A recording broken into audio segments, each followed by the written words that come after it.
how this book was written and why. During the first 35 years of the 20th century, the publishing houses of America printed more than 1/5 different books. Most of them were deadly dull, and many were financial failures. Many, did I say? The president of one of the largest publishing houses in the world confessed to me that his company, after 75 years of publishing experience, still lost money on 7 out of every 8 books it published. Why then did I have the temerity to write another book? And after I had written it, why should you bother to read it? Fair questions both, and I'll try to answer them. I have, since 1912, been conducting educational courses for business and professional men and women in New York.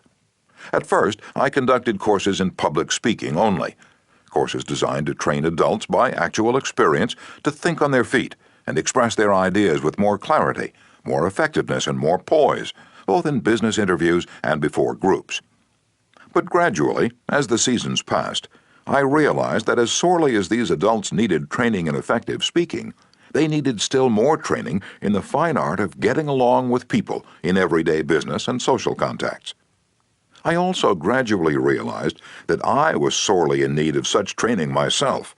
As I look back across the years, I'm appalled at my own frequent lack of finesse and understanding.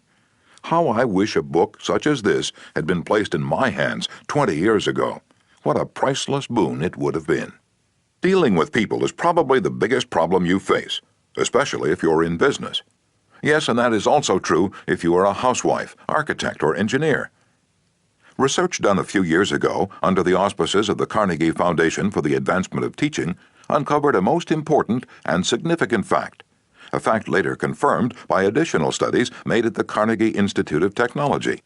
These investigations revealed that even in such technical lines as engineering, about 15% of one's financial success is due to one's technical knowledge, and about 85% is due to skill in human engineering, to personality, and the ability to lead people. For many years, I conducted courses each season at the Engineers Club of Philadelphia, and also courses for the New York chapter of the American Institute of Electrical Engineers. A total of probably more than 1,500 engineers have passed through my classes. They came to me because they had finally realized, after years of observation and experience, that the highest paid personnel in engineering are frequently not those who know the most about engineering. One can, for example, hire mere technical ability in engineering, accountancy, architecture, or any other profession at nominal salaries. But the person who has technical knowledge plus the ability to express ideas, to assume leadership, and to arouse enthusiasm among people, that person is headed for higher earning power. In the heyday of his activity, John D. Rockefeller said that the ability to deal with people is as purchasable a commodity as sugar or coffee. And I will pay more for that ability, said John D., than for any other under the sun.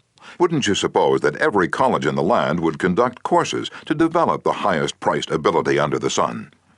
But if there is just one practical, common-sense course of that kind given for adults in even one college in the land, it has escaped my attention up to the present writing. The University of Chicago and the United YMCA schools conducted a survey to determine what adults want to study. That survey cost $25,000 and took 2 years. The last part of the survey was made in Meriden, Connecticut. It had been chosen as a typical American town. Every adult in Meriden was interviewed and requested to answer 156 questions. Questions such as, what is your business or profession? Your education? How do you spend your spare time? What is your income? Your hobbies? Your ambitions? Your problems? What subjects are you most interested in studying? And so on. That survey revealed that health is the prime interest of adults, and that their second interest is people.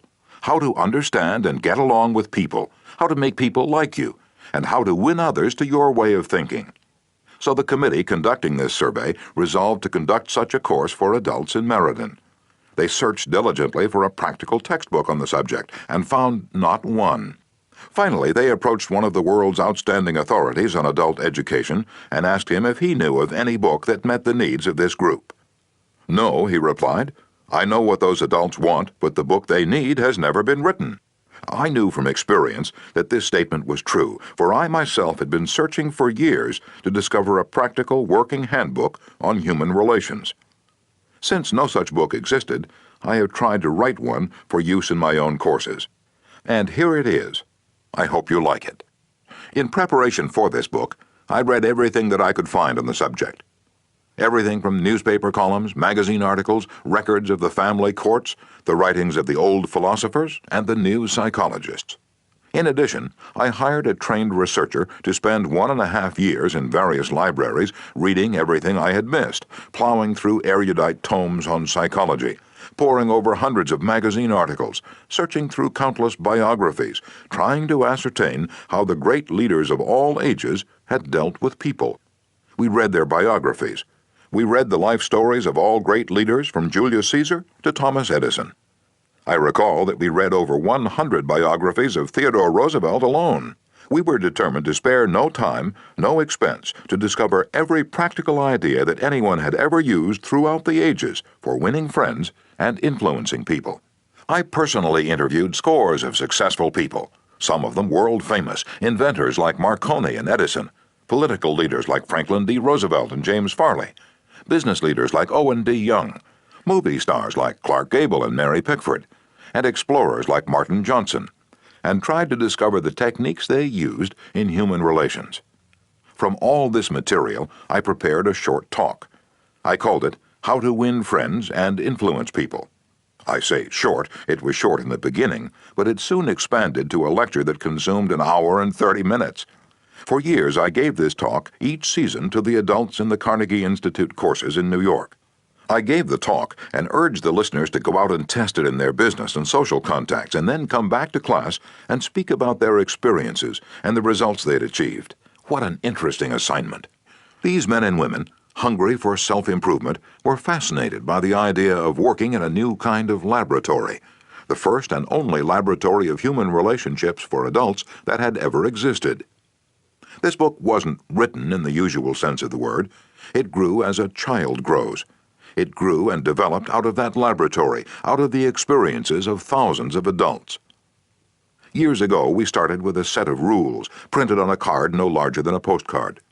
The next season, we printed a larger card, then a leaflet, then a series of booklets, each one expanding in size and scope. After 15 years of experiment and research came this book. The rules we have set down here are not mere theories or guesswork. They work like magic. Incredible as it sounds, I have seen the application of these principles literally revolutionize the lives of many people. To illustrate, a man with 314 employees joined one of these courses. For years, he had driven and criticized and condemned his employees without stint or discretion. Kindness, words of appreciation, and encouragement were alien to his lips. After studying the principles discussed in this book, this employer sharply altered his philosophy of life. His organization is now inspired with a new loyalty, a new enthusiasm, a new spirit of teamwork. 314 enemies have been turned into 314 friends.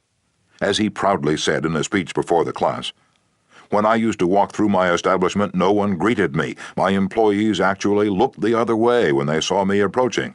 But now, they are all my friends, and even the janitor calls me by my first name." This employer gained more profit, more leisure, and what is infinitely more important, he found far more happiness in his business and in his home. Countless numbers of salespeople have sharply increased their sales by the use of these principles.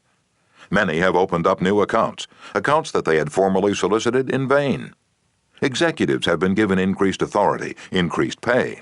One executive reported a large increase in salary because he applied these truths. Another, an executive in the Philadelphia Gas Works Company, was slated for demotion when he was 65 because of his belligerence, because of his inability to lead people skillfully. This training not only saved him from the demotion, but brought him a promotion with increased pay. On innumerable occasions, spouses attending the banquet given at the end of the course have told me that their homes have been much happier since their husbands or wives started this training. People are frequently astonished at the new results they achieve. It all seems like magic. In some cases, in their enthusiasm, they have telephoned me at my home on Sundays because they couldn't wait 48 hours to report their achievements at the regular session of the course. One man was so stirred by a talk on these principles that he sat far into the night discussing them with other members of the class. At 3 o'clock in the morning, the others went home, but he was so shaken by a realization of his own mistakes, so inspired by the vista of a new and richer world opening before him, that he was unable to sleep. He didn't sleep that night, or the next day, or the next night. Who was he? A naive, untrained individual, ready to gush over any new theory that came along? No, far from it. He was a sophisticated, blasé dealer in art, very much the man about town, who spoke 3 languages fluently and was a graduate of 2 European universities. While writing this chapter, I received a letter from a German of the old school, an aristocrat whose forebears had served for generations as professional army officers under the Hohenzollerns. His letter, written from a transatlantic steamer, telling about the application of these principles, rose almost to a religious fervor. Another man, an old New Yorker, a Harvard graduate, a wealthy man, the owner of a large carpet factory, declared he had learned more in 14 weeks through this system of training about the fine art of influencing people than he had learned about the same subject during his 4 years in college. Absurd? Laughable? Fantastic? Of course, you are privileged to dismiss this statement with whatever adjective you wish. I am merely reporting, without comment, a declaration made by a conservative and eminently successful Harvard graduate in a public address to approximately 600 people at the Yale Club in New York on the evening of Thursday, February 23, 1933. "Compared to what we ought to be," said the famous Professor William James of Harvard, "compared to what we ought to be, we are only half awake. We are making use of only a small part of our physical and mental resources. Stating the thing broadly, the human individual thus lives far within his limits. He possesses powers of various sorts which he habitually fails to use." Those powers which you habitually fail to use. The sole purpose of this book is to help you discover, develop, and profit by those dormant and unused assets. Education, said Dr. John G. Hibben, former president of Princeton University, is the ability to meet life situations. If by the time you have finished listening to the first 3 chapters of this book, if you aren't then a little better equipped to meet life situations, then I shall consider this book to be a total failure so far as you are concerned. For the great aim of education, said Herbert Spencer, is not knowledge, but action. And this is an action book. How to Win Friends and Influence People by Dale Carnegie. Part 1. Fundamental Techniques in Handling People. Chapter 1. If you want to gather honey, don't kick over the beehive. On May 7, 1931, the most sensational manhunt New York City had ever known had come to its climax. After weeks of search, Two-Gun Crowley, the killer, the gunman who didn't smoke or drink, was at bay, trapped in his sweetheart's apartment on West End Avenue. 150 policemen and detectives laid siege to his top-floor hideaway. They chopped holes in the roof. They tried to smoke out Crowley, the cop killer, with tear gas. Then they mounted their machine guns on surrounding buildings, and for more than an hour, one of New York's fine residential areas reverberated with the crack of pistol fire and the rat-tat-tat of machine guns. Crowley, crouching behind an overstuffed chair, fired incessantly at the police. 10,000 excited people watched the battle. Nothing like it had ever been seen before on the sidewalks of New York. When Crowley was captured, Police Commissioner E.P. Mulrooney declared that the two-gun desperado was one of the most dangerous criminals ever encountered in the history of New York. "He will kill," said the commissioner, "at the drop of a feather." But how did Two-Gun Crowley regard himself? We know because while the police were firing into his apartment, he wrote a letter addressed "To whom it may concern," and as he wrote, the blood flowing from his wounds left a crimson trail on the paper. In this letter, Crowley said, "Under my coat is a weary heart, but a kind one that would do nobody any harm." A short time before this, Crowley had been having a necking party with his girlfriend on a country road out on Long Island. Suddenly, a policeman walked up to the car and said, "Let me see your license." Without saying a word, Crowley drew his gun and cut the policeman down with a shower of lead. As the dying officer fell, Crowley leaped out of the car, grabbed the officer's revolver, and fired another bullet into the prostrate body. And that was the killer who said, "Under my coat is a weary heart, but a kind one that would do nobody any harm." Crowley was sentenced to the electric chair. When he arrived at the death house in Sing Sing, did he say, "This is what I get for killing people"? No, he said, "This is what I get for defending myself." The point of the story is this. Two-Gun Crowley didn't blame himself for anything. Is that an unusual attitude among criminals? If you think so, listen to this. "I have spent the best years of my life giving people the lighter pleasures, helping them have a good time, and all I get is abuse, the existence of a hunted man." That's Al Capone speaking. Yes, America's most notorious public enemy, the most sinister gang leader who ever shot up Chicago. Capone didn't condemn himself. He actually regarded himself as a public benefactor, an unappreciated and misunderstood public benefactor. And so did Dutch Schultz before he crumpled up under gangster bullets in Newark. Dutch Schultz, one of New York's most notorious rats, said in a newspaper interview that he was a public benefactor, and he believed it. I've had some interesting correspondence with Lewis Laws, who was warden of New York's infamous Sing Sing prison for many years on this subject, and he declared that few of the criminals in Sing Sing regard themselves as bad men. They are just as human as you and I. So they rationalize, they explain. They can tell you why they had to crack a safe or be quick on the trigger finger. Most of them attempt by a form of reasoning, fallacious or logical, to justify their antisocial acts even to themselves, consequently stoutly maintaining that they should never have been imprisoned at all. If Al Capone, Two-Gun Crowley, Dutch Schultz, and the desperate men and women behind prison walls don't blame themselves for anything, what about the people with whom you and I come in contact? John Wanamaker, founder of the stores that bear his name, once confessed, "I learned 30 years ago that it is foolish to scold." I have enough trouble overcoming my own limitations without fretting over the fact that God has not seen fit to distribute evenly the gift of intelligence. Wanamaker learned this lesson early, but I personally had to blunder through this old world for a third of a century before it even began to dawn upon me that 99 times out of 100, people don't criticize themselves for anything, no matter how wrong it may be. Criticism is futile because it puts a person on the defensive and usually makes him strive to justify himself. Criticism is dangerous because it wounds a person's precious pride, hurts his sense of importance, and arouses resentment. B.F. Skinner, the world-famous psychologist, proved through his experiments that an animal rewarded for good behavior will learn much more rapidly and retain what it learns far more effectively than an animal punished for bad behavior. Later studies have shown that the same applies to humans. By criticizing, we do not make lasting changes and often incur resentment. Hans Selye, another great psychologist, said, "As much as we thirst for approval, we dread condemnation." The resentment that criticism engenders can demoralize employees, family members, and friends, and still not correct the situation that has been condemned. George B. Johnston of Enid, Oklahoma, is the safety coordinator for an engineering company. One of his responsibilities is to see that employees wear their hard hats whenever they are on a job in the field. He reported that whenever he came across workers who were not wearing hard hats, he would tell them with a lot of authority of the regulation and that they must comply.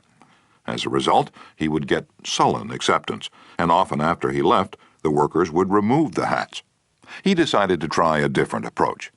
The next time he found some of the workers not wearing their hard hat, he asked if the hats were uncomfortable or didn't fit properly.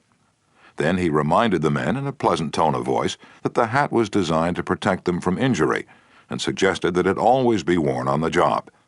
The result was increased compliance with the regulation with no resentment or emotional upset.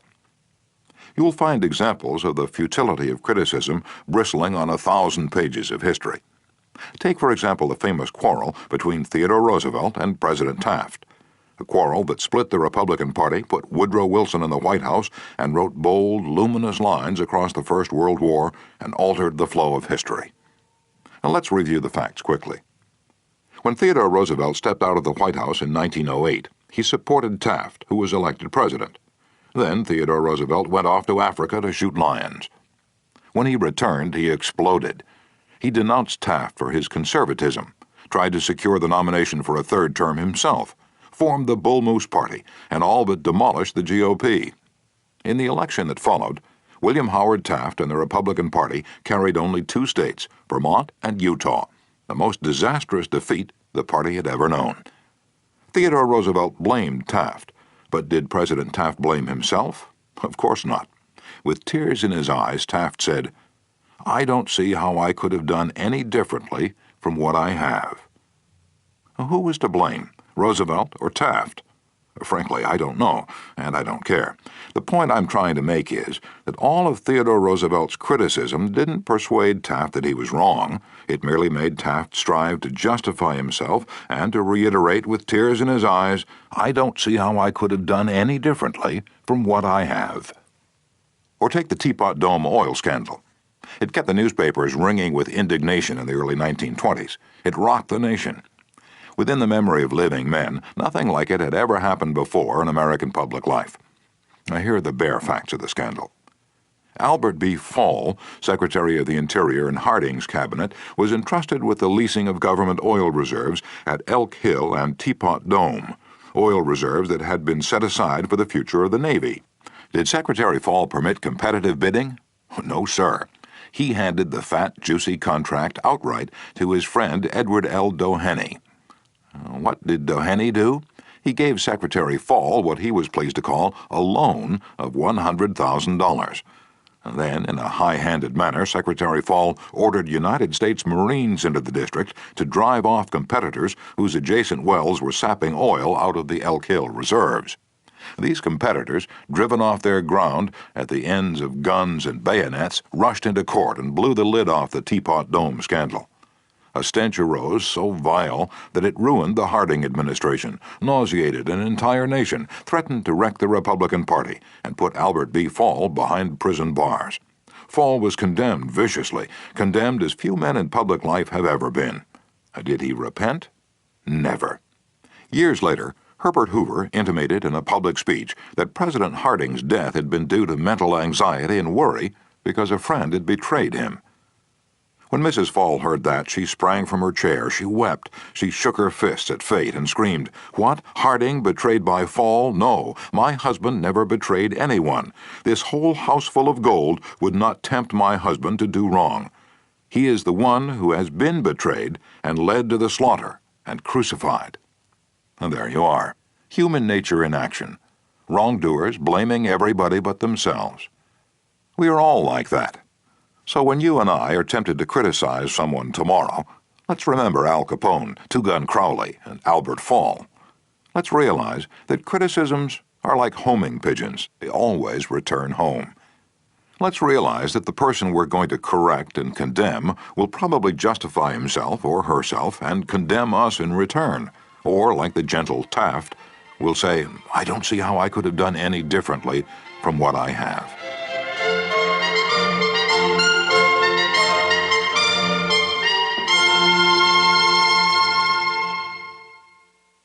On the morning of April 15th, 1865, Abraham Lincoln lay dying in a hall bedroom of a cheap lodging house directly across the street from Ford's Theater, where John Wilkes Booth had shot him.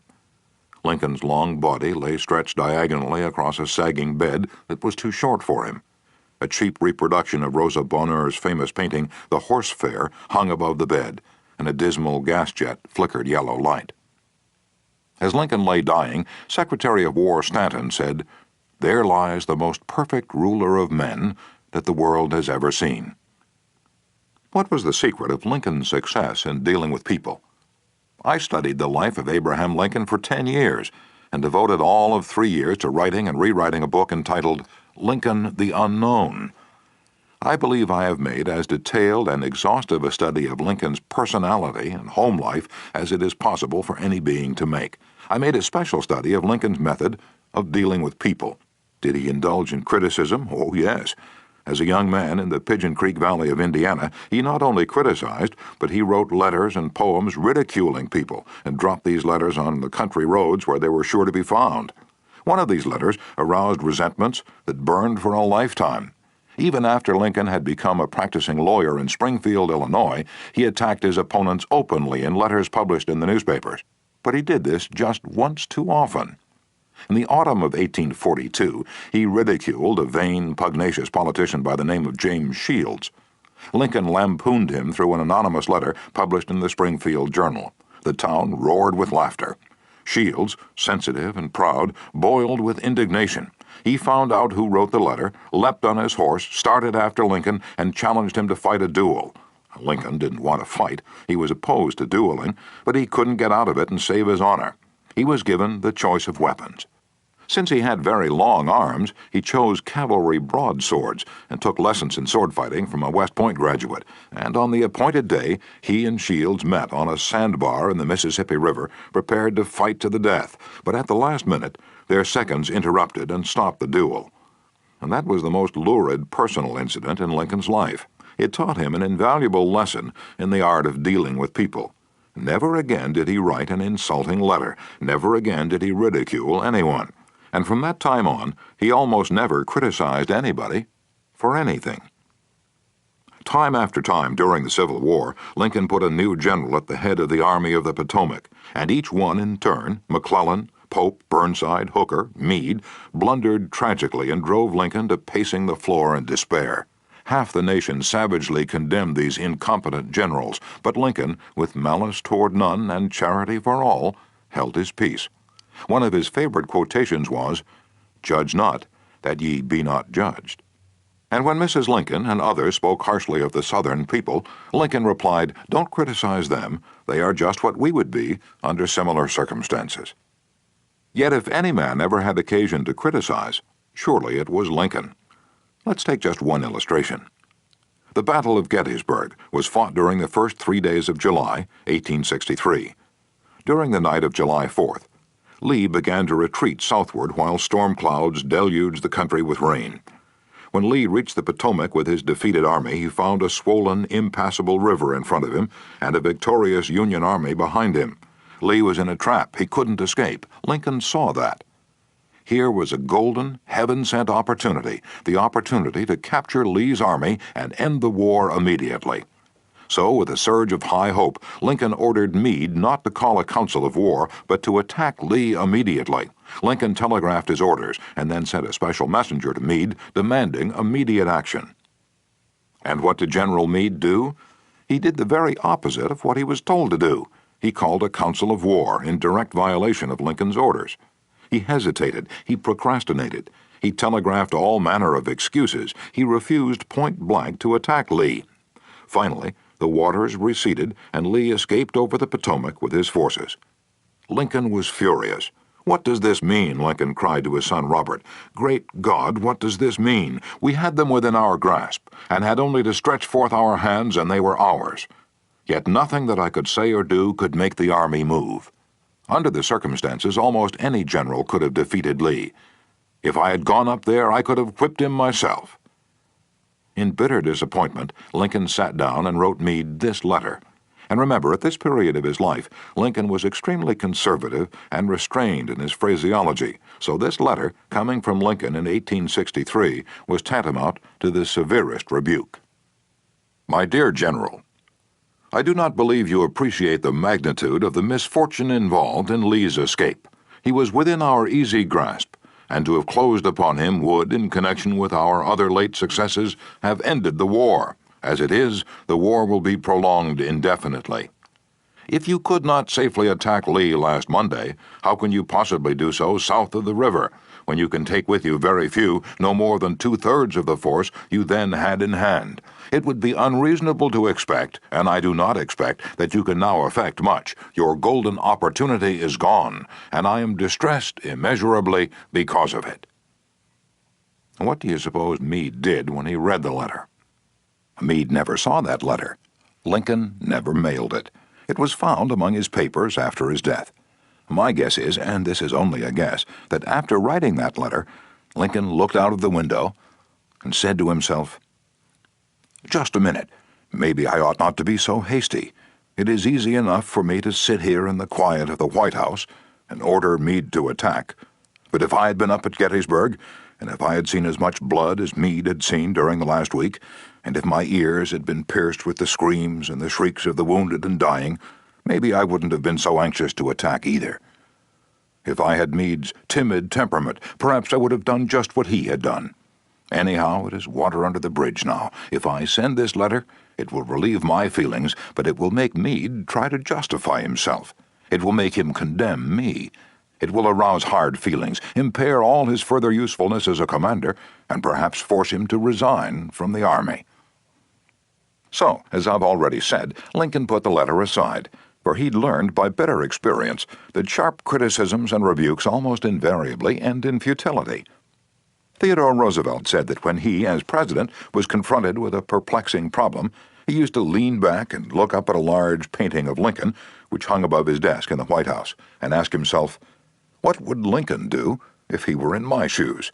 How would he solve this problem?"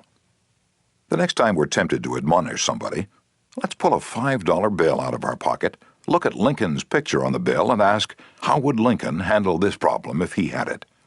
Mark Twain lost his temper occasionally and wrote letters that turned the paper brown. For example, he once wrote to a man who'd aroused his ire, "The thing for you is a burial permit. You have only to speak and I will see that you get it." On another occasion, he wrote to an editor about a proofreader's attempts to improve my spelling and punctuation.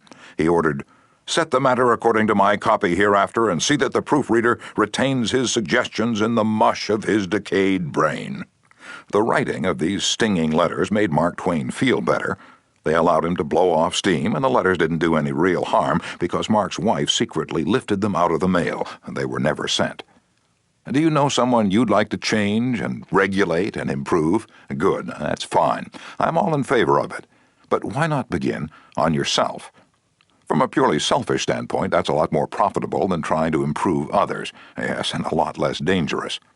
"Don't complain about the snow on your neighbor's roof," said Confucius, "when your own doorstep is unclean."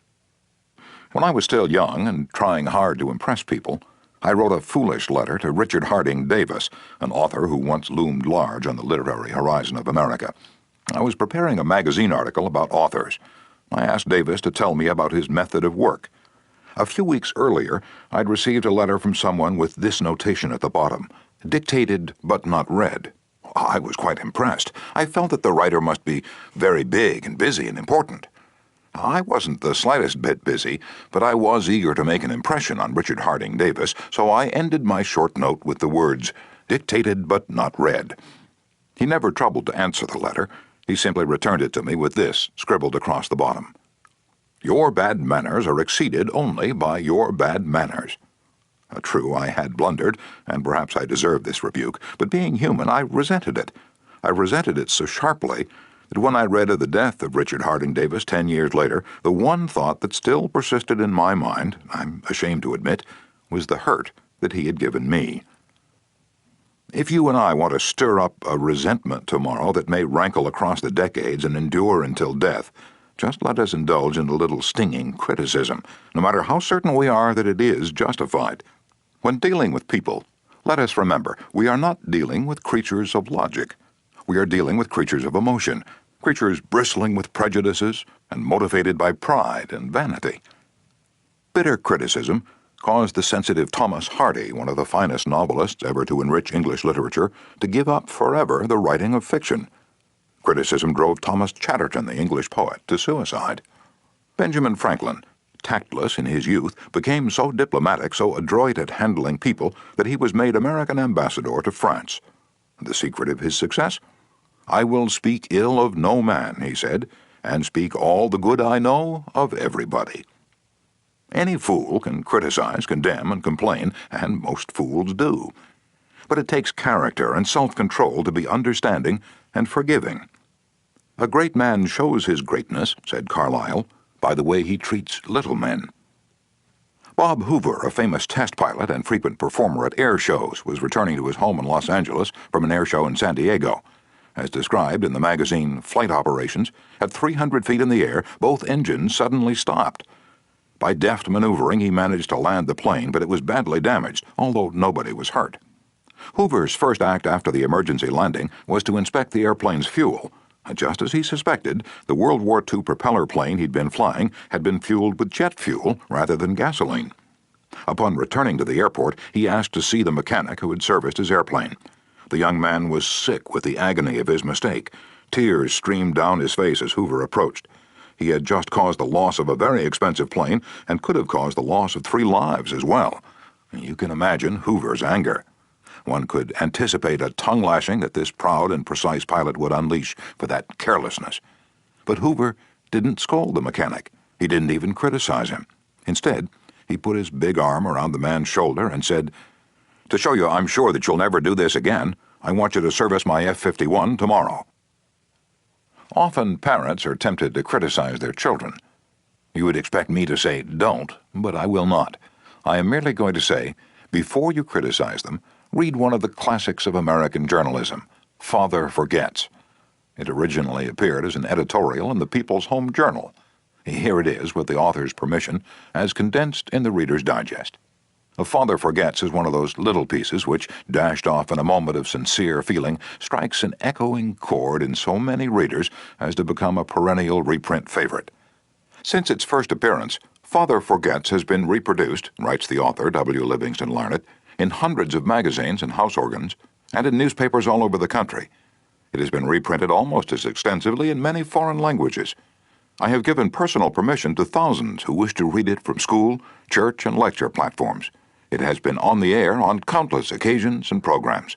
Oddly enough, college periodicals have used it, and high school magazines. Sometimes a little piece seems mysteriously to click. This one certainly did. Father Forgets by W. Livingston Larned. Listen, son. I'm saying this as you lie asleep. One little paw curled under your cheek, and the blonde curls stickily wet on your damp forehead. I have stolen into your room alone. Just a few minutes ago, as I sat reading my paper in the library, a stifling wave of remorse swept over me. Guiltily, I came to your bedside. These are the things I was thinking, son. I had been cross to you. I scolded you as you were dressing for school because you gave your face merely a dab with a towel. I took you to task for not cleaning your shoes. I called out angrily when you threw some of your things on the floor. At breakfast I found fault, too. You spilled things. You gulped down your food. You put your elbows on the table. You spread butter too thick on your bread. And as you started off to play and I made for my train, you turned and waved a hand and called, "Goodbye, Daddy." And I frowned and said in reply, "Hold your shoulders back." Then it began all over again in the late afternoon. As I came up the road, I spied you down on your knees, playing marbles. There were holes in your stockings. I humiliated you before your boyfriends by marching you ahead of me to the house. Stockings were expensive, and if you had to buy them, you'd be more careful. Imagine that, son, from a father. Do you remember later, when I was reading in the library, how you came in, timidly, with a sort of hurt look in your eyes? When I glanced up over my paper, impatient at the interruption, you hesitated at the door. "What is it you want?" I snapped. You said nothing, but ran across in one tempestuous plunge and threw your arms around my neck and kissed me, and your small arms tightened with an affection that God had set blooming in your heart and which even neglect could not wither. And then you were gone, pattering up the stairs. Well, son, it was shortly afterwards that my paper slipped from my hands and a terrible, sickening fear came over me. What has habit been doing to me? The habit of finding fault, of reprimanding. This was my reward to you for being a boy. It was not that I did not love you. It was that I expected too much of youth. I was measuring you by the yardstick of my own years. And there was so much that was good and fine and true in your character. The little heart of you was as big as the dawn itself over the wide hills. This was shown by your spontaneous impulse to rush in and kiss me good night. Nothing else matters tonight, son. I have come to your bedside in the darkness, and I have knelt there ashamed. It is a feeble atonement. I know you would not understand these things if I told them to you during your waking hours, but tomorrow I will be a real daddy. I will chum with you, and suffer when you suffer, and laugh when you laugh. I will bite my tongue when impatient words come. I will keep saying, as if it were a ritual, "He is nothing but a boy, a little boy." I am afraid I have visualized you as a man, yet as I see you now, son, crumpled and weary in your cot, I see that you are still a baby. Yesterday you were in your mother's arms, your head on her shoulder. I have asked too much. Too much. Instead of condemning people, let's try to understand them. Let's try to figure out why they do what they do. That's a lot more profitable and intriguing than criticism, and it breeds sympathy, tolerance, and kindness. To know all is to forgive all. As Dr. Johnson said, God himself, sir, does not propose to judge man until the end of his days. Why should you and I? Principle 1. Don't criticize, condemn, or complain.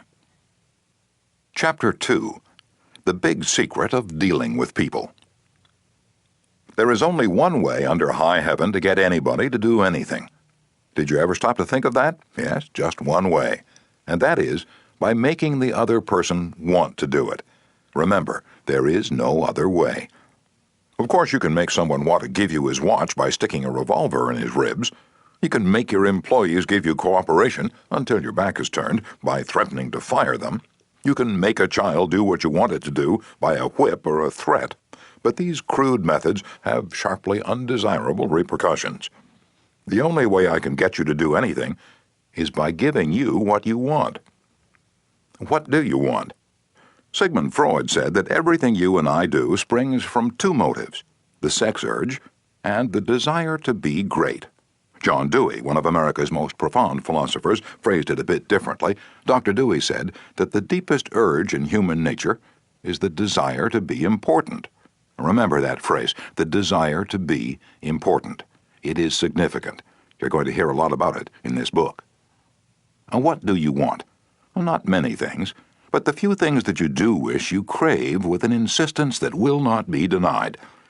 Some of the things most people want include health and the preservation of life, food, sleep, money and the things money will buy, life in the hereafter, sexual gratification, the well-being of our children, a feeling of importance.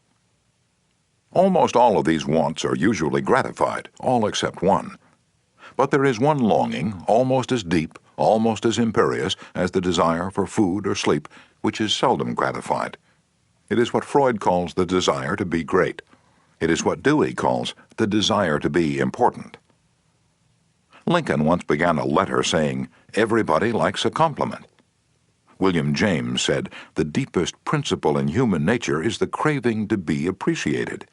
He didn't speak, mind you, of the wish or the desire or the longing to be appreciated. He said the craving to be appreciated.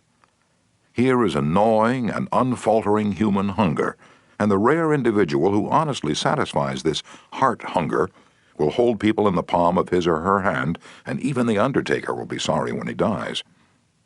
The desire for a feeling of importance is one of the chief distinguishing differences between mankind and the animals. To illustrate, when I was a farm boy out in Missouri, my father bred fine Duroc Jersey hogs and pedigreed white-faced cattle. We used to exhibit our hogs and white-faced cattle at the county fairs and livestock shows throughout the Middle West. We won first prizes by the score. My father pinned his blue ribbons on a sheet of white muslin, and when friends or visitors came to the house, he'd get out the long sheet of muslin, he'd hold one end and I would hold the other while he exhibited the blue ribbons. The hogs didn't care about the ribbons they had won, but Father did. These prizes gave him a feeling of importance. If our ancestors hadn't had this flaming urge for a feeling of importance, civilizations would have been impossible. Without it, we should have been just about like the animals. It was this desire for a feeling of importance that led an uneducated, poverty-stricken grocery clerk to study some law books he found on the bottom of a barrel of household plunder that he had bought for 50 cents. You've probably heard of this grocery clerk. His name was Lincoln. It was this desire for a feeling of importance that inspired Dickens to write his immortal novels. This desire inspired Sir Christopher Wren to design his symphonies in stone. This desire made Rockefeller amass millions that he never spent. And this same desire made the richest family in your town build a house far too large for its requirements. This desire makes you want to wear the latest styles, drive the latest cars, and talk about your brilliant children. It is this desire that lures many boys and girls into joining gangs and engaging in criminal activities. The average young criminal, according to E.P. Mulrooney, one-time police commissioner of New York, is filled with ego, and his first request after arrest is for those lurid newspapers that make him out a hero. The disagreeable prospect of serving time seems remote so long as he can gloat over his likeness sharing space with pictures of sports figures, movie and TV stars, and politicians. If you tell me how you get your feeling of importance, I'll tell you what you are. That determines your character. This is the most significant thing about you. For example, John D. Rockefeller got his feeling of importance by giving money to erect a modern hospital in Peking, China, to care for millions of poor people whom he had never seen and never would see. Dillinger, on the other hand, got his feeling of importance by being a bandit, a bank robber, and a killer. When the FBI agents were hunting him, he dashed into a farmhouse up in Minnesota and said, "I'm Dillinger." He was proud of the fact that he was public enemy number one. "I'm not going to hurt you, but I'm Dillinger," he said. Yes, the one significant difference between Dillinger and Rockefeller is how they got their feeling of importance. History sparkles with amusing examples of famous people struggling for a feeling of importance. Even George Washington wanted to be called His Mightiness, the President of the United States. And Columbus pleaded for the title Admiral of the Ocean and Viceroy of India. Catherine the Great refused to open letters that were not addressed to Her Imperial Majesty. And Mrs. Lincoln, in the White House, turned upon Mrs. Grant like a tigress and shouted, "How dare you be seated in my presence until I invite you?" Our millionaires helped finance Admiral Byrd's expedition to the Antarctic in 1928 with the understanding that ranges of icy mountains would be named after them. And Victor Hugo aspired to have nothing less than the city of Paris renamed in his honor.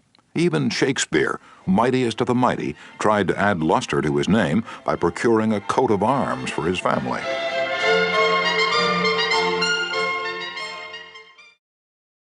People sometimes become invalids in order to win sympathy and attention and get a feeling of importance.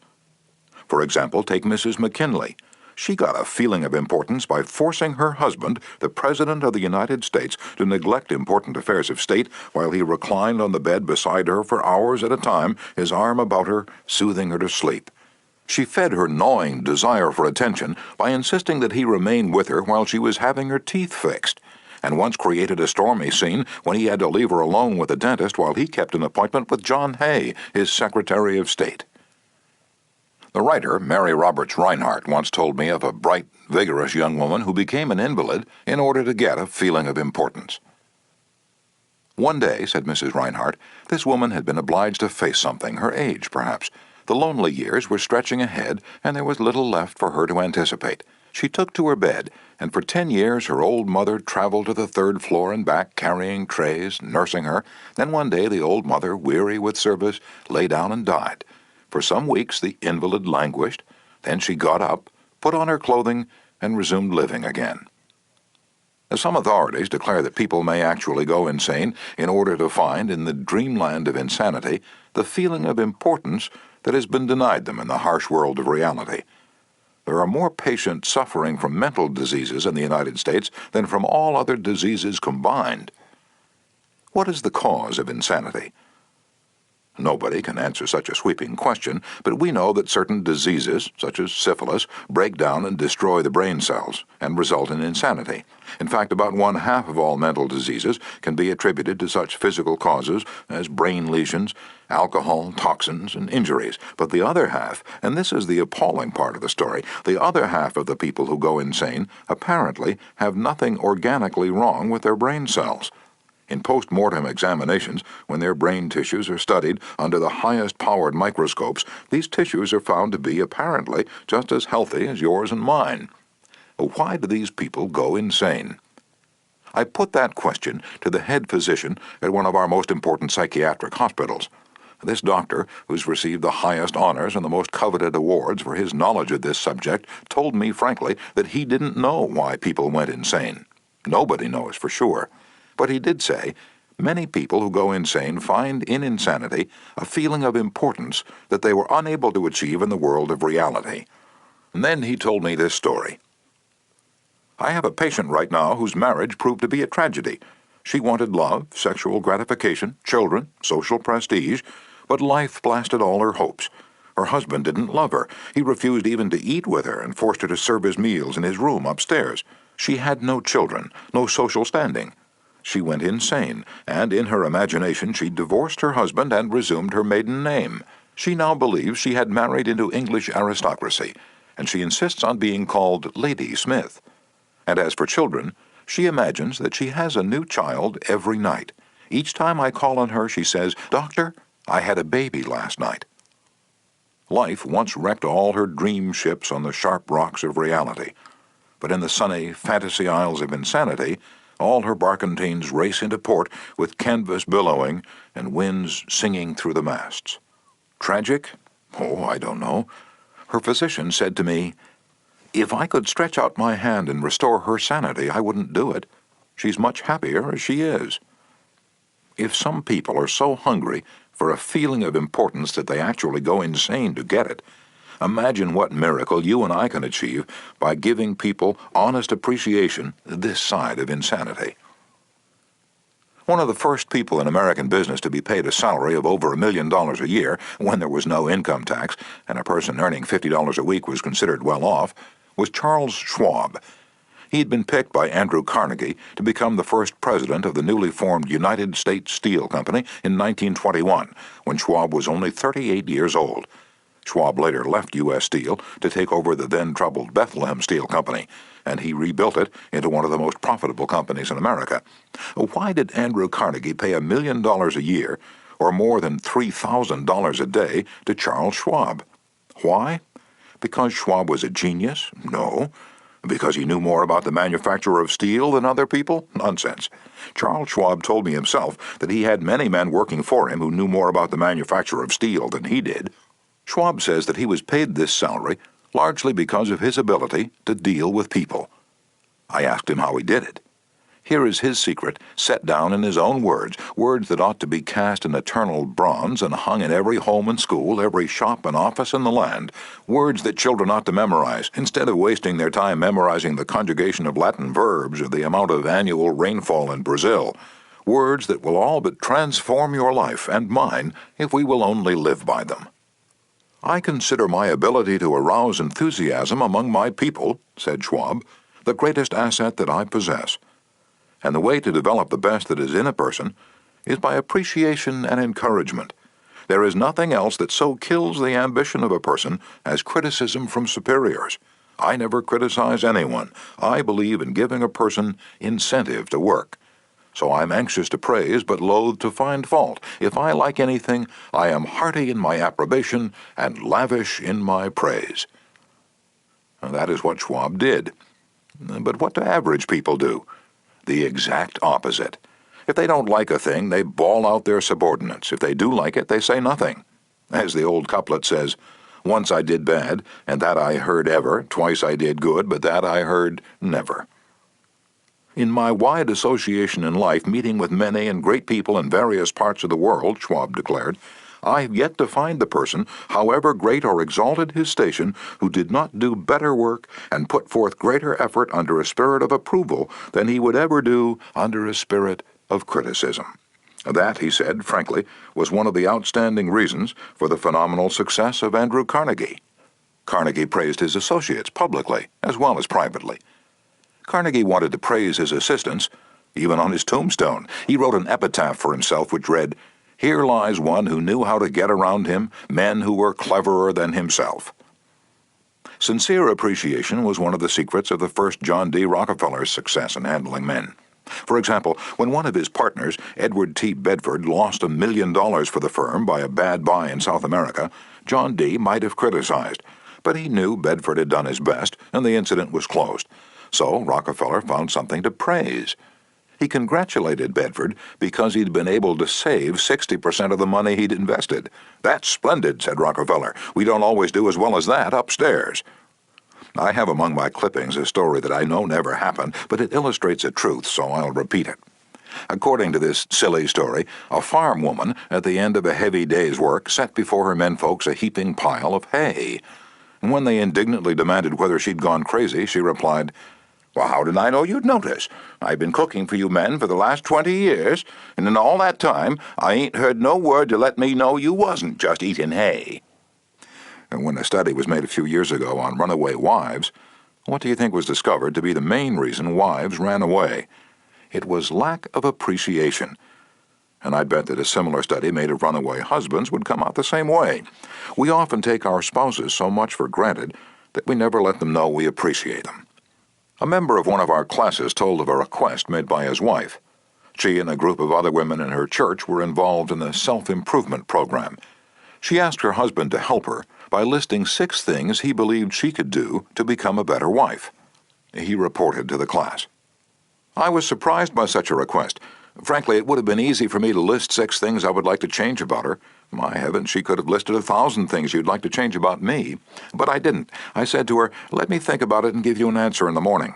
The next morning, I got up very early and called the florist and had them send 6 red roses to my wife with a note saying, "I can't think of 6 things I would like to change about you. I love you the way you are." When I arrived at home that evening, who do you think greeted me at the door? That's right, my wife. She was almost in tears. Needless to say, I was extremely glad I had not criticized her as she'd requested. The following Sunday at church, after she reported the results of her assignment, several women with whom she'd been studying came up to me and said, "That was the most considerate thing I've ever heard."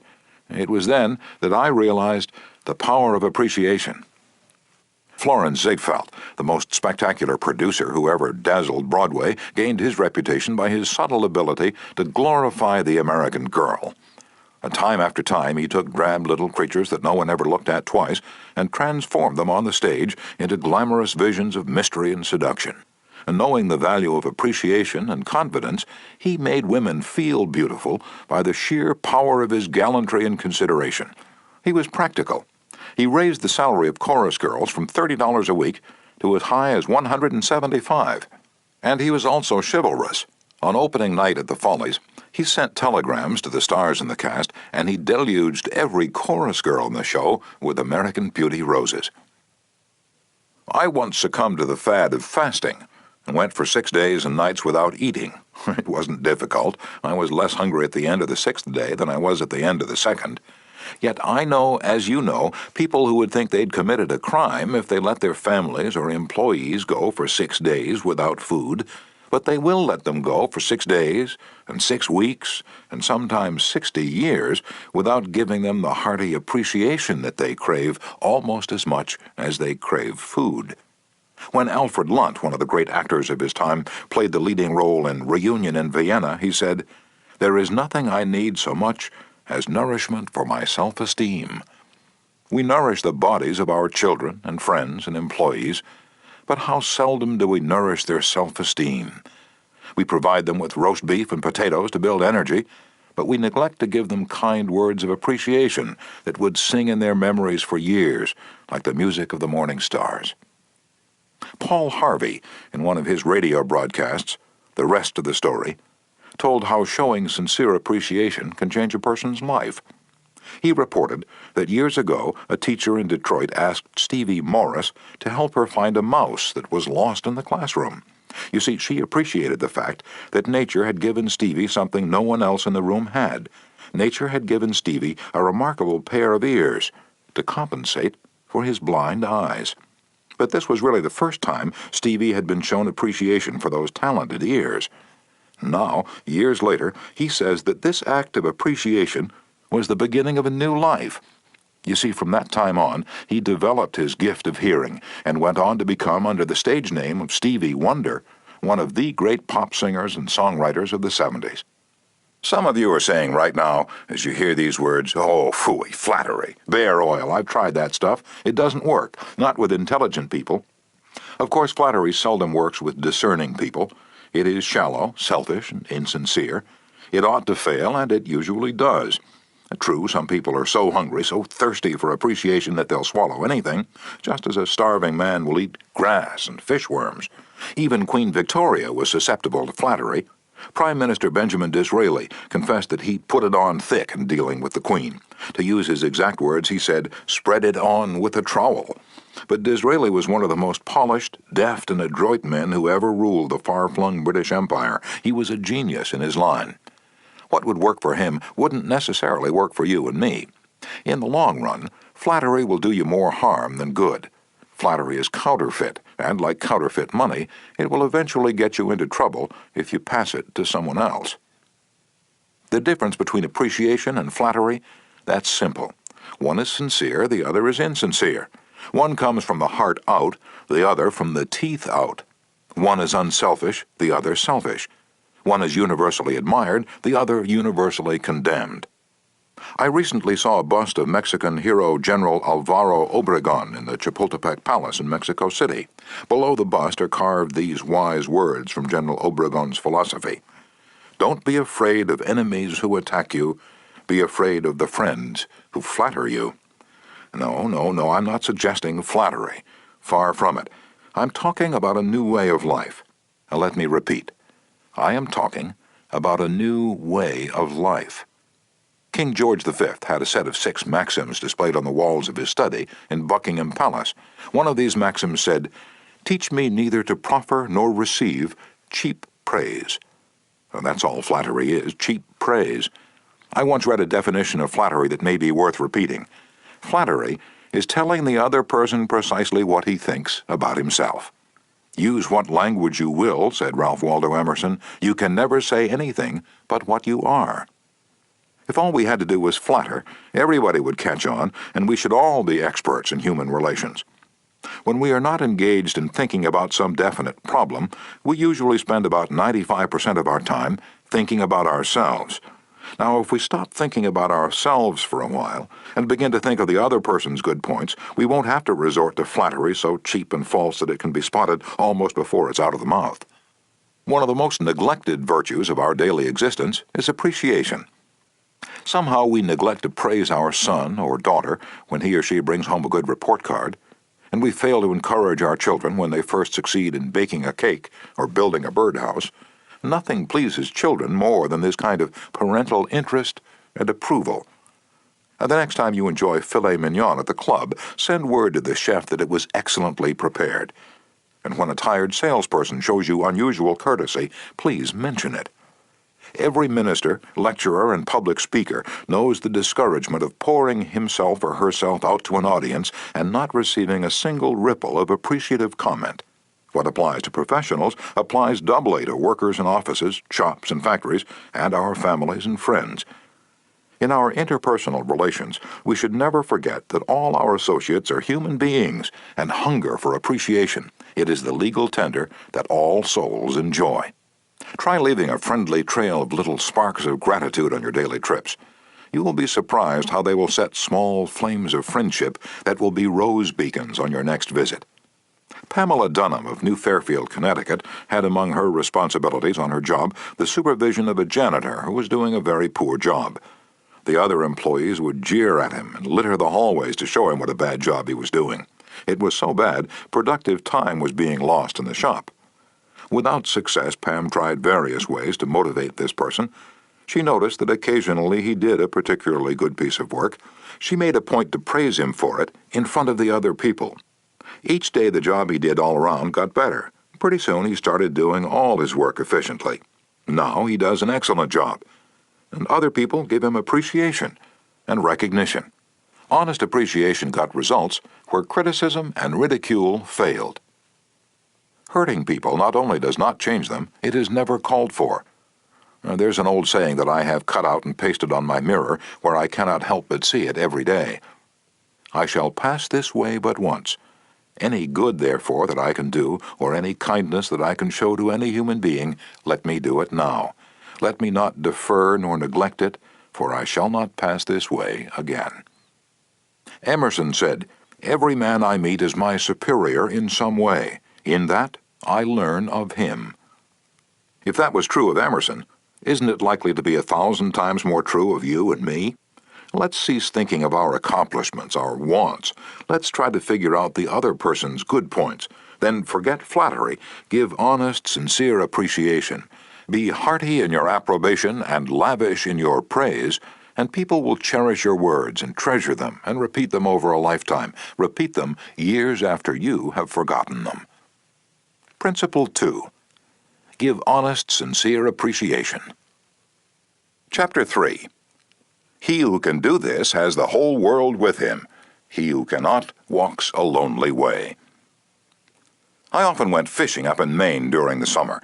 Personally, I'm very fond of strawberries and cream, but I found that for some strange reason fish prefer worms. So when I went fishing, I didn't think about what I wanted. I thought about what they wanted. I didn't bait the hook with strawberries and cream. Rather, I dangled a worm or a grasshopper in front of the fish and said, "Wouldn't you like to have that?" Why not use the same common sense when fishing for people? That is what Lloyd George, Great Britain's Prime Minister during World War I, did. When someone asked him how he managed to stay in power after the other wartime leaders, Wilson, Orlando, and Clemenceau, had been forgotten, he replied that if his staying on top might be attributed to any one thing, it would be to his having learned that it was necessary to bait the hook to suit the fish. Why talk about what we want? That's childish, absurd. Of course you're interested in what you want. You are eternally interested in it, but no one else is. The rest of us are just like you. We are interested in what we want. So the only way on earth to influence other people is to talk about what they want and show them how to get it. Remember that tomorrow when you're trying to get somebody to do something. If, for example, you don't want your children to smoke, don't preach at them and don't talk about what you want, but show them that cigarettes may keep them from making the basketball team or winning the 100-yard dash. This is a good thing to remember, regardless of whether you're dealing with children or calves or chimpanzees. For example, one day Ralph Waldo Emerson and his son tried to get a calf into the barn. They made the common mistake of thinking only of what they wanted. Emerson pushed and his son pulled, but the calf was doing just what they were doing. He was thinking only of what he wanted, so he stiffened his legs and stubbornly refused to leave the pasture. The Irish housemaid saw their predicament. She couldn't write essays or books, but on this occasion at least she had more horse sense or calf sense than Emerson had. She thought of what the calf wanted, so she put her maternal finger in the calf's mouth and let the calf suck her finger as she gently led him into the barn. Every act you have ever performed since the day you were born was performed because you wanted something. What about the time you gave a large contribution to the Red Cross? Yes, that's no exception to the rule. You gave the Red Cross the donation because you wanted to lend a helping hand. You wanted to do a beautiful, unselfish, divine act. Inasmuch as ye have done it unto one of the least of these, my brethren, ye have done it unto me. If you hadn't wanted that feeling more than you wanted your money, you would not have made the contribution. Of course, you might have made the contribution because you were ashamed to refuse, or because a customer asked you to do it, but one thing is certain. You made the contribution because you wanted something. Harry A. Overstreet, in his illuminating book, Influencing Human Behavior, said, "Action springs out of what we fundamentally desire, and the best piece of advice which can be given to would-be persuaders, whether in business, in the home, in the school, in politics, is first arouse in the other person an eager want. He who can do this has the whole world with him. He who cannot walks a lonely way." Andrew Carnegie, the poverty-stricken Scotch lad who started to work at 2 cents an hour and finally gave away $365 million, learned early in life that the only way to influence people is to talk in terms of what the other person wants. He attended school only 4 years, yet he learned how to handle people. And to illustrate, his sister-in-law was worried sick over her 2 boys. They were at Yale, and they were so busy with their own affairs that they neglected to write home and paid no attention whatever to their mother's frantic letters. Then Carnegie offered to wager $100 that he could get an answer by return mail without even asking for it. Someone called his bet, so he wrote his nephews a chatty letter mentioning casually in a postscript that he was sending each one a $5 bill. He neglected, however, to enclose the money. Back came replies by return mail, thanking dear Uncle Andrew for his kind note, and, well, you can finish the sentence yourself. Another example of persuading comes from Stan Novak of Cleveland, Ohio, a participant in our course. Stan came home from work one evening to find his youngest son, Tim, kicking and screaming on the living room floor. He was to start kindergarten the next day, and was protesting that he would not go. Stan's normal reaction would have been to banish the child to his room and tell him he just better make up his mind to go. He had no choice. But tonight, recognizing that this would not really help Tim start kindergarten in the best frame of mind, Stan sat down and thought, if I were Tim, why would I be excited about going to kindergarten? He and his wife made a list of all the fun things Tim would do, such as finger painting, singing songs, making new friends. Then they put them into action. We all started finger painting on the kitchen table, my wife Lil, my other son Bob, and myself, all having fun. Soon Tim was peeping around the corner. Next he was begging to participate. "Oh no, you have to go to kindergarten first to learn how to finger paint." With all the enthusiasm I could muster, I went through the list, talking in terms that he could understand, telling him of all the fun he would have in kindergarten. The next morning, I thought I was the first one up. I went downstairs and found Tim sitting sound asleep in the living room chair. "What are you doing here?" I asked. "I'm waiting to go to kindergarten. I don't want to be late." The enthusiasm of our entire family had aroused in Tim an eager want that no amount of discussion or threat could possibly have accomplished. Tomorrow you may want to persuade somebody to do something. Before you speak, pause and ask yourself, how can I make this person want to do it? That question will stop us from rushing into a situation heedlessly with futile chatter about our desires.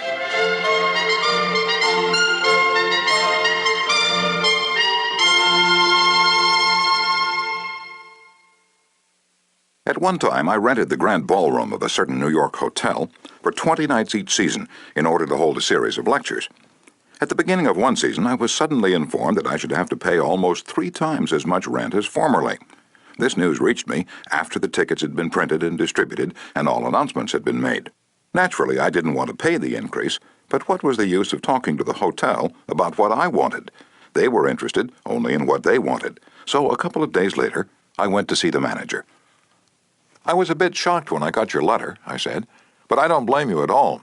If I'd been in your position, I should probably have written a similar letter myself. Your duty as manager of the hotel is to make all the profit possible. If you don't do that, you'll be fired, and you ought to be fired. Now let's take a piece of paper, write down the advantages and the disadvantages that will accrue to you if you insist on this increase in rent." And then I took the letterhead and ran a line through the center and headed one column advantages and the other column disadvantages. I wrote down under the head advantages these words: ballroom free. And then I went on to say, "You'll have the advantage of having the ballroom free to rent for dances and conventions. And that's a big advantage. For affairs like that, it'll pay you much more than you can get for a series of lectures. If I tie your ballroom up for 20 nights during the course of the season, it's sure to mean a loss of some very profitable business to you. Now, let's consider the disadvantages. First, instead of increasing your income from me, you're going to decrease it. In fact, you're going to wipe it out because I cannot pay the rent you're asking. I shall be forced to hold these lectures at some other place.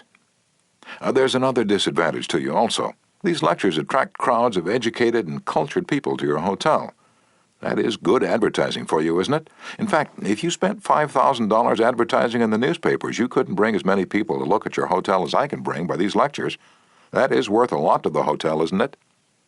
As I talked, I wrote these 2 disadvantages under the proper heading and handed the sheet of paper to the manager, saying, "I wish you'd carefully consider both the advantages and disadvantages that are going to accrue to you, and then give me your final decision." I received a letter the next day informing me that my rent would be increased only 50% instead of 300%. Mind you, I got this reduction without saying a word about what I wanted. I talked all the time about what the other person wanted and how he could get it.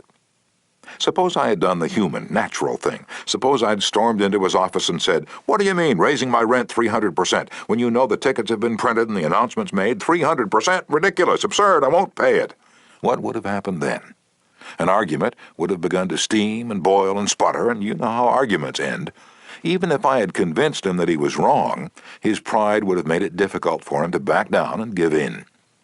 Here is one of the best bits of advice ever given about the fine art of human relationships.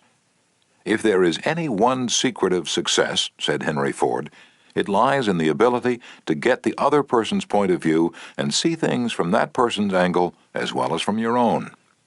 That is so good I want to repeat it. If there is any one secret of success, it lies in the ability to get the other person's point of view and see things from that person's angle as well as from your own. That is so simple, so obvious, that anyone ought to see the truth of it at a glance, yet 90% of the people on this earth ignore it 90% of the time. An example? Look at the letters that come across your desk tomorrow morning, and you find that most of them violate this important canon of common sense. Take this one, a letter written by the head of the radio department of an advertising agency with offices scattered across the continent. This letter was sent to the managers of local radio stations throughout the country. To Mr. John Blank, Blankville, Indiana. Dear Mr. Blank, the XYZ Company desires to retain its position in advertising agency leadership in the radio field. Who cares what your company desires? I'm worried about my own problems.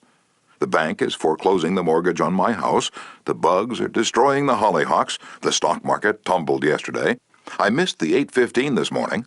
I wasn't invited to the Joneses' dance last night. The doctor tells me I have high blood pressure and neuritis and dandruff. And then what happens? I come down to the office this morning, worried, open my mail, and hear some little whippersnapper off in New York yapping about what his company wants. Bah! If he only realized what sort of impression his letter makes, he would get out of the advertising business and start manufacturing sheep dip. This agency's national advertising accounts were the bulwark of the network.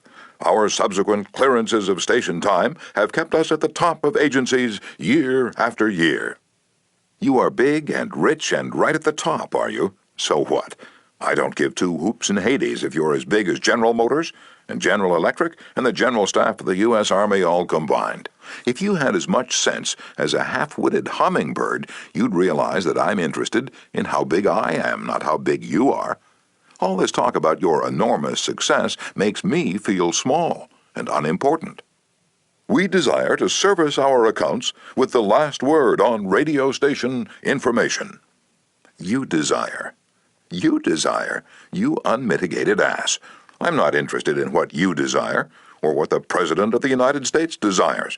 Let me tell you once and for all that I am interested in what I desire, and you haven't said a word about that yet in this absurd letter of yours. Will you therefore put the XYZ Company on your preferred list for weekly station information, every single detail that will be useful to an agency in intelligently booking time? Preferred list? You have your nerve. You make me feel insignificant by your big talk about your company, and then you ask me to put you on a preferred list, and you don't even say please when you ask it. A prompt acknowledgement of this letter, giving us your latest doings, will be mutually helpful. You fool.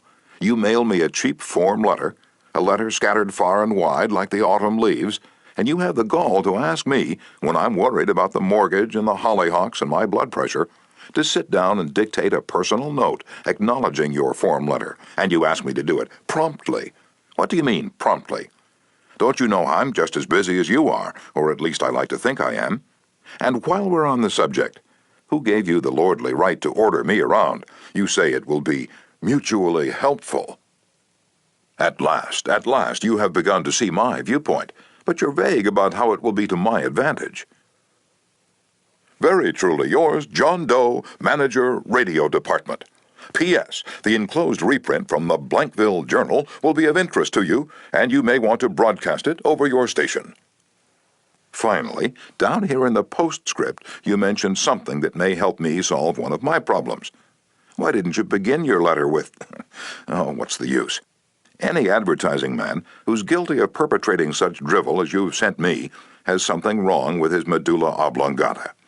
You don't need a letter giving our latest doings. What you need is a quart of iodine in your thyroid gland. Now, if people who devote their lives to advertising and who pose as experts in the art of influencing people to buy, if they write a letter like that, what can we expect from the butcher and the baker or the auto mechanic? Here's another letter, written by the superintendent of a large freight terminal to a student of this course, Edward Vermillen. What effect did this letter have on the man to whom it was addressed? Let me read it to you, and then I'll tell you. A. Zarega's Sons, Incorporated, 28 Front Street, Brooklyn, New York, 11201. Attention, Mr. Edward Vermillen. Gentlemen, the operations at our outbound rail receiving station are handicapped because a material percentage of the total business is delivered us in the late afternoon. This condition results in congestion, overtime on the part of our forces, delays to trucks, and in some cases delays to freight. On November 10th, we received from your company a lot of 510 pieces, which reached here at 4:20 p.m. We solicit your cooperation toward overcoming the undesirable effects arising from late receipt of freight. May we ask that on days on which you ship the volume which was received on the above date, effort be made either to get the truck here earlier or to deliver us part of the freight during the morning. The advantage that would accrue to you under such an arrangement would be that of more expeditious discharge of your trucks and the assurance that your business would go forward on the date of its receipt. Very truly yours, John Brown, Superintendent.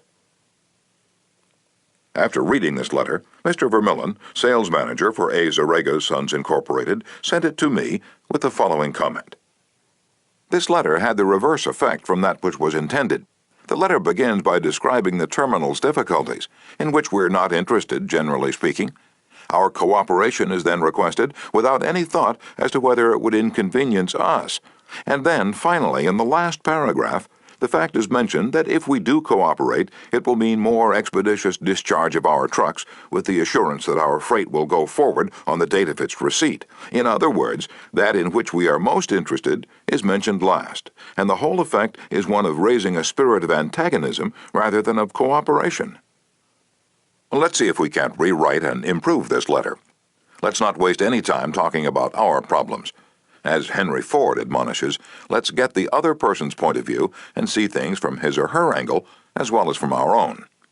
Here's one way of revising the letter. It may not be the best way, but isn't it an improvement? Mr. Edward Vermillen, care of A. Zarega Sons Incorporated, 28 Front Street, Brooklyn, New York, 11201. Dear Mr. Vermillen, your company has been one of our good customers for 14 years. Naturally, we're very grateful for your patronage and are eager to give you the speedy, efficient service you deserve. However, we regret to say that it isn't possible for us to do that when your trucks bring us a large shipment late in the afternoon, as they did on November 10th. Why? Because many other customers make late afternoon deliveries also. Naturally, that causes congestion. That means your trucks are held up unavoidably at the pier, and sometimes even your freight is delayed. That's bad, but it can be avoided. If you make your deliveries at the pier in the morning, when possible, your trucks will be able to keep moving. Your freight will get immediate attention, and our workers will get home early at night to enjoy a dinner of the delicious macaroni and noodles that you manufacture. Regardless of when your shipments arrive, we shall always cheerfully do all in our power to serve you promptly. You are busy, please don't trouble to answer this note. Yours truly, John Brown, Superintendent. Barbara Anderson, who worked in a bank in New York, desired to move to Phoenix, Arizona because of the health of her son. Using the principles she had learned in our course, she wrote the following letter to 12 banks in Phoenix. Dear Sir, my 10 years of bank experience should be of interest to a rapidly growing bank like yours. In various capacities in bank operations with the Bankers Trust Company in New York, leading to my present assignment as branch manager, I have acquired skills in all phases of banking, including depositor relations, credits, loans, and administration. I will be relocating to Phoenix in May, and I am sure I can contribute to your growth and profit. I will be in Phoenix the week of April 3rd and would appreciate the opportunity to show you how I can help your bank meet its goals. Sincerely, Barbara A. Anderson. Do you think Mrs. Anderson received any response from that letter? 11 of the 12 banks invited her to be interviewed, and she had a choice of which bank's offer to accept. Why? Mrs. Anderson did not state what she wanted, but wrote in the letter how she could help them, and focused on their wants, not on her own. Thousands of salespeople are pounding the pavements today, tired, discouraged, and underpaid. Why? Because they're always thinking only of what they want. They don't realize that neither you or I want to buy anything. If we did, we'd go out and buy it. But both of us are eternally interested in solving our problems. And if salespeople can show us how their services or merchandise will help us solve our problems, they won't need to sell us, we'll buy. And customers like to feel that they're buying, not being sold. Yet many salespeople spend a lifetime in selling without seeing things from the customer's angle. For example, for many years I lived in Forest Hills, a little community of private homes in the center of Greater New York. One day, as I was rushing to the station, I chanced to meet a real estate operator who'd bought and sold property in that area for many years. He knew Forest Hills well, so I hurriedly asked him whether or not my stucco house was built with metal lath or hollow tile. He said he didn't know, told me what I already knew that I could find out by calling the Forest Hills Garden Association. Now, the following morning, I received a letter from him. Did he give me the information I wanted? He could have gotten it in 60 seconds by a telephone call, but he didn't. He told me again that I could get it by telephoning, and then asked me to let him handle my insurance. He was not interested in helping me. He was interested only in helping himself. J. Howard Lucas of Birmingham, Alabama, tells how two salespeople from the same company handled the same type of situation. He reported, "Several years ago, I was on the management team of a small company. Headquartered near us was the district office of a large insurance company. Their agents were assigned territories, and our company was assigned to two agents, whom I shall refer to as Carl and John. One morning, Carl dropped by our office and casually mentioned that his company had just introduced a new life insurance policy for executives and thought we might be interested later on, and he'd get back to us when he had more information on it. The same day, John saw us on the sidewalk while returning from a coffee break, and he shouted, 'Hey, Luke, hold up, I have some great news for you fellows.' He hurried over and very excitedly told us about an executive life insurance policy his company had introduced that very day. It was the same policy that Carl had casually mentioned. He wanted us to have one of the first issued. He gave us a few important facts about the coverage and ended saying, 'The policy's so new I'm going to have someone from the home office come out tomorrow and explain it. Now in the meantime, let's get the application signed and on the way so he can have more information to work with.' His enthusiasm aroused in us an eager want for this policy, even though we still did not have details. When they were made available to us, they confirmed John's initial understanding of the policy, and he not only sold each of us a policy, but later doubled our coverage. Carl could have had those sales, but he made no effort to arouse in us any desire for the policies. The world is full of people who are grabbing and self-seeking, so the rare individual who unselfishly tries to serve others has an enormous advantage. He has little competition. Owen D. Young, a noted lawyer and one of America's great business leaders, once said, "People who can put themselves in the place of other people, who can understand the workings of their minds, need never worry about what the future has in store for them." If you get just one thing out of this book, an increased tendency to think always in terms of other people's point of view and see things from their angle, if you get just that one thing, it may easily prove to be one of the building blocks of your career. Looking at the other person's point of view and arousing in him an eager want for something is not to be construed as manipulating that person so that he will do something that is only for your benefit and his detriment. Each party should gain from the negotiation. In the letters to Mr. Vermeulen, both the sender and the receiver of the correspondence gained by implementing what was suggested. Both the bank and Mrs. Anderson won by her letter in that the bank obtained a valuable employee and Mrs. Anderson a suitable job. And in the example of John's sale of insurance to Mr. Lucas, both gained through this transaction. Another example in which everybody gains through this principle of arousing an eager want comes from Michael E. Whidden of Warwick, Rhode Island, who's a territory salesman for the Shell Oil Company. Mike wanted to become the #1 salesperson in his district, but one service station was holding him back. It was run by an older man who could not be motivated to clean up his station. It was in such poor shape that sales were declining significantly. This manager would not listen to any of Mike's pleas to upgrade the station. After many exhortations and heart-to-heart talks, all of which had no impact, Mike decided to invite the manager to visit the newest Shell station in his territory. The manager was so impressed by the facilities at the new station that when Mike visited him the next time, his station was cleaned up and had recorded a sales increase. This enabled Mike to reach the #1 spot in his district. All his talking and discussion hadn't helped, but by arousing an eager want in the manager, by showing him the modern station, he had accomplished his goal, and both the manager and Mike benefited. Most people go through college and learn to read Virgil and master the mysteries of calculus without ever discovering how their own minds function. For instance, I once gave a course in effective speaking for the young college graduates who were entering the employ of the Carrier Corporation, the large air conditioner manufacturer. One of the participants wanted to persuade the others to play basketball in their free time, and this is about what he said. "I want you to come out and play basketball. I like to play basketball. The last few times I've been down to the gymnasium, there haven't been enough people to get up a game. 2 or 3 of us got to throwing the ball around the other night, and I got a black eye. I wish all of you would come down tomorrow night. I want to play basketball." Did he talk about anything you want? You don't want to go to a gymnasium that no one else goes to, do you? You don't care about what he wants. You don't want to get a black eye. Could he have shown you how to get the things you want by using the gymnasium? More surely, more pep, keener edge to the appetite, clearer brain, fun, games, basketball. To repeat Professor Overstreet's wise advice, first, arouse in the other person an eager want. He who can do this has the whole world with him. He who cannot walks a lonely way. One of the students in my training course was worried about his little boy. The child was underweight and refused to eat properly. His parents used the usual method. They scolded and nagged. Mother wants you to eat this and that. Father wants you to grow up to be a big man. Did the boy pay any attention to these pleas? Just about as much as you pay to one fleck of sand on a sandy beach. No one with a trace of horse sense would expect a child 3 years old to react to the viewpoint of a father 30 years old. Yet that was precisely what the father had expected. It was absurd. He finally saw that. So he said to himself, "What does that boy want? How can I tie up what I want to what he wants?" It was easy for the father when he started thinking about it. His boy had a tricycle that he loved to ride up and down the sidewalk in front of the house in Brooklyn. A few doors down the street lived a bully, a bigger boy who would pull the little boy off his tricycle and ride it himself. Naturally, the little boy would run screaming to his mother, and she would have to come out and take the bully off the tricycle and put her little boy on again.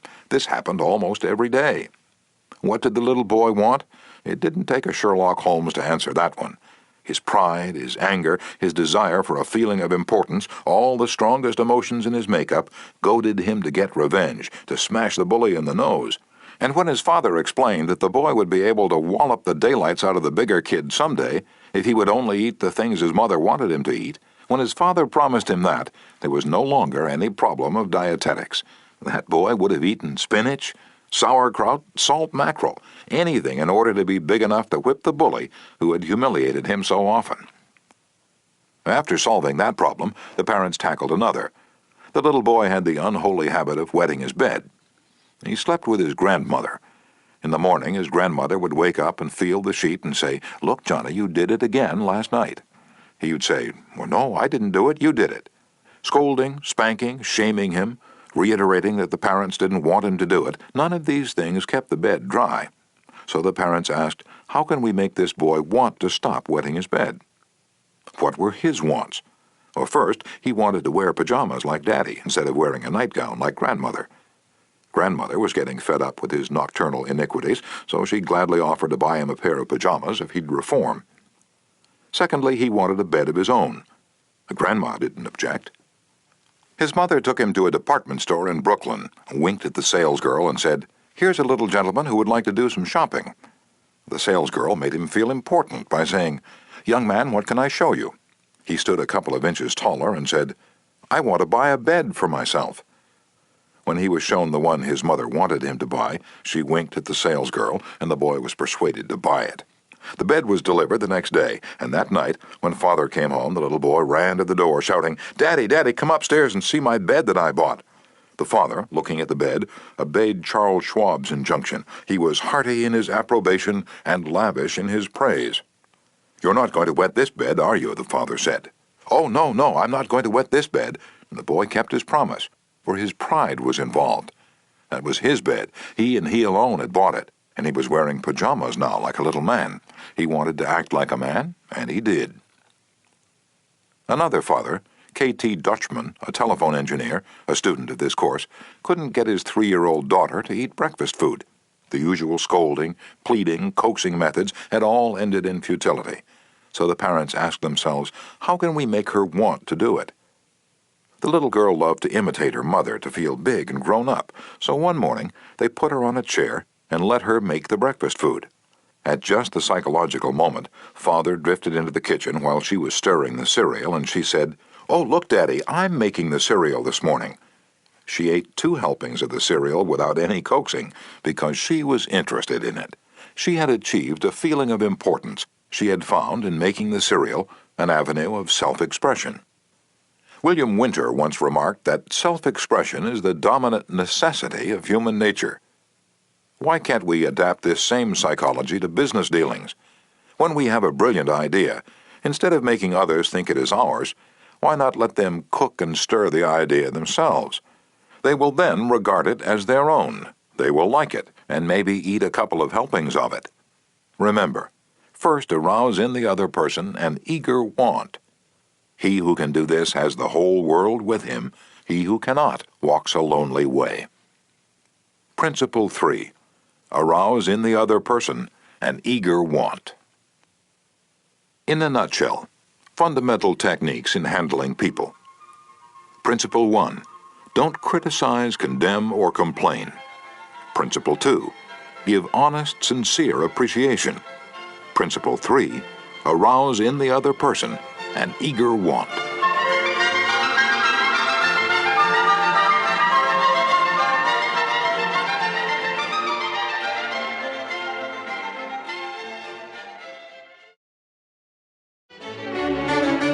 Part 2. 6 Ways to Make People Like You. Chapter 1. Do this and you'll be welcome anywhere. Why read this book to find out how to win friends? Why not study the technique of one of the greatest winner of friends the world has ever known? Who is he? You may meet him tomorrow coming down the street. When you get within 10 feet of him, he will begin to wag his tail. If you stop and pat him, he'll almost jump out of his skin to show you how much he likes you. And you know that behind this show of affection on his part, there are no ulterior motives. He doesn't want to sell you any real estate, and he doesn't want to marry you. Did you ever stop to think that a dog is the only animal that doesn't have to work for a living? A hen has to lay eggs, a cow has to give milk, a canary has to sing, but a dog makes his living by giving you nothing but love. When I was 5 years old, my father bought a little yellow-haired pup for 50 cents. He was the light and joy of my childhood. Every afternoon about 4:30, he would sit in the front yard with his beautiful eyes staring steadfastly at the path, and as soon as he heard my voice or saw me swinging my dinner pail through the buckbrush, he was off like a shot, racing breathlessly up the hill to greet me with leaps of joy and barks of sheer ecstasy. Tippy was my constant companion for 5 years. Then, one tragic night, I shall never forget it, he was killed within 10 feet of my head, killed by lightning. Tippy's death was the tragedy of my boyhood. You never read a book on psychology, Tippy. You didn't need to. You knew by some divine instinct that you can make more friends in 2 months by becoming genuinely interested in other people than you can in 2 years by trying to get other people interested in you. Let me repeat that. You can make more friends in 2 months by becoming interested in other people than you can in 2 years by trying to get other people interested in you. Yet I know, and you know, people who blunder through life trying to wigwag other people into becoming interested in them. Of course, it doesn't work. People are not interested in you. They are not interested in me. They are interested in themselves, morning, noon, and after dinner. The New York Telephone Company made a detailed study of telephone conversations to find out which word is the most frequently used. And you've guessed it. It is the personal pronoun I. I. It was used 3,900 times in 500 telephone conversations. I. When you see a group photograph that you're in, whose picture do you look for first? If we merely try to impress people and get people interested in us, we will never have many true, sincere friends. Friends, real friends, are not made that way. Napoleon tried it, and in his last meeting with Josephine he said, "Josephine, I have been as fortunate as any man ever was on this earth, and yet at this hour you are the only person in the world on whom I can rely." And historians doubt whether he could rely even on her. Alfred Adler, the famous Viennese psychologist, wrote a book entitled, "What Life Should Mean to You." In that book he says, "It is the individual who is not interested in his fellow men who has the greatest difficulties in life and provides the greatest injury to others. It is from among such individuals that all human failures spring." You may read scores of erudite tomes on psychology without coming across a statement more significant for you and me. Adler's statement is so rich with meaning that I'm going to repeat it. It is the individual who is not interested in his fellow men who has the greatest difficulties in life and provides the greatest injury to others. It is from among such individuals that all human failures spring. I once took a course in short story writing at New York University, and during that course, the editor of a leading magazine talked to our class. He said he could pick up any one of the dozens of stories that drifted across his desk every day, and after reading a few paragraphs, he could feel whether or not the author liked people. If the author doesn't like people, he said, people won't like his or her stories. This hard-boiled editor stopped twice in the course of his talk on fiction writing and apologized for preaching a sermon. I am telling you, he said, the same things your preacher would tell you, but remember, you have to be interested in people if you want to be a successful writer of stories. If that is true of writing fiction, you can be sure it is true of dealing with people face to face. I spent an evening in the dressing room of Howard Thurston the last time he appeared on Broadway. Thurston was the acknowledged dean of magicians. For 40 years, he had traveled all over the world, time and again, creating illusions, mystifying audiences, and making people gasp with astonishment. More than 60 million people had paid admission to his show, and he had made almost $2 million in profit. I asked Mr. Thurston to tell me the secret of his success. His schooling certainly had nothing to do with it, for he ran away from home as a small boy, became a hobo, rode in boxcars, slept in haystacks, begged his food from door to door, and learned to read by looking out of boxcars at signs along the railway. Did he have a superior knowledge of magic? No, he told me hundreds of books had been written about legerdemain, and scores of people knew as much about it as he did. But he had two things that the others didn't have. First, he had the ability to put his personality across the footlights. He was a master showman. He knew human nature. Everything he did, every gesture, every intonation of his voice, every lifting of an eyebrow had been carefully rehearsed in advance, and his actions were timed to split seconds. But in addition to that, Thurston had a genuine interest in people. He told me that many magicians would look at the audience and say to themselves, "Well, there's a bunch of suckers out there, a bunch of hicks. I'll fool them all right." But Thurston's method was totally different. He told me that every time he went on stage, he said to himself, "I'm grateful because these people come to see me. They make it possible for me to make my living in a very agreeable way. I'm going to give them the very best I possibly can." He declared he never stepped in front of the footlights without first saying to himself over and over, "I love my audience. I love my audience." Ridiculous? Absurd? You're privileged to think anything you like. I am merely passing it on to you without comment as a recipe used by one of the most famous magicians of all time. George Dyke of North Warren, Pennsylvania, was forced to retire from his service station business after 30 years when a new highway was constructed over the site of his station. It wasn't long before the idle days of retirement began to bore him, so he started filling in his time trying to play music on his old fiddle. Soon he was traveling the area to listen to music and talk with many of the accomplished fiddlers. In his humble and friendly way, he became generally interested in learning the background and interests of every musician he met. Although he was not a great fiddler himself, he made many friends in this pursuit. He attended competitions and soon became known to the country music fans in the eastern part of the United States as Uncle George the Fiddle Scraper from Kinzua County. When we heard Uncle George, he was 72 and enjoying every minute of his life. By having a sustained interest in other people, he created a new life for himself at a time when most people consider their productive years over. That, too, is one of the secrets of Theodore Roosevelt's astonishing popularity. Even his servants loved him. His valet, James E. Amos, wrote a book about him entitled Theodore Roosevelt, Hero to His Valet. In that book, Amos relates this illuminating incident. "My wife one time asked the president about a Bob White. She'd never seen one, and he described it to her fully. Some time later, the telephone at our cottage rang. Amos and his wife lived in a little cottage on the Roosevelt estate at Oyster Bay. My wife answered it, and it was Mr. Roosevelt himself. He'd called her, he said, to tell her that there was a Bob White outside her window, and that if she would look out, she might see it." Little things like that were so characteristic of him. Whenever he went by our cottage, even though we were out of sight, we'd hear him call out, "Oh, Annie! Oh, James!" and just a friendly greeting as he went by. How could employees keep from liking a man like that? How could anyone keep from liking him? Roosevelt called at the White House one day when President and Mrs. Taft were away. His honest liking for humble people was shown by the fact that he greeted all the old White House servants by name, even the scullery maids. When he saw Alice, the kitchen maid, writes Archie Butt, he asked her if she still made cornbread. Alice told him that she sometimes made it for the servants, but no one ate it upstairs. "They show bad taste," Roosevelt boomed, "and I'll tell the president so when I see him." Alice brought a piece to him on a plate, and he went over to the office, eating it as he went and greeting gardeners and laborers as he passed. He addressed each person just as he had addressed them in the past. Ike Hoover, who had been head usher at the White House for 40 years, said with tears in his eyes, "It's the only happy day we had here in nearly 2 years, and not one of us would exchange it for a $100 bill." The same concern for the seemingly unimportant people helped sales representative Edward M. Sykes, Jr. of Chatham, New Jersey, retain an account.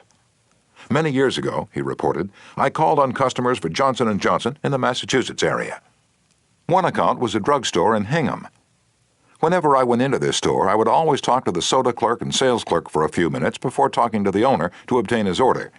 One day, I went up to the owner of the store and he told me to leave as he was not interested in buying J&J products anymore because he felt they were concentrating their activities on food and discount stores to the detriment of small drugstores. I left with my tail between my legs and drove around the town for several hours. Finally, I decided to go back and try at least to explain our position to the owner of the store. When I returned, I walked in and, as usual, said hello to the soda clerk and sales clerk. When I walked up to the owner, he smiled at me and welcomed me back. He then gave me double the usual order. I looked at him with surprise and asked him what had happened since my visit only a few hours earlier. He pointed to the young man at the soda fountain and said that after I had left, the boy had come over and said that I was one of the few salespeople that called on the store that even bothered to say hello to him and to the others in the store. He told the owner that if any salesperson deserved his business, it was I. The owner agreed and remained a loyal customer. I never forgot that to be genuinely interested in other people is a most important quality for a salesperson to possess, for any person, for that matter.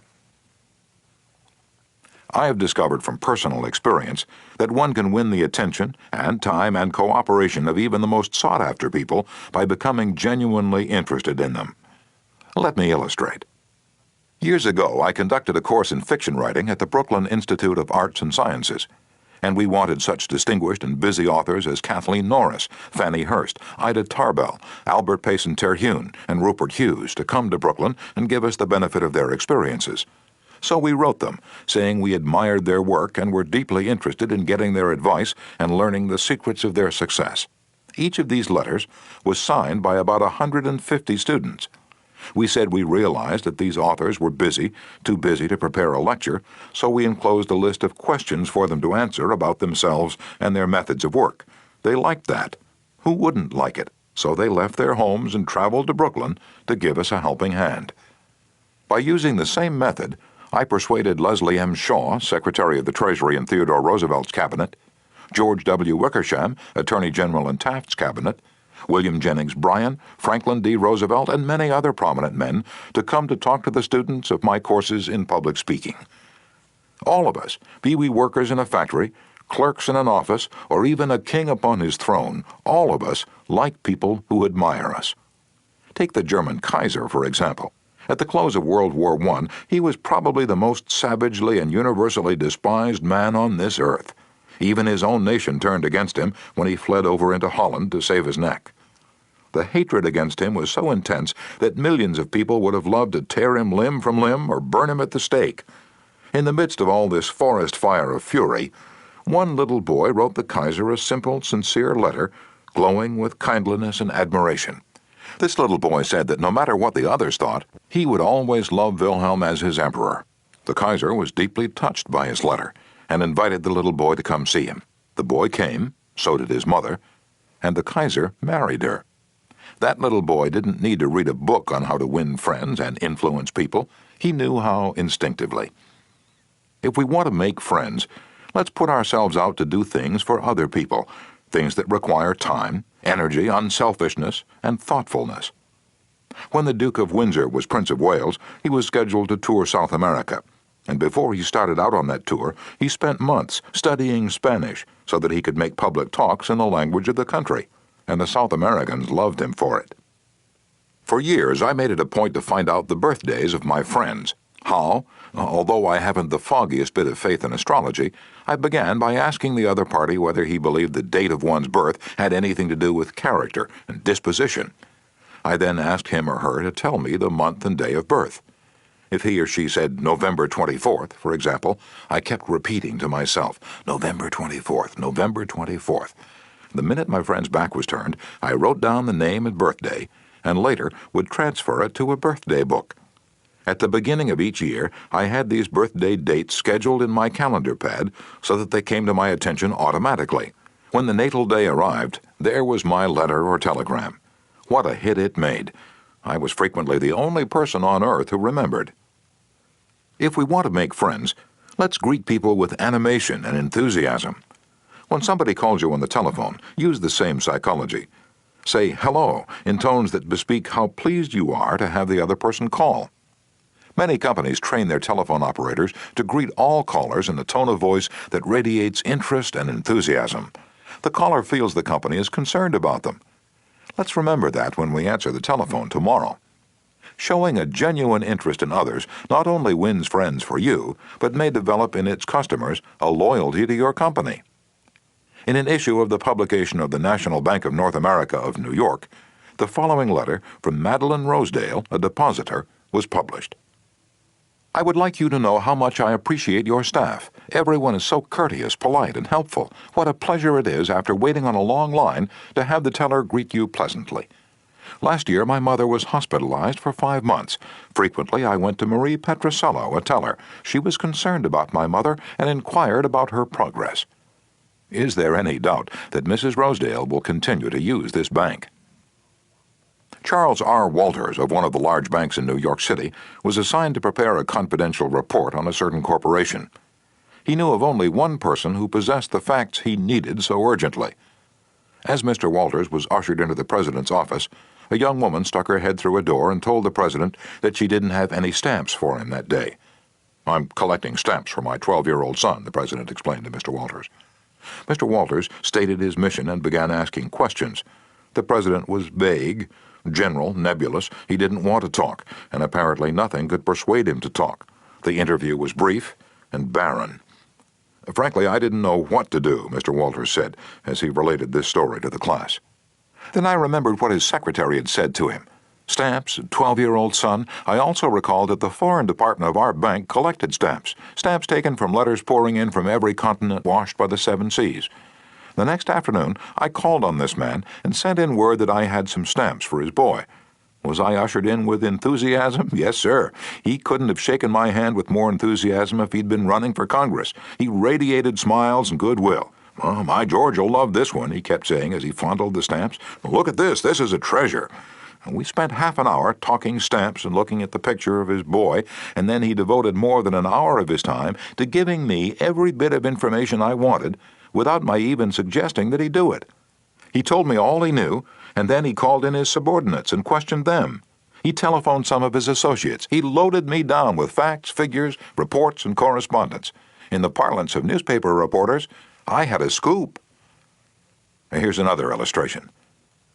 C.M. Napoli, Jr. of Philadelphia had tried for years to sell fuel to a large chain store organization, but the chain store company continued to purchase its fuel from an out-of-town dealer and haul it right past the door of Napoli's office. Mr. Napoli made a speech one night before one of my classes, pouring out his hot wrath upon chain stores, branding them as a curse to the nation, and still he wondered why he couldn't sell them. I suggested that he try different tactics. To put it briefly, this is what happened. We staged a debate between members of the course on whether the spread of the chain store is doing the country more harm than good. Napoli, at my suggestion, took the negative side. He agreed to defend the chain stores, and then went straight to an executive of the chain store organization that he despised and said, "I am not here to try to sell fuel. I've come to ask you to do me a favor." He then told about his debate and said, "I've come to you for help because I can't think of anyone else who would be more capable of giving me the facts I want. I'm anxious to win this debate, and I'll deeply appreciate whatever help you can give me." And here's the rest of the story in Mr. Napoli's own words. I asked this man for precisely 1 minute of his time. It was with that understanding that he consented to see me. After I'd stated my case, he motioned me to the chair and talked to me for exactly 1 hour and 47 minutes. He called in another executive who'd written a book on chain stores. He wrote to the National Chain Store Association and secured for me a copy of a debate on the subject. He feels that the chain store is rendering a real service to humanity. He's proud of what he's doing for hundreds of communities. His eyes fairly glowed as he talked, and I must confess that he opened my eyes to things I'd never even dreamed of. He changed my whole mental attitude. As I was leaving, he walked with me to the door, put his arm around my shoulder, wished me well in my debate, and asked me to stop in and see him again and let him know how I made out. The last words he said to me were, "Please see me again later in the spring. I should like to place an order with you for fuel." To me, that was almost a miracle. Here he was, offering to buy fuel without my even suggesting it. I had made more headway in 2 hours by becoming genuinely interested in him and his problems than I could have made in 10 years trying to get him interested in me and my product. You didn't discover a new truth, Mr. Napoli. For a long time ago, 100 years before Christ was born, a famous old Roman poet, Publilius Cyrus, remarked, "We are interested in others when they are interested in us." A show of interest, as with every other principle of human relations, must be sincere. It must pay off not only for the person showing the interest, but for the person receiving the attention. It is a two-way street. Both parties benefit. Martin Ginsburg, who took our course in Long Island, New York, reported how the special interest a nurse took in him profoundly affected his life. It was Thanksgiving Day, and I was 10 years old.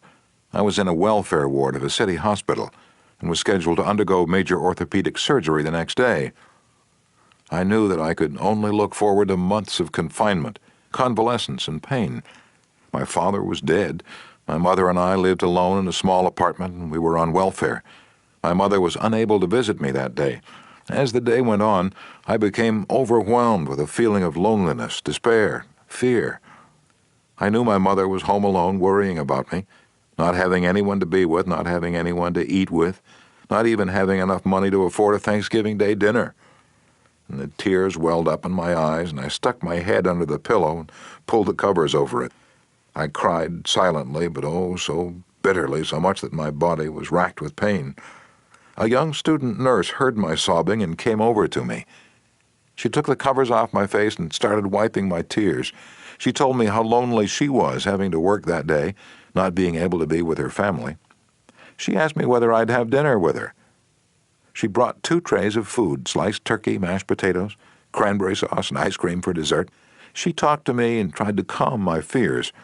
Even though she was scheduled to go off duty at 4 p.m., she stayed on her own time until almost 11 p.m. She played games with me, talked to me, and stayed with me until I finally fell asleep.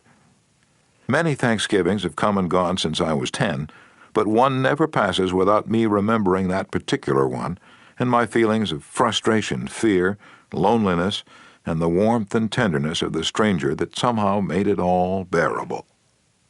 If you want others to like you, if you want to develop real friendships, if you want to help others at the same time as you help yourself, keep this principle in mind. Principle 1. Become genuinely interested in other people.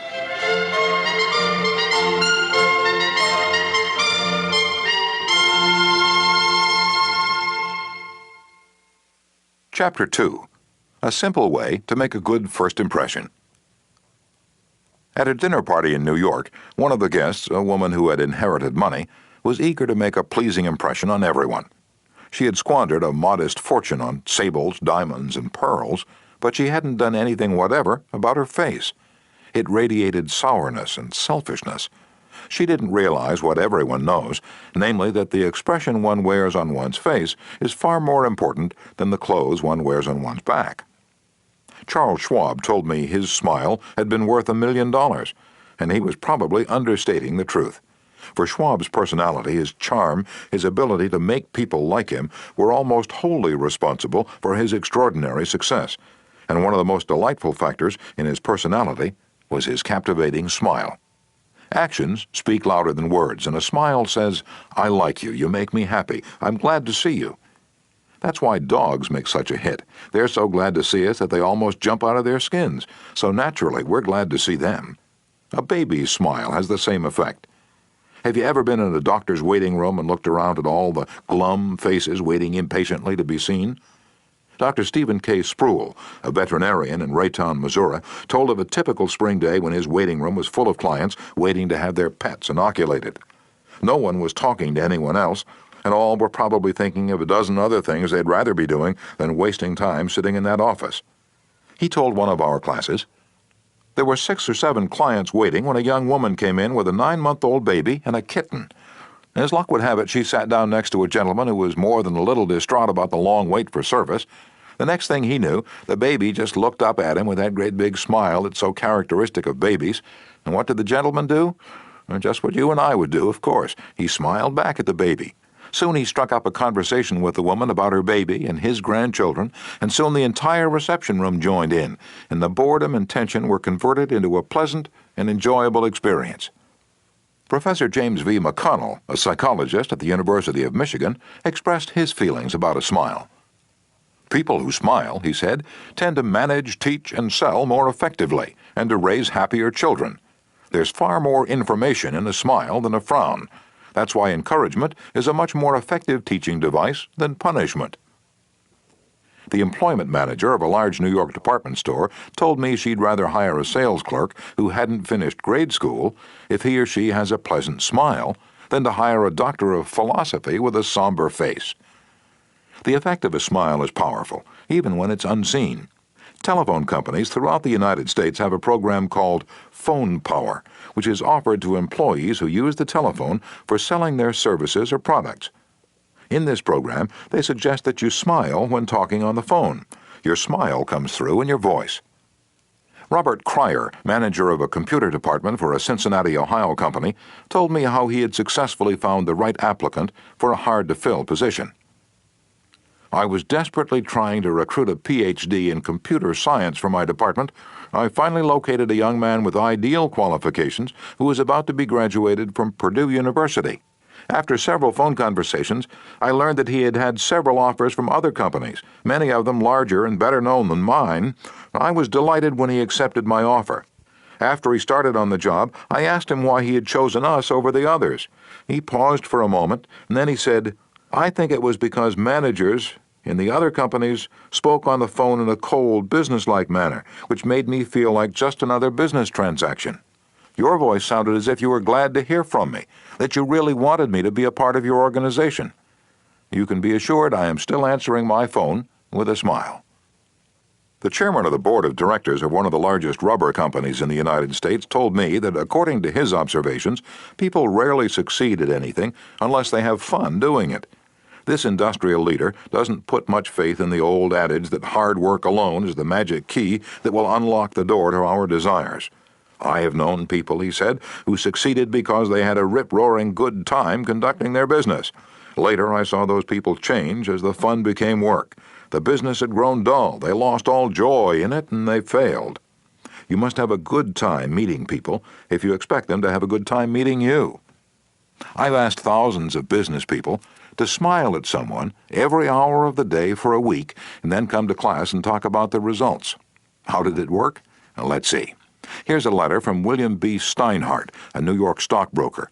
His case isn't isolated. In fact, it's typical of hundreds of cases. "I've been married for over 18 years, wrote Mr. Steinhardt.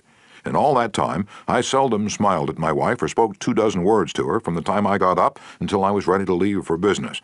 I was one of the worst grouches who ever walked down Broadway.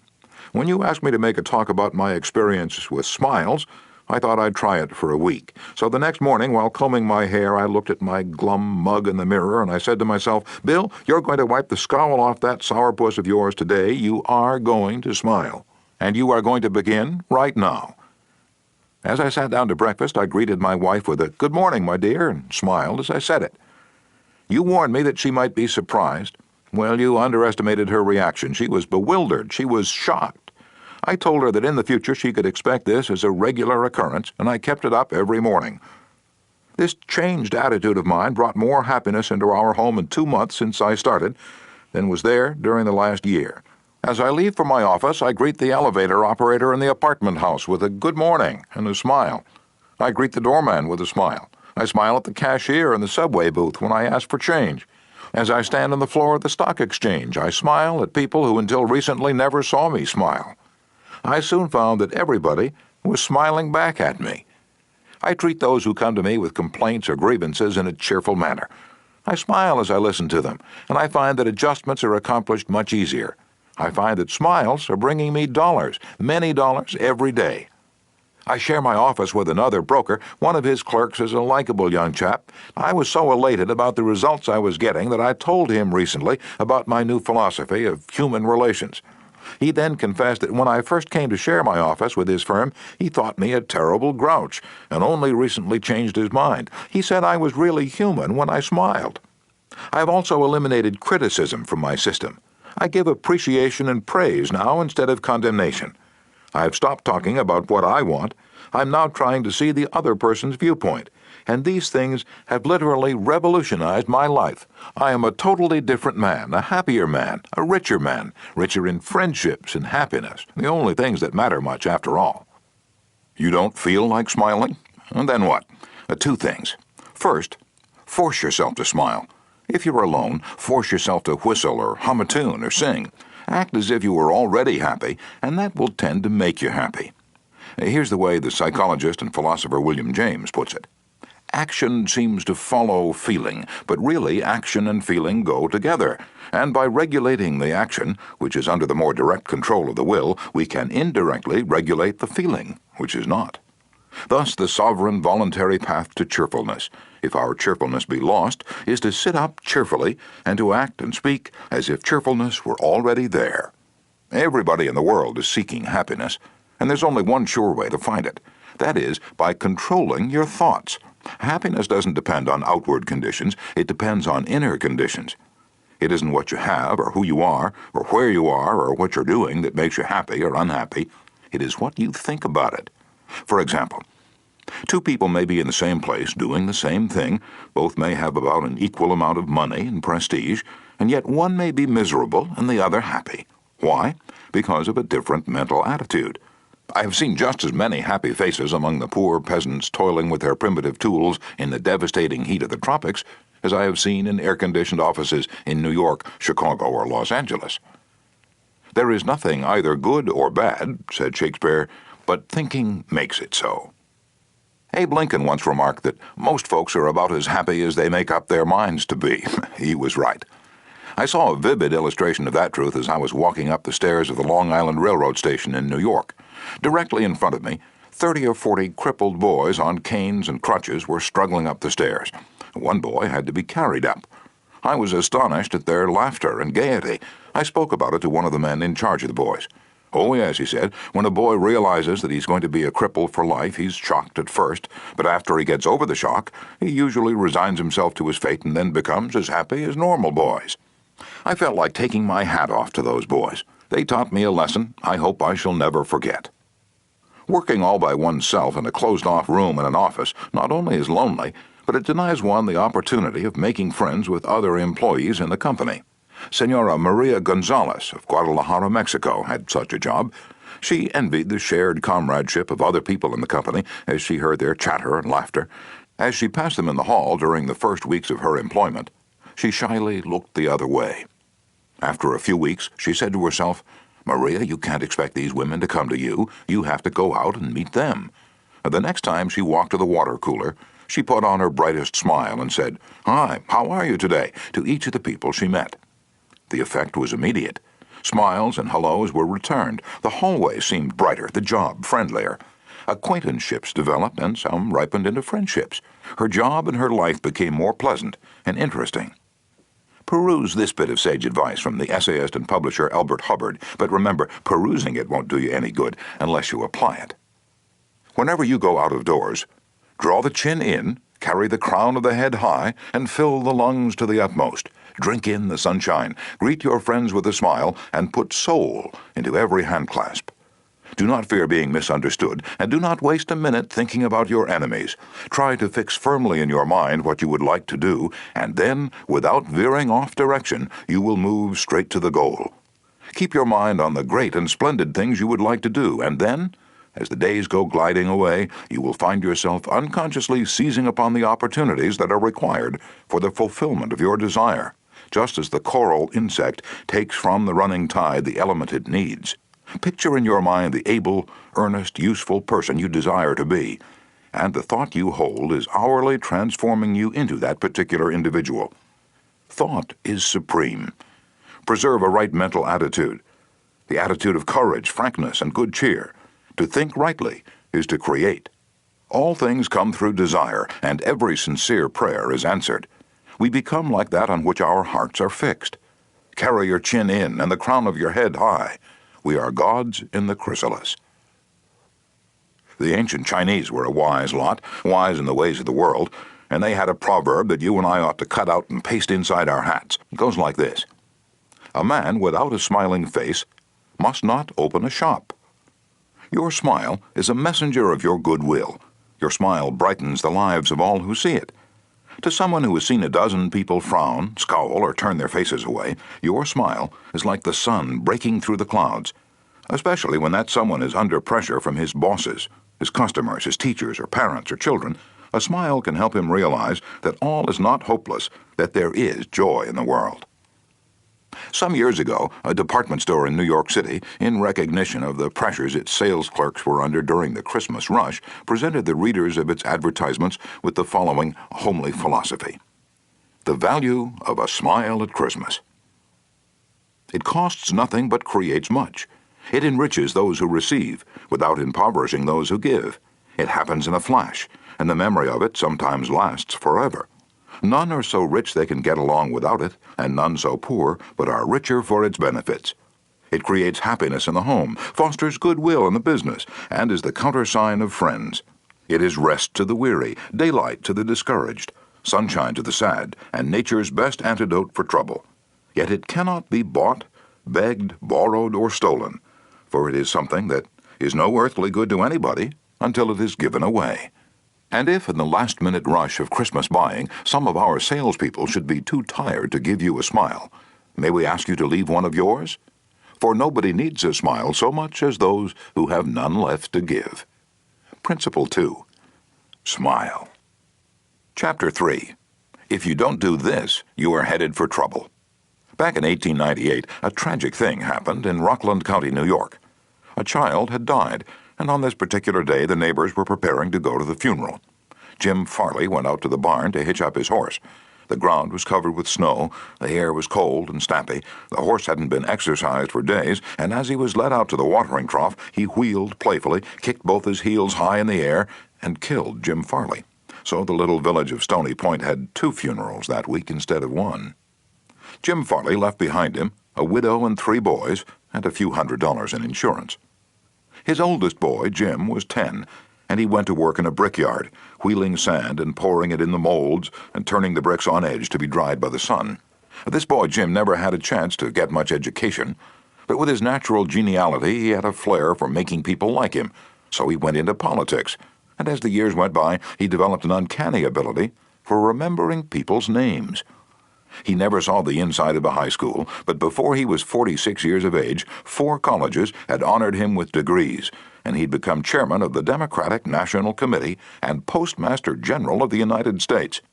I once interviewed Jim Farley and asked him the secret of his success. He said, "Hard work," and I said, "Don't be funny." He then asked me what I thought was the reason for his success. I replied, "I understand you can call 10,000 people by their first names." "No, you're wrong," he said. "I can call 50,000 people by their first names." Now, make no mistake about it, that ability helped Mr. Farley put Franklin D. Roosevelt in the White House when he managed Roosevelt's campaign in 1932. During the years that Jim Farley traveled as a salesman for a gypsum concern, and during the years that he held office as town clerk in Stony Point, he built up a system for remembering names. In the beginning, it was a very simple one. Whenever he met a new acquaintance, he found out his or her complete name and some facts about his or her family, business, and political opinions. He fixed all these facts well in mind as part of the picture, and then the next time he met that person, even if it was a year later, he was able to shake hands, inquire after the family, and ask about the hollyhocks in the backyard. No wonder he developed a following. For months before Roosevelt's campaign for president began, Jim Farley wrote hundreds of letters a day to people all over the western and northwestern states.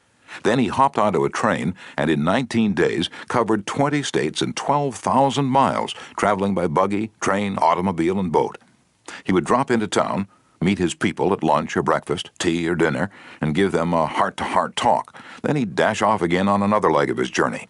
As soon as he arrived back east, he wrote to one person in each town he had visited, asking for a list of all the guests to whom he had talked.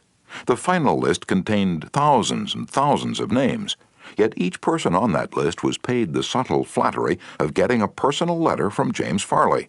These letters began, "Dear Bill," or "Dear Jane," and they were always signed Jim. Jim Farley discovered early in life that the average person is more interested in his or her own name than in all the other names on earth put together. Remember that name and call it easily, and you have paid a subtle and very effective compliment. But forget it or misspell it, and you've placed yourself at a sharp disadvantage. For example, I once organized a public speaking course in Paris and sent form letters to all the American residents in the city. French typists with apparently little knowledge of English filled in the names, and naturally they made blunders. One man, the manager of a large American bank in Paris, wrote me a scathing rebuke because his name had been misspelled. Sometimes it's difficult to remember a name, particularly if it's hard to pronounce. Rather than even try to learn it, many people ignore it or call the person by an easy nickname. Sid Levy once called on a customer for some time whose name was Nicodemus Papadoulis. Most people just called him Nick. Levy told us, "I made a special effort to say his name over several times to myself before I made a call. When I greeted him by his full name, 'Good afternoon, Mr. Nicodemus Papadoulis,' he was shocked. For what seemed like several minutes, there was no reply from him at all. Finally, he said with tears rolling down his cheeks, 'Mr. Levy, in all the 15 years I have been in this country, nobody has ever made the effort to call me by my right name.'" And what was the reason for Andrew Carnegie's success? He was called the Steel King, yet he himself knew little about the manufacture of steel. He had hundreds of people working for him who knew far more about steel than he did. But he knew how to handle people, and that is what made him rich.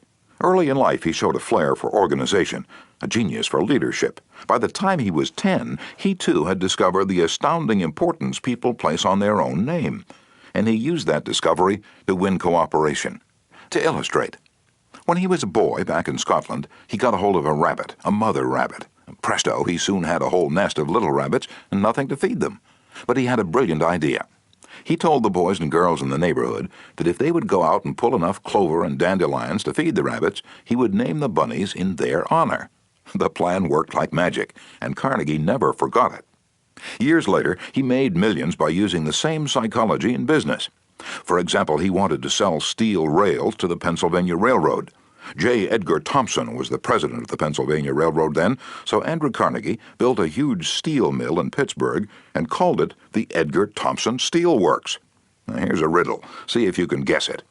When the Pennsylvania Railroad needed steel rails, where do you suppose J. Edgar Thompson bought them? From Sears Roebuck? No. No, you're wrong. Guess again. When Andrew Carnegie and George Pullman were battling each other for supremacy in the railroad sleeping car business, the Steel King again remembered the lesson of the rabbits. The Central Transportation Company, which Andrew Carnegie controlled, was fighting with the company that Pullman owned. Both were struggling to get the sleeping car business of the Union Pacific Railroad, bucking each other, slashing prices, and destroying all chance of profit. Both Carnegie and Pullman had gone to New York to see the board of directors of the Union Pacific. Meeting one evening in the St. Nicholas Hotel, Carnegie said, "Good evening, Mr. Pullman. Aren't we making a couple of fools of ourselves?" "What do you mean?" Pullman demanded. And then Carnegie expressed what he had on his mind, a merger of their two interests. He pictured in glowing terms the mutual advantages of working with instead of against each other. Pullman listened attentively, but he was not wholly convinced. Finally he asked, "What would you call the new company?" And Carnegie replied promptly, "Why, the Pullman Palace Car Company, of course." Pullman's face brightened. "Come into my room," he said. "Let's talk it over." And that talk made industrial history. This policy of remembering and honoring the names of his friends and business associates was one of the secrets of Andrew Carnegie's leadership. He was proud of the fact that he could call many of his factory workers by their first names, and he boasted that while he was personally in charge, no strike ever disturbed his flaming steel mills. Benton Love, chairman of Texas Commerce Bank Shares, believes that the bigger a corporation gets, the colder it becomes. "One way to warm it up," he said, "is to remember people's names. The executive who tells me he can't remember names is at the same time telling me he can't remember a significant part of his business and is operating on quicksand." Karen Kirsch of Rancho Palos Verdes, California, A flight attendant for TWA made it a practice to learn the names of as many passengers in her cabin as possible and use the name when serving them. This resulted in many compliments in her service, expressed both to her directly and to the airline. One passenger wrote, "I haven't flown TWA for some time, but I'm going to start flying nothing but TWA from now on. You make me feel that your airline has become a very personalized airline, and that's important to me." People are so proud of their names that they strive to perpetuate them at any cost.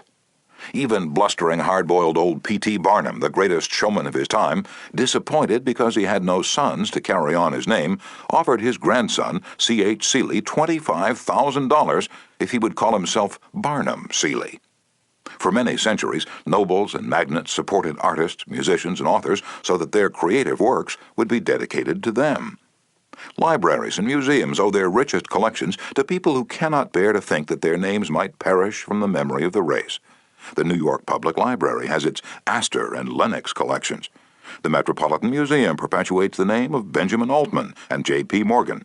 And nearly every church is beautified by stained glass windows commemorating the names of their donors. Many of the buildings on the campuses of most universities bear the names of donors who contributed large sums of money for this honor.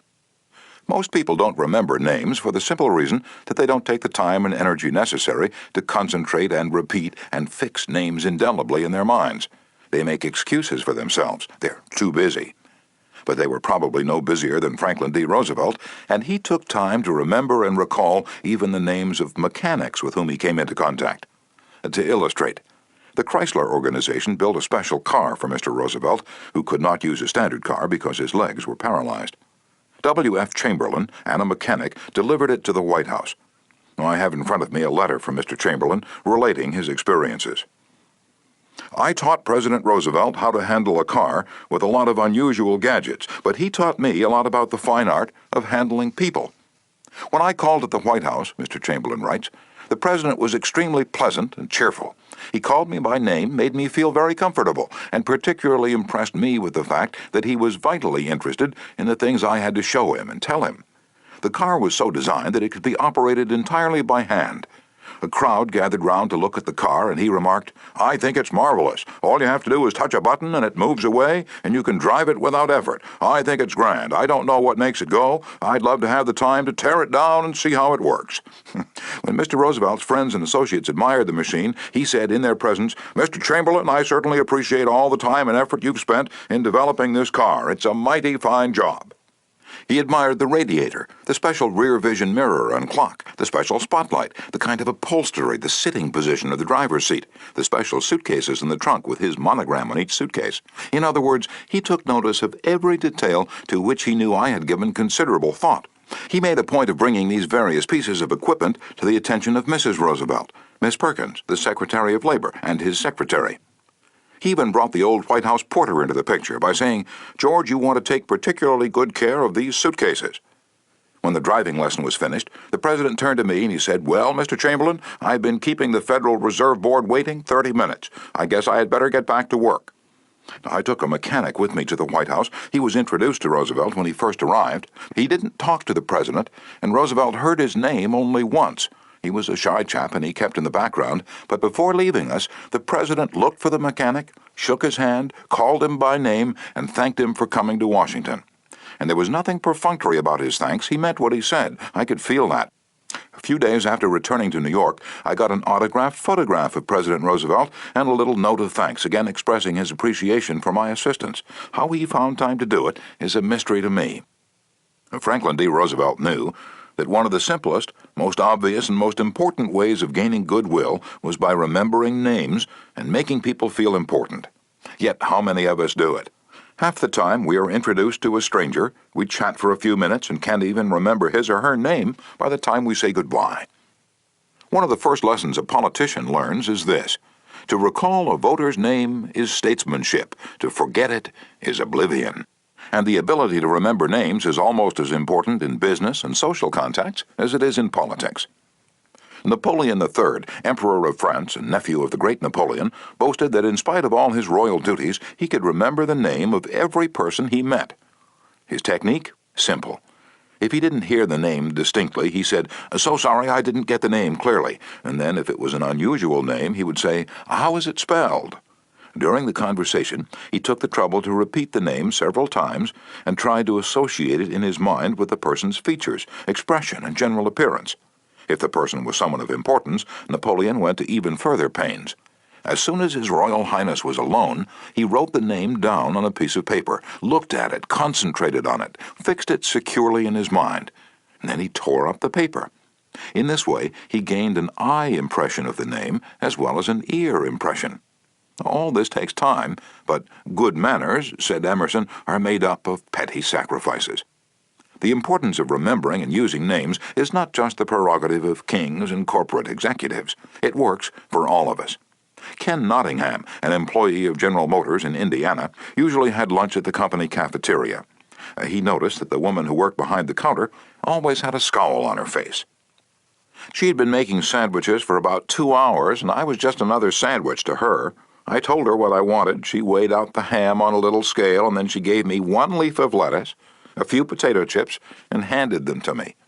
The next day I went through the same line, same woman, same scowl. The only difference was I noticed her name tag. I smiled. I said, "Hello, Eunice." Then I told her what I wanted. Well, she forgot the scale, piled on the ham, gave me 3 leaves of lettuce, and heaped on the potato chips until they fell off the plate. We should be aware of the magic contained in a name and realize this single item is wholly and completely owned by the person with whom we are dealing, and nobody else. The name sets the individual apart. It makes him or her unique among all others. The information we are imparting, or the request we are making, takes on a special importance when we approach the situation with the name of the individual. From the waitress to the senior executive, the name will work magic as we deal with others. Principle 3. Remember that a person's name is to that person the sweetest and most important sound in any language. Chapter 4. An easy way to become a good conversationalist.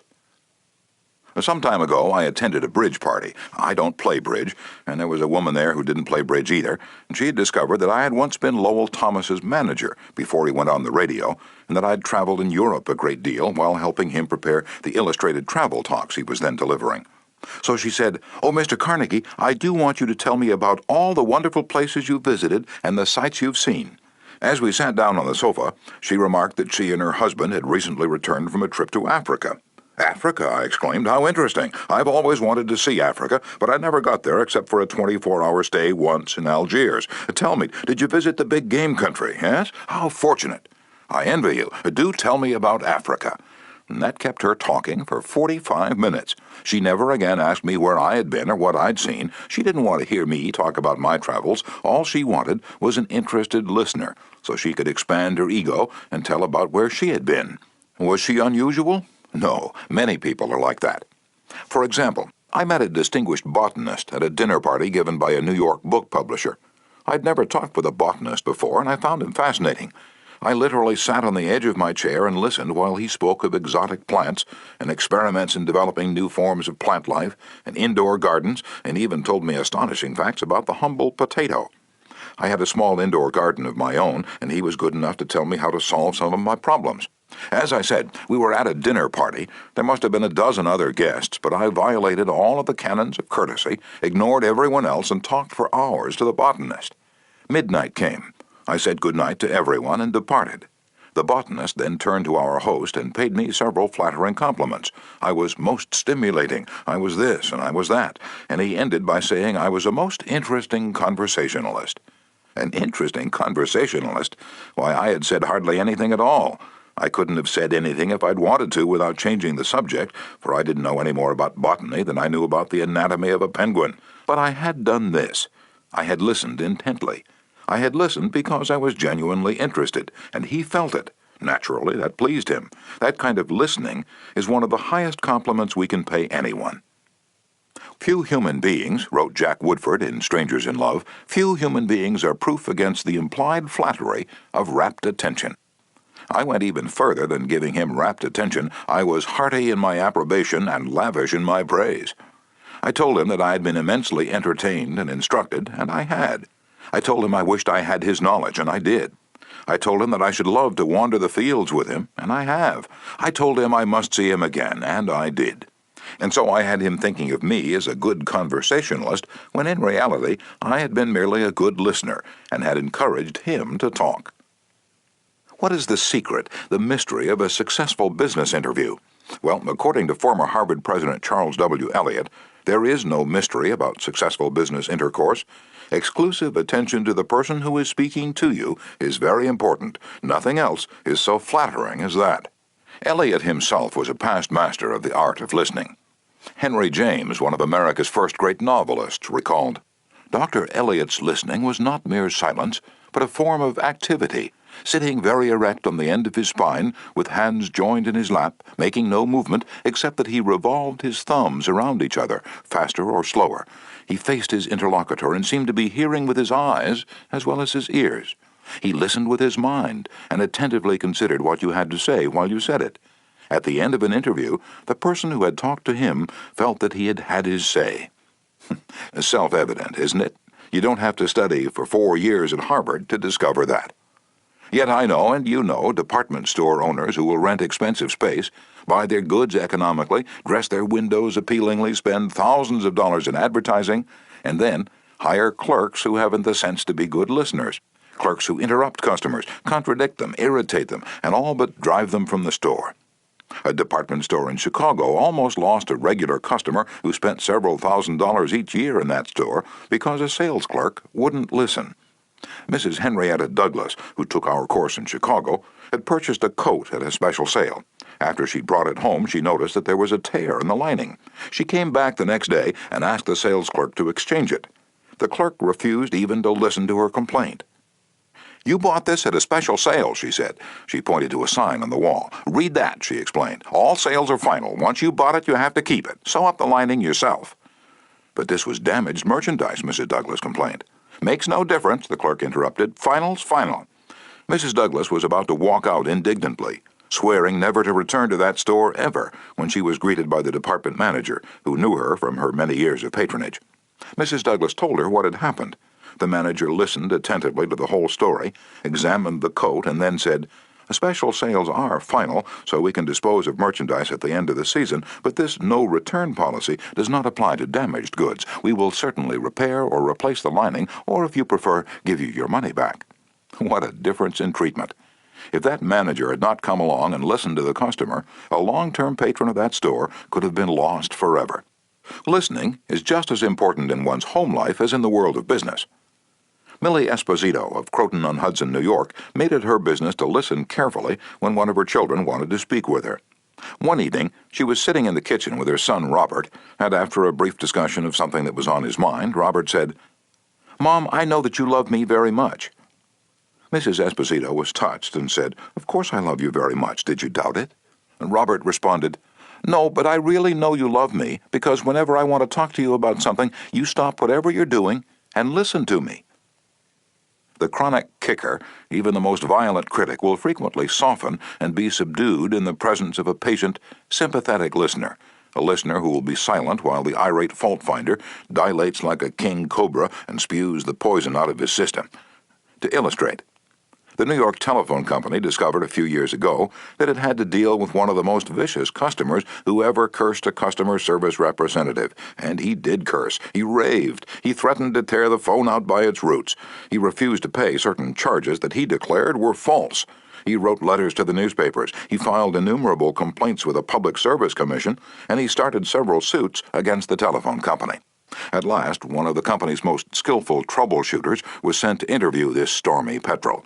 This troubleshooter listened and let the cantankerous customer enjoy himself, pouring out his tirade. The telephone representative listened and said yes, and sympathized with his grievance. "He raved on, and I listened for nearly 3 hours, the troubleshooter said, as he related his experiences before one of my classes. And then I went back and listened some more. I interviewed him 4 times, and before the 4th visit was over, I had become a charter member of an organization he was starting. He called it the Telephone Subscribers Protective Association. I'm still a member of this organization, and so far as I know, I'm the only member in the world today besides Mr. Smith. I listened and sympathized with him on every point that he'd made during these interviews, He never had a telephone representative talk with him that way before, and he became almost friendly. The point on which I went to see him was not even mentioned on the first visit, nor was it mentioned on the second or third, but upon the fourth interview, I closed the case completely. He paid all his bills in full, and for the first time in the history of his difficulties with the telephone company, voluntarily withdrew his complaints from the Public Service Commission. Doubtless Mr. Smith had considered himself a holy crusader, defending public rights against callous exploitation. But in reality, what he'd really wanted was a feeling of importance. He got this feeling of importance, at first, by kicking and complaining. But as soon as he got his feeling of importance from a representative of the company, his imagined grievances vanished into thin air. One morning years ago, an angry customer stormed into the office of Julian F. Detmer, founder of the Detmer Woolen Company, which later became the world's largest distributor of woolens to the tailoring trade. "This man owed us a small sum of money," Mr. Detmer explained to me. "The customer denied it, but we knew he was wrong, so our credit department had insisted that he pay. After getting a number of letters from our credit department, he packed his grip, made a trip to Chicago, and hurried into my office to inform me not only that he was not going to pay that bill, but that he was never going to buy another dollar's worth of goods from the Detmer Woolen Company." I listened patiently to all he had to say. I was tempted to interrupt, but I realized that would be bad policy, so I let him talk himself out. When he finally simmered down and got in a receptive mood, I said quietly, "I want to thank you for coming to Chicago to tell me about this. You've done me a great favor, for if our credit department has annoyed you, it may annoy other good customers, and that would be just too bad. Believe me, I'm far more eager to hear this than you are to tell it." That was the last thing in the world he expected me to say. I think he was a trifle disappointed, because he'd come to Chicago to tell me a thing or two, and here I was thanking him instead of scrapping with him. I assured him we would wipe the charge off the books and forget it, because he was a very careful man with only one account to look after, while our clerks had to look after thousands. Therefore, he was less likely to be wrong than we were. I told him that I understood exactly how he felt, and if I were in his shoes I should undoubtedly feel precisely as he did. Since he wasn't going to buy from us anymore, I recommended some other woolen houses. In the past, we'd usually lunch together when he came to Chicago, so I invited him to have lunch with me this day. He accepted reluctantly, but when we came back to the office, he placed a larger order than ever before. He returned home in a softened mood, and, wanting to be just as fair with us as we'd been with him, looked over his bills, found one that had been mislaid, and sent us a check with his apologies. Later, when his wife presented him with a baby boy, he gave his son the middle name of Detmer, and he remained a friend and customer of the house until his death 22 years afterward. Years ago, a poor Dutch immigrant boy washed the windows of a bakery shop after school to help support his family. His people were so poor that in addition he used to go out in the street with a basket every day and collect stray bits of coal that had fallen in the gutter where the coal wagons had delivered fuel. That boy, Edward Bach, never got more than 6 years of schooling in his life, yet eventually he made himself one of the most successful magazine editors in the history of American journalism. How did he do it? That is a long story, but how he got his start can be told briefly. He got his start by using the principles advocated in this chapter. He left school when he was 13 and became an office boy for Western Union, but he didn't for one moment give up the idea of an education. Instead, he started to educate himself. He saved his car fares and went without lunch until he had enough money to buy an encyclopedia of American biography.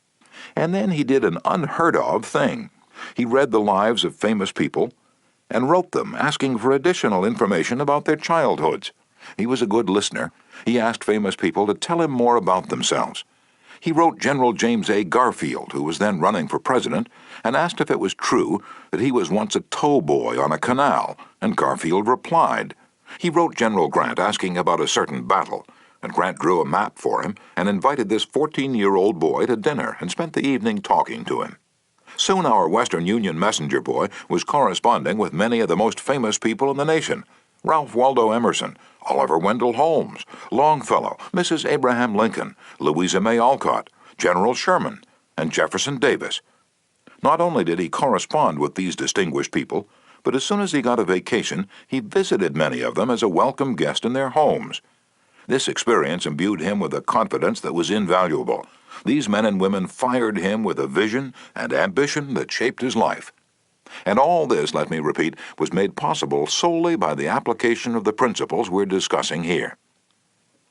Isaac F. Marcusson, a journalist who interviewed hundreds of celebrities, declared that many people fail to make a favorable impression because they don't listen attentively. They have been so much concerned with what they are going to say next, they do not keep their ears open. Very important people have told me they prefer good listeners to good talkers, but the ability to listen seems rarer than almost any other good trait. And not only important personages crave a good listener, but ordinary folks do too. As the Reader's Digest once said, many persons call a doctor when all they want is an audience. During the darkest hours of the Civil War, Lincoln wrote to an old friend in Springfield, Illinois, asking him to come to Washington. Lincoln said he had some problems he wanted to discuss with him. The old neighbor called at the White House, and Lincoln talked to him for hours about the advisability of issuing a proclamation freeing the slaves. Lincoln went over all the arguments for and against such a move, and then read letters and newspaper articles, some denouncing him for not freeing the slaves, others denouncing him for fear he was going to free them. After talking for hours, Lincoln shook hands with his old neighbor, said good night, and sent him back to Illinois without even asking for his opinion. Lincoln had done all the talking himself. That seemed to clarify his mind. He seemed to feel easier after that talk, the old friend said. Lincoln hadn't wanted advice. He had wanted merely a friendly, sympathetic listener to whom he could unburden himself. That's what we all want when we're in trouble. That is frequently all the irritated customer wants, and the dissatisfied employee, or the hurt friend. One of the great listeners of modern times was Sigmund Freud. A man who met Freud described his manner of listening. It struck me so forcibly that I shall never forget him. He had qualities which I had never seen in any other man. Never had I seen such concentrated attention. There was none of that piercing, soul-penetrating gaze business. His eyes were mild and genial. His voice was low and kind. His gestures were few, but the attention he gave me, his appreciation of what I said, even when I said it badly, was extraordinary. You have no idea what it meant to be listened to like that. If you want to know how to make people shun you and laugh at you behind your back and even despise you, here's the recipe. Never listen to anyone for long. Talk incessantly about yourself.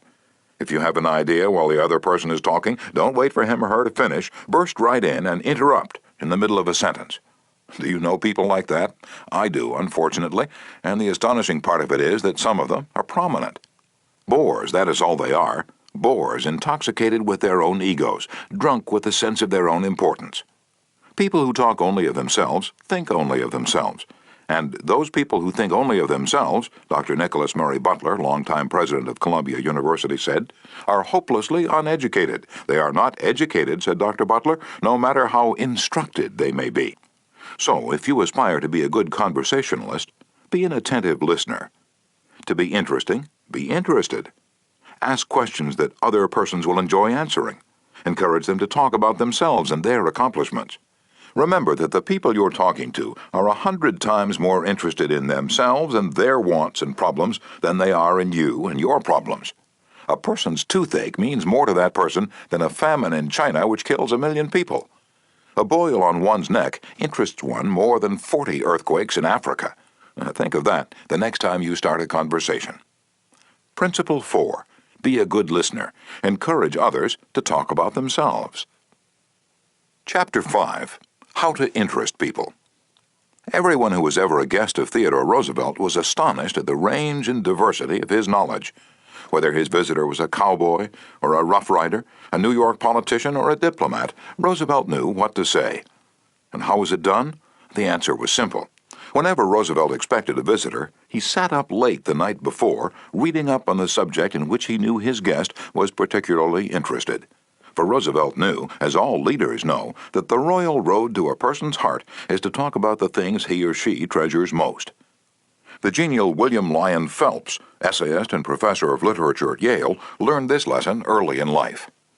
When I was 8 years old and was spending a weekend visiting my Aunt Libby Lindsley at her home in Stratford on the Housatonic, he wrote in his essay on human nature, a middle-aged man called one evening, and after a polite skirmish with my aunt, he devoted his attention to me.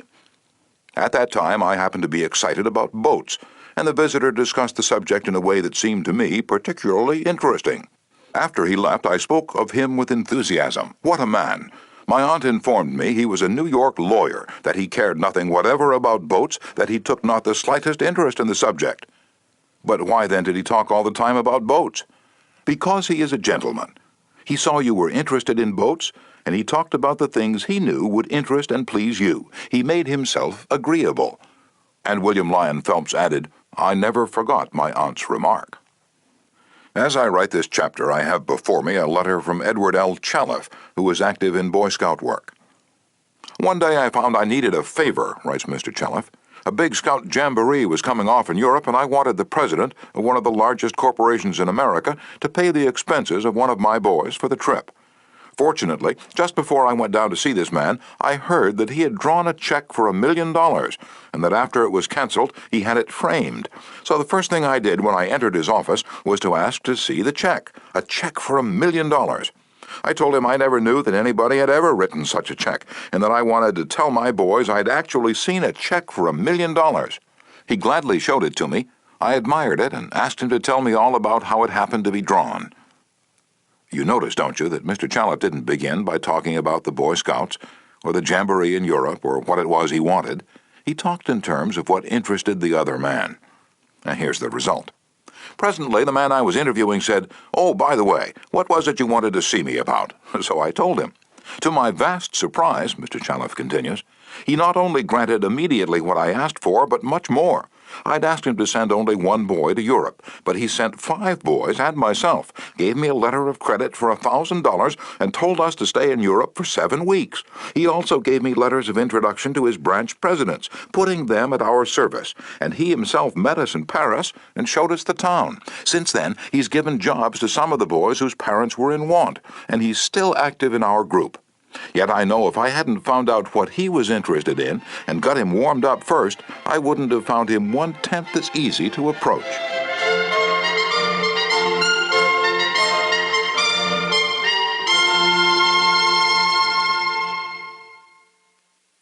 Is this a valuable technique to use in business? Is it? Well, let's see. Take Henry G. Duvernoy of Duvernoy & Sons, a wholesale baking firm in New York. Mr. Duvernoy had been trying to sell bread to a certain New York hotel. He'd called on the manager every week for 4 years. He went to the same social affairs the manager attended. He even took rooms in the hotel and lived there in order to get the business. But he failed. Then, said Mr. Duvernoy, after studying human relations, I resolved to change my tactics. I decided to find out what interested this man, what caught his enthusiasm. I discovered he belonged to a society of hotel executives called the Hotel Greeters of America. He not only belonged, but his bubbling enthusiasm had made him president of the organization and president of the International Greeters. No matter where its conventions were held, he would be there. So when I saw him the next day, I began talking about the greeters. What a response I got! What a response! He talked to me for half an hour about the greeters, his tones vibrant with enthusiasm. I could plainly see that this society was not only his hobby, it was the passion of his life. Before I left his office, he had sold me a membership in his organization. In the meantime, I'd said nothing about bread, but a few days later, a steward of his hotel phoned me to come over with samples and prices. "I don't know what you did to the old boy," the steward greeted me, "but he sure is sold on you." Think of it. I'd been drumming at that man for 4 years trying to get his business, and I'd still be drumming at him if I hadn't finally taken the trouble to find out what he was interested in and what he enjoyed talking about. Edward E. Harriman of Hagerstown, Maryland, chose to live in the beautiful Cumberland Valley of Maryland after he completed his military service. Unfortunately, at that time there were few jobs available in the area. A little research uncovered the fact that a number of companies in the area were either owned or controlled by an unusual business maverick, R.J. Funkhauser, whose rise from poverty to riches intrigued Mr. Harriman. However, he was known for being inaccessible to job seekers. Mr. Harriman wrote, "I interviewed a number of people and found out that his major interest was anchored in his drive for power and money. Since he protected himself from people like me by use of a dedicated and stern secretary, I studied her interests and goals, and only then I paid an unannounced visit at her office. She had been Mr. Funkhauser's orbiting satellite for about 15 years. When I told her I had a proposition for him, which might translate itself into financial and political success for him, she became enthused. I also conversed with her about her constructive participation in his success. After this conversation, she arranged for me to meet Mr. Funkhauser. I entered his huge and impressive office, determined not to ask directly for a job. He was seated behind a large carved desk and thundered at me, "How about it, young man?" I said, "Mr. Funkhauser, I believe I can make money for you."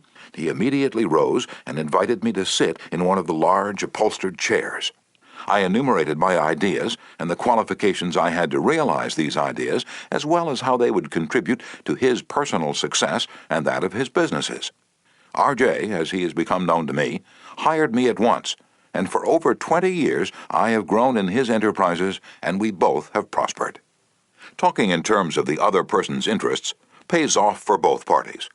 Howard Z. Herzig, a leader in the field of employee communications, has always followed this principle. When asked what reward he got from it, Mr. Herzig responded that he not only received a different reward from each person, but that in general, the reward had been an enlargement of his life each time he spoke to someone. Principle 5. Talk in terms of the other person's interests. Chapter 6. How to make people like you instantly.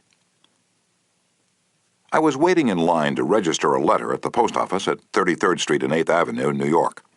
I noticed that the clerk appeared to be bored with the job, weighing envelopes, handing out stamps, making change, issuing receipts, the same monotonous grind year after year. So I said to myself, I'm going to try to make that clerk like me. Obviously, to make him like me, I must say something nice, and not about myself, but about him. So I asked myself, what is there about him that I can honestly admire? That is sometimes a hard question to answer, especially with strangers, but in this case it happened to be easy. I instantly saw something I admired no end. So while he was weighing my envelope, I remarked with enthusiasm, "I certainly wish I had your head of hair." He looked up, half startled, his face beaming with smiles. "Well, it isn't as good as it used to be," he said modestly. I assured him that although it might have lost some of its pristine glory, nevertheless it was still magnificent.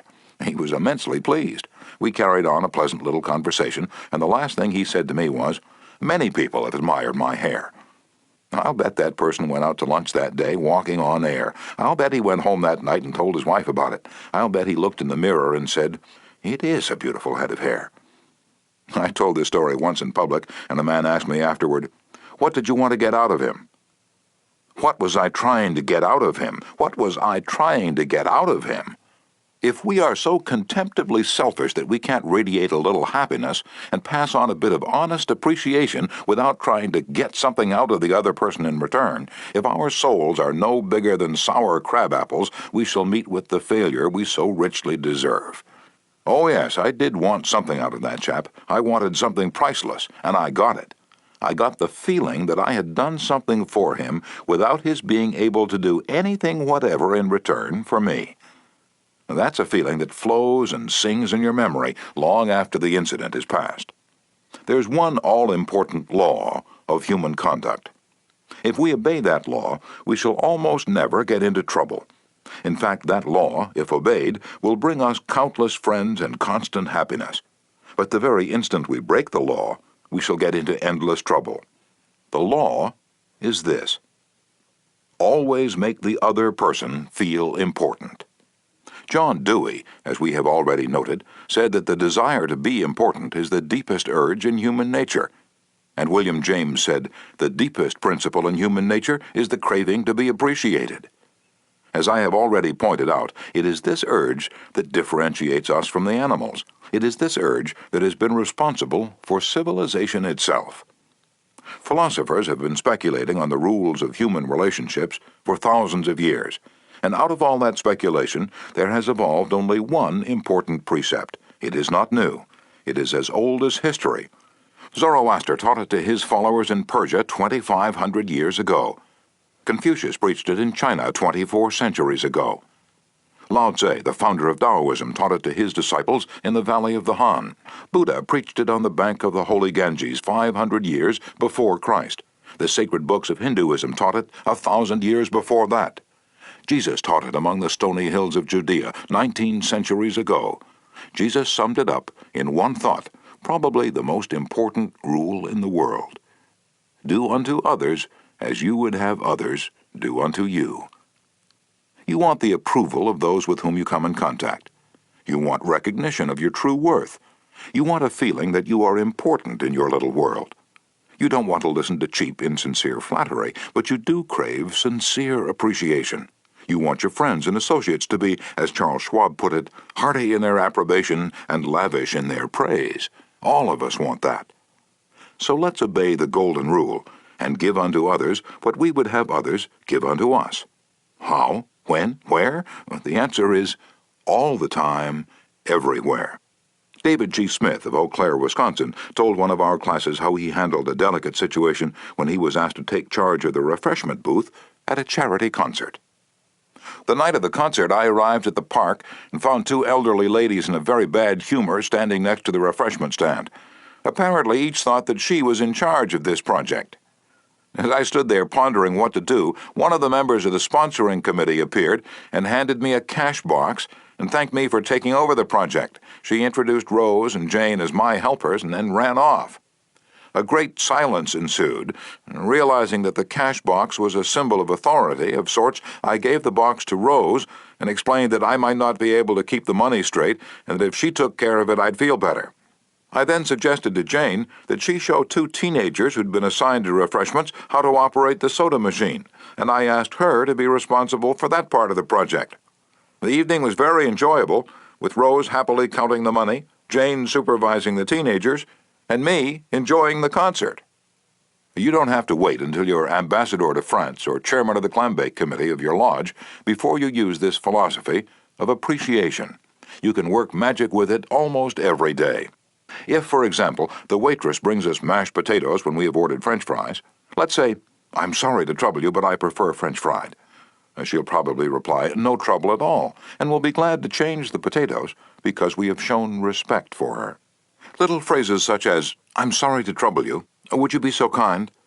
"Won't you please?" "Would you mind?" "Thank you." Little courtesies like these oil the cogs of the monotonous grind of everyday life, and incidentally, they're the hallmarks of good breeding. Let's take another illustration. Hall Caine's novels, The Christian, The Deemster, The Manxman among them, were all bestsellers in the early part of this century. Millions of people read his novels, countless millions. He was the son of a blacksmith. He never had more than 8 years of schooling in his life, yet when he died, he was the richest literary man of his time. The story goes like this. Hall Caine loved sonnets and ballads, so he devoured all of Dante Gabriel Rossetti's poetry. He even wrote a lecture chanting the praises of Rossetti's artistic achievement and sent a copy to Rossetti himself. Rossetti was delighted. "Any young man who has such an exalted opinion of my ability," Rossetti probably said to himself, "must be brilliant." So Rossetti invited this blacksmith's son to come to London and act as his secretary. That was the turning point in Hall Caine's life, for in his new position he met the literary artists of the day.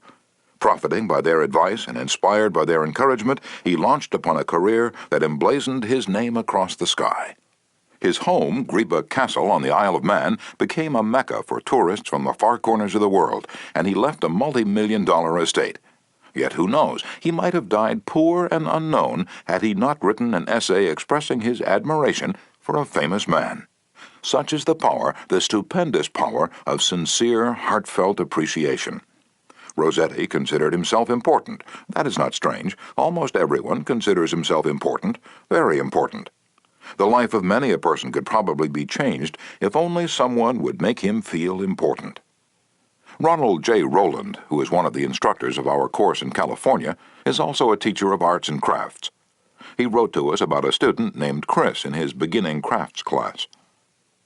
Chris was a very quiet, shy boy, lacking in self-confidence, the kind of student that often does not receive the attention he deserves. I also teach an advanced class that had grown to be somewhat of a status symbol, and a privilege for a student to have earned the right to be in it. On Wednesday, Chris was diligently working at his desk. I really felt there was a hidden fire deep inside him. I asked Chris if he'd like to be in the advanced class. How I wish I could express the look in Chris's face, the emotions in that shy 14-year-old boy trying to hold back his tears. "Who, me, Mr. Rowland? Am I good enough?" "Yes, Chris, you're good enough." I had to leave at that point because tears were coming to my eyes.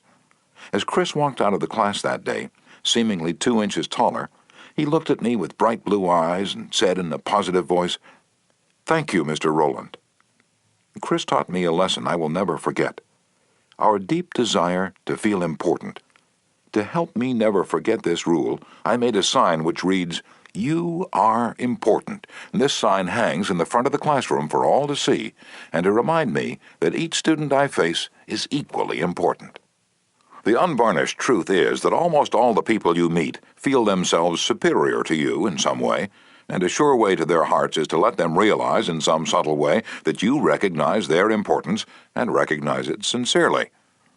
Remember what Emerson said, "Every man I meet is my superior in some way. In that I learn of him." And the pathetic part of it is that frequently those who have the least justification for a feeling of achievement bolster up their egos by a show of tumult and conceit which is truly nauseating. As Shakespeare put it, "Man, proud man, dressed in a little brief authority, plays such fantastic tricks before high heaven as make the angels weep." I'm going to tell you how business people in my own courses have applied these principles with remarkable results. Let's take the case of a Connecticut attorney. Because of his relatives, he prefers not to have his name mentioned. Shortly after joining the course, Mr. R. drove to Long Island with his wife to visit some of her relatives. She left him to chat with an old aunt of hers, and then rushed off by herself to visit some of the younger relatives. Since he soon had to give a speech professionally on how he applied the principles of appreciation, he thought he would gain some worthwhile experience talking with the elderly lady. So he looked around the house to see what he could honestly admire. "This house was built about 1890, wasn't it?" he inquired. "Yes," she replied. "That's precisely the year it was built." "It reminds me of the house I was born in," he said. "It's beautiful, well built, roomy. You know, they don't build houses like this anymore." "You're right," the old lady agreed. "The young folks nowadays don't care for beautiful homes. All they want is a small apartment, and then they go off gadding about in their automobiles. This is a dream house," she said, in a voice vibrating with tender memories.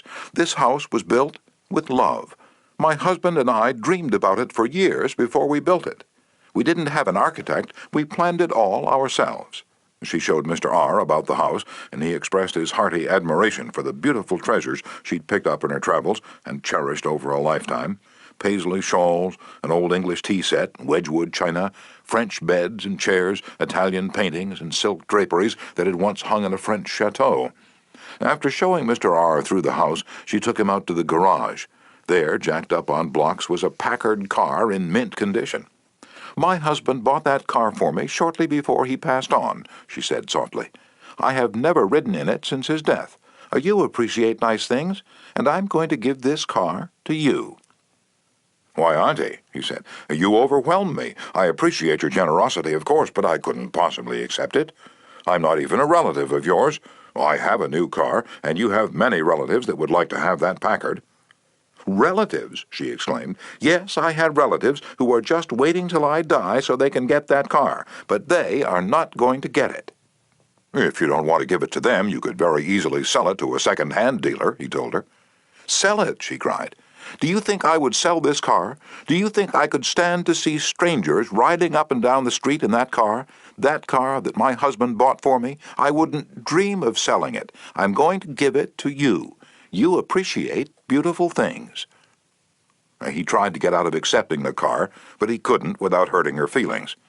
This lady, left all alone in the big house with her Paisley shawls, her French antiques, and her memories, was starving for a little recognition. She had once been young and beautiful and sought after. She had once built a house warm with love and had collected things from all over Europe to make it beautiful. Now, in the isolated loneliness of old age, she craved a little human warmth, a little genuine appreciation, and no one gave it to her. And when she found it, like a spring in a desert, her gratitude couldn't adequately express itself with anything less than the gift of her cherished Packard. Let's take another case. Donald M. McMahon, who was superintendent of Lewis and Valentine, nurserymen and landscape architects in Rye, New York, related this incident. "Shortly after I attended the talk on how to win friends and influence people, I was landscaping the estate of a famous attorney.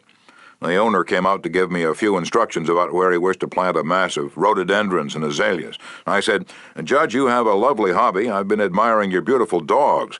I understand you win a lot of blue ribbons every year at the show in Madison Square Garden."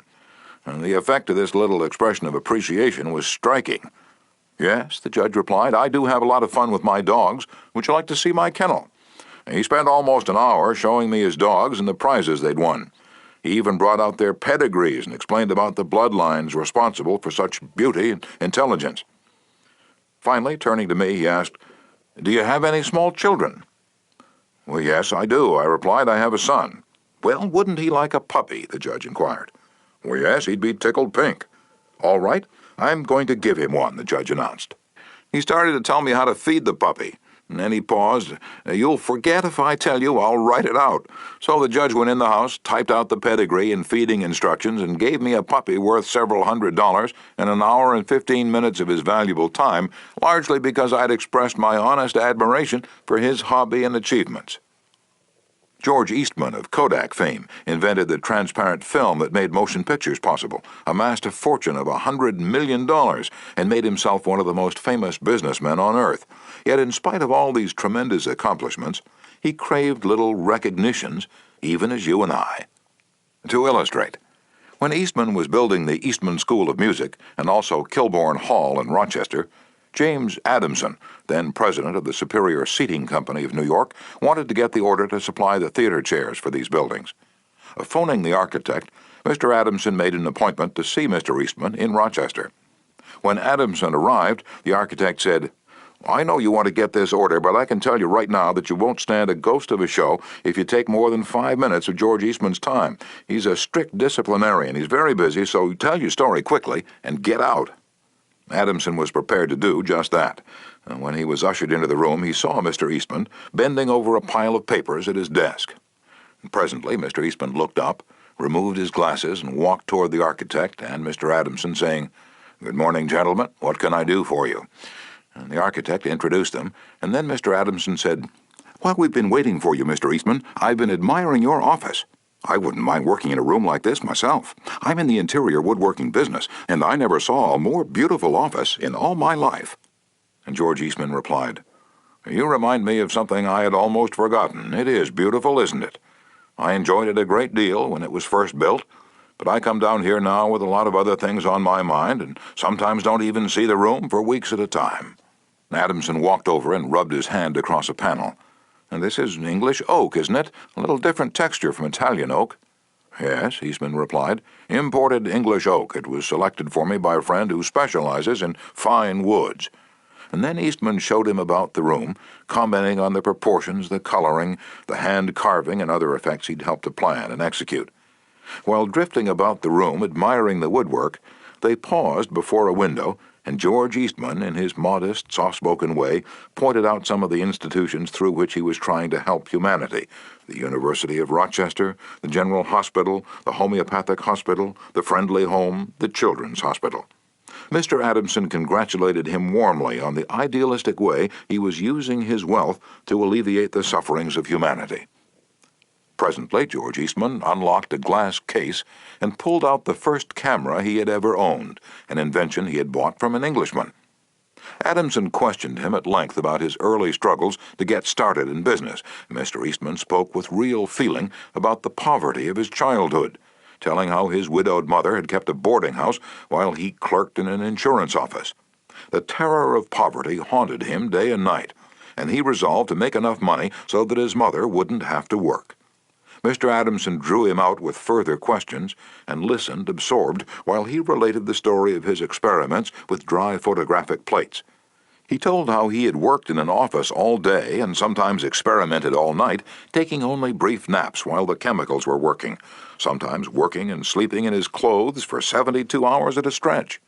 James Adamson had been ushered into Eastman's office at 10:15 and had been warned that he must not take more than 5 minutes, but an hour had passed, and then 2 hours passed, and they were still talking. Finally, George Eastman turned to Adamson and said, "The last time I was in Japan, I bought some chairs, brought them home and put them on my sun porch, but the sun peeled the paint, so I went downtown the other day and bought some paint and painted the chairs myself. Would you like to see what sort of a job I can do painting chairs? All right, come up to my home and have lunch with me, and I'll show you." The order for the seats amounted to $90,000. Now, who do you suppose got the order? James Adamson or one of his competitors? From the time of this story until Mr. Eastman's death, he and James Adamson were close friends. Claude Moret, a restaurant owner in Rouen, France, used this principle and saved his restaurant the loss of a key employee. This woman had been in his employ for 5 years and was a vital link between Monsieur Moret and his staff of 21 people.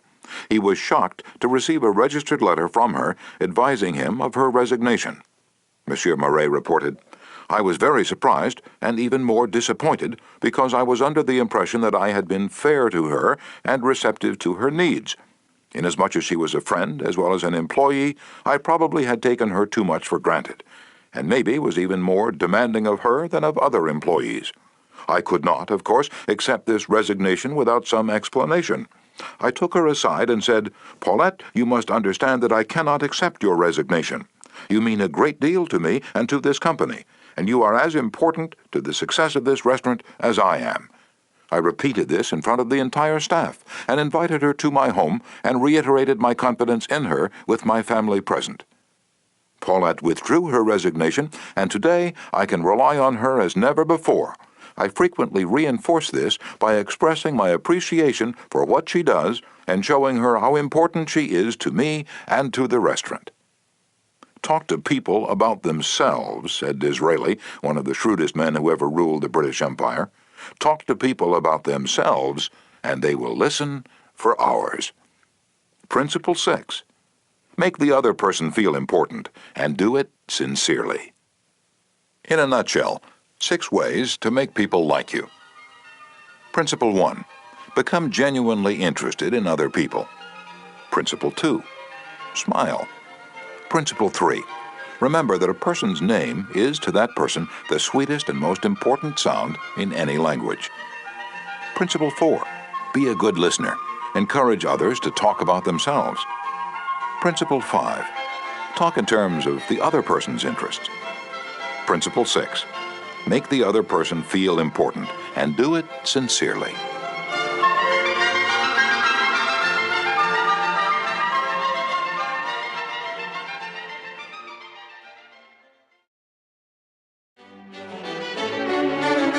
Part 3. How to win people to your way of thinking. Chapter 1. You can't win an argument.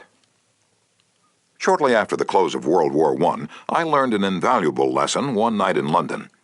I was manager at the time for Sir Ross Smith. During the war, Sir Ross had been the Australian ace out in Palestine, and shortly after peace was declared, he astonished the world by flying halfway round it in 30 days. No such feat had ever been attempted before. It created a tremendous sensation. The Australian government awarded him $50,000.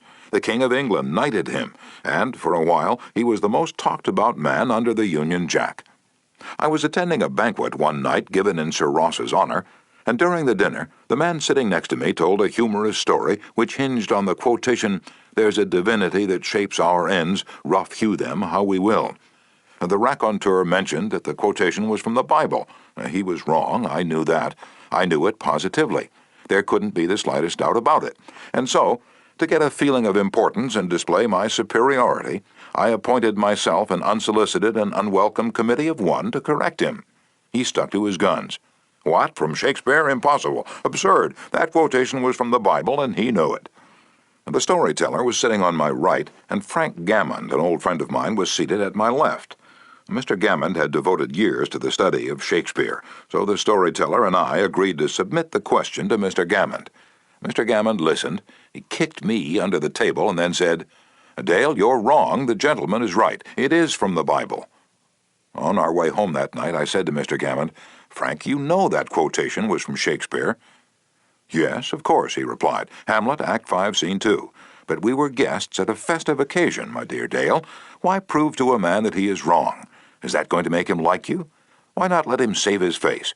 He didn't ask for your opinion. He didn't want it. Why argue with him? Always avoid the acute angle."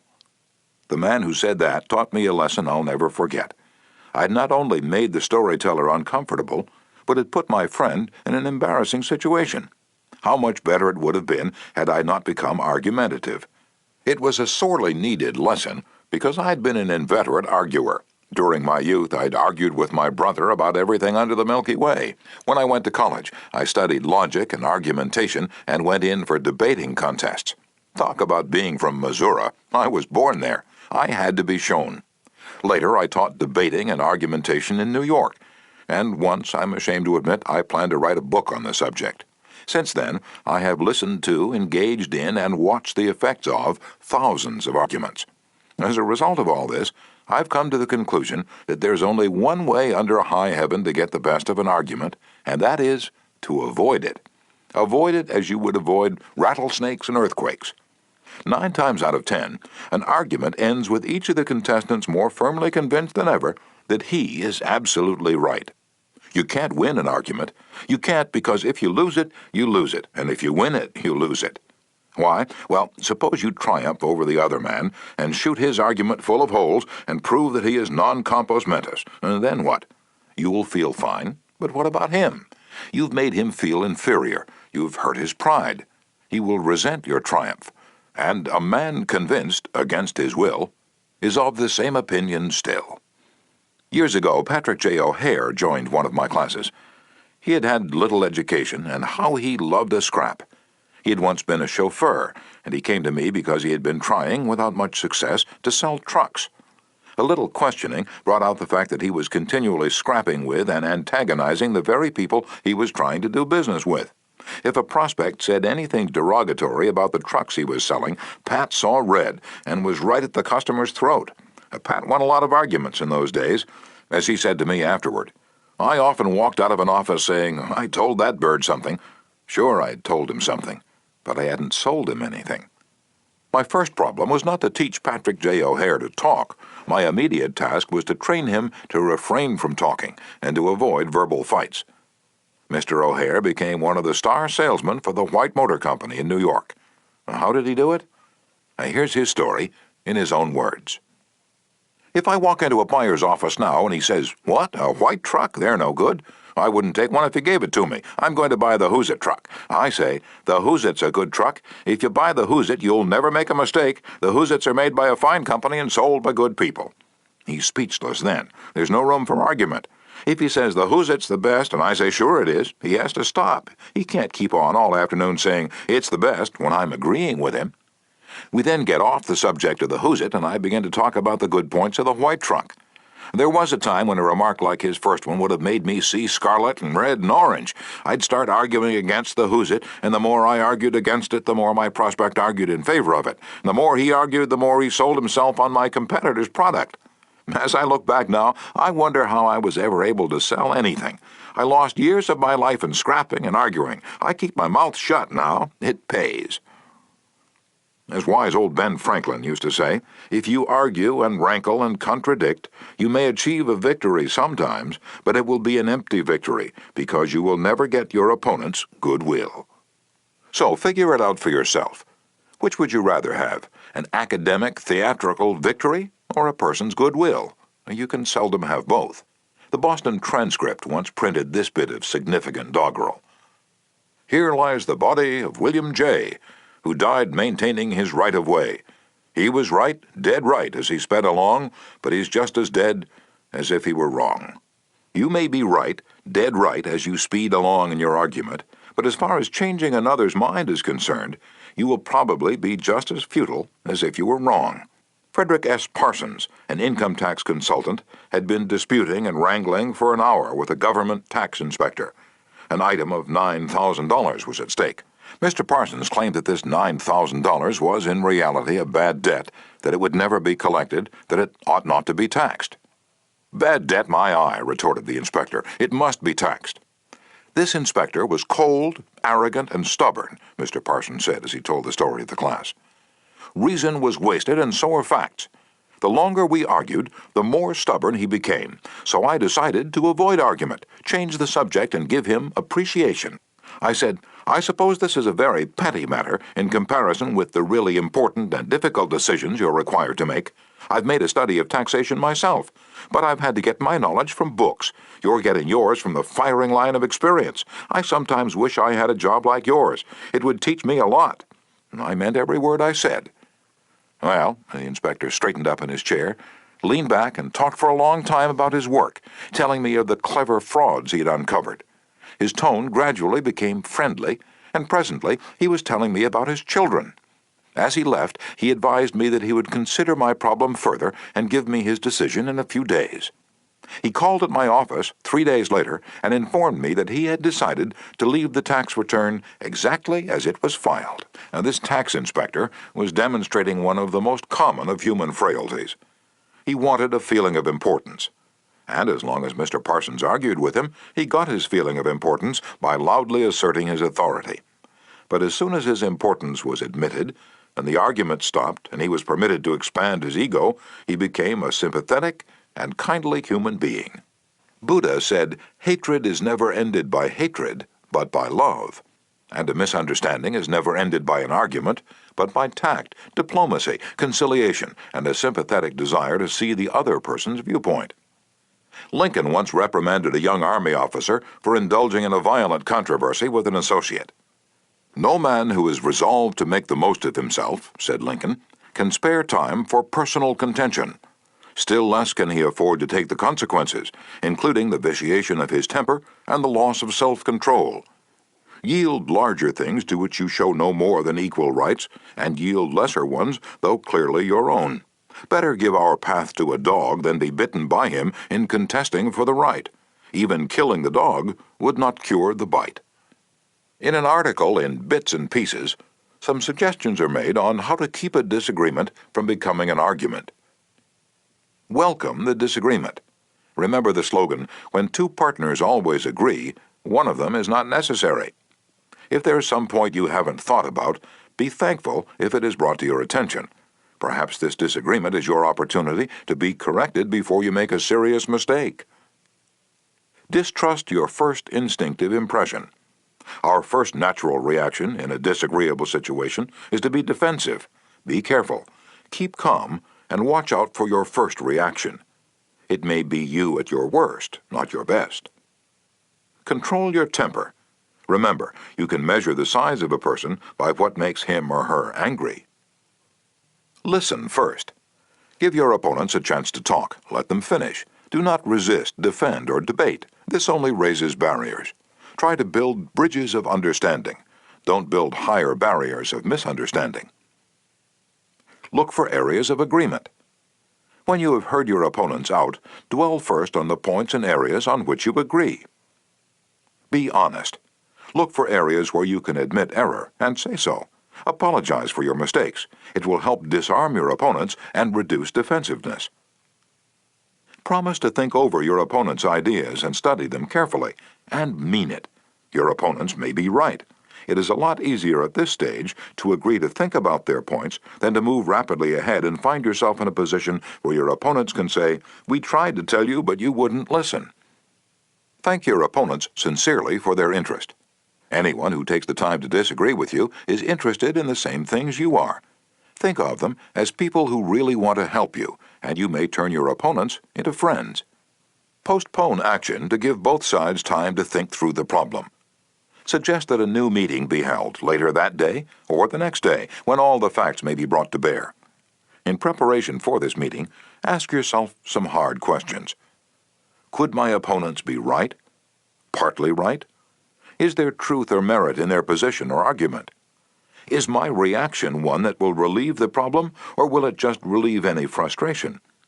Will my reaction drive my opponents further away or draw them closer to me?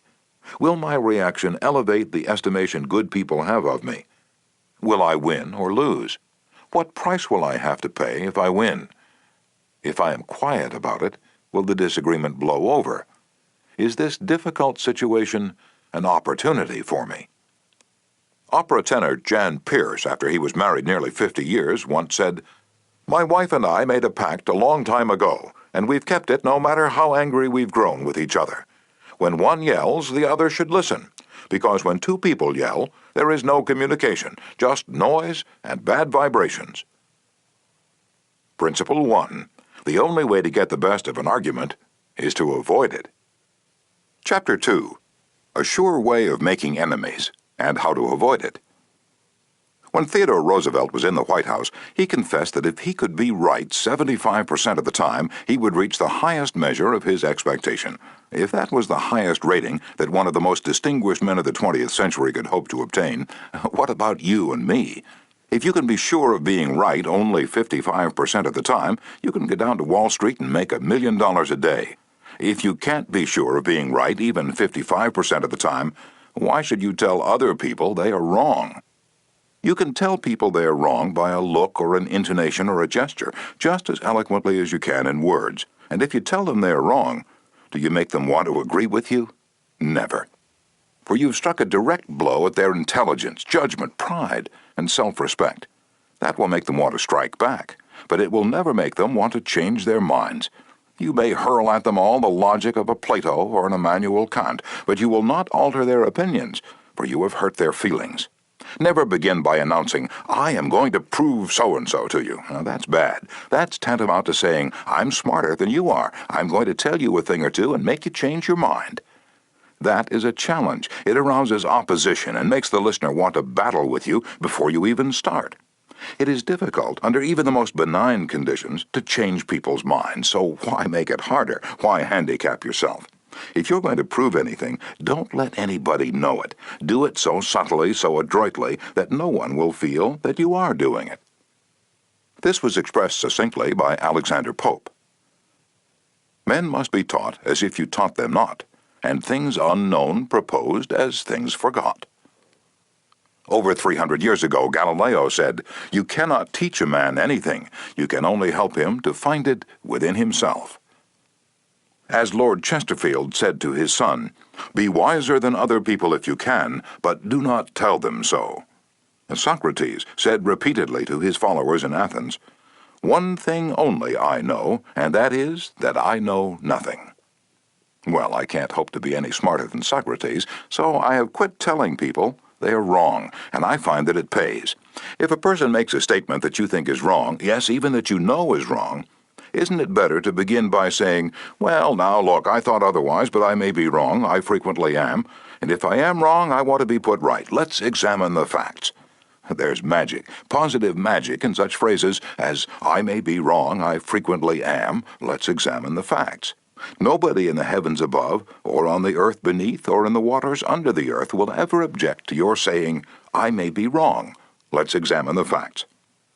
One of our class members who used this approach in dealing with customers was Harold Renke, a Dodge dealer in Billings, Montana. He reported that because of the pressures of the automobile business, he was often hard-boiled and callous when dealing with customers' complaints. This caused flared tempers, loss of business, and general unpleasantness. He told his class, "Recognizing that this was getting me nowhere fast, I tried a new tack. I'd say something like this. Our dealership has made so many mistakes that I'm frequently ashamed. We may have erred in your case, so tell me about it." This approach becomes quite disarming, and by the time the customer releases his feelings, he's usually much more reasonable when it comes to settling the matter. In fact, several customers have thanked me for having such an understanding attitude, and 2 of them have even brought in friends to buy new cars. In this highly competitive market, we need more of this type of customer, and I believe that showing respect for all customers' opinions and treating them diplomatically and courteously will help beat the competition. You will never get into trouble by admitting that you may be wrong. That will stop all argument and inspire your opponent to be just as fair and open and broad-minded as you are. It will make him want to admit that he, too, may be wrong. If you know positively that a person is wrong, and you bluntly tell him or her so, what happens? Let me illustrate. Mr. S., a young New York attorney, once argued a rather important case before the United States Supreme Court. Lustgarten v. Fleet Corporation, 280 U.S. 320. The case involved a considerable sum of money and an important question of law. During the argument, one of the Supreme Court justices said to him, "The statute of limitations in admiralty law is 6 years, is it not?" Mr. S. stopped, stared at the justice for a moment, and then he said bluntly, "Your Honor, there is no statute of limitations in admiralty." "A hush fell on the court," said Mr. S., as he related his experience to one of my classes, "and the temperature in the room seemed to drop to zero. I was right, the justice was wrong, and I had told him so. But did that make him friendly? No. I still believe that I had the law on my side, and I know that I spoke better than I ever spoke before, but I didn't persuade. I made the enormous blunder of telling a very learned and famous man that he was wrong." A few people are logical. Most of us are prejudiced and biased. Most of us are blighted with preconceived notions, with jealousy, suspicion, fear, envy, and pride. And most citizens don't want to change their minds about their religion, or their haircut, or communism, or their favorite movie star. So if you're inclined to tell people they're wrong, please review the following paragraph every morning before breakfast. It's from James Harvey Robinson's enlightening book, The Mind in the Making. We sometimes find ourselves changing our minds without any resistance or heavy emotion. But if we are told we are wrong, we resent the imputation and harden our hearts. We are incredibly heedless in the formation of our beliefs, but find ourselves filled with an illicit passion for them when anyone proposes to rob us of their companionship. It is obviously not the ideas themselves that are dear to us, but our self-esteem which is threatened. The little word "my" is the most important one in human affairs, and properly to reckon with, it is the beginning of wisdom. It has the same force whether it is my dinner, my dog, and my house, or my father, my country, and my God. We not only resent the imputation that our watch is wrong, or our car shabby, but that our conception of the canals of Mars, of the pronunciation of Epictetus, of the medicinal value of salicin, or of the date of Sargon I is subject to revision. We like to continue to believe what we have been accustomed to accept as true, and the resentment aroused when doubt is cast upon any of our assumptions leads us to seek every manner of excuse for clinging to it. The result is that most of our so-called reasoning consists in finding arguments for going on believing as we already do. Carl Rogers, the eminent psychologist, wrote in his book, On Becoming a Person, "I have found it of enormous value when I can permit myself to understand the other person. The way in which I have worded this statement may seem strange to you.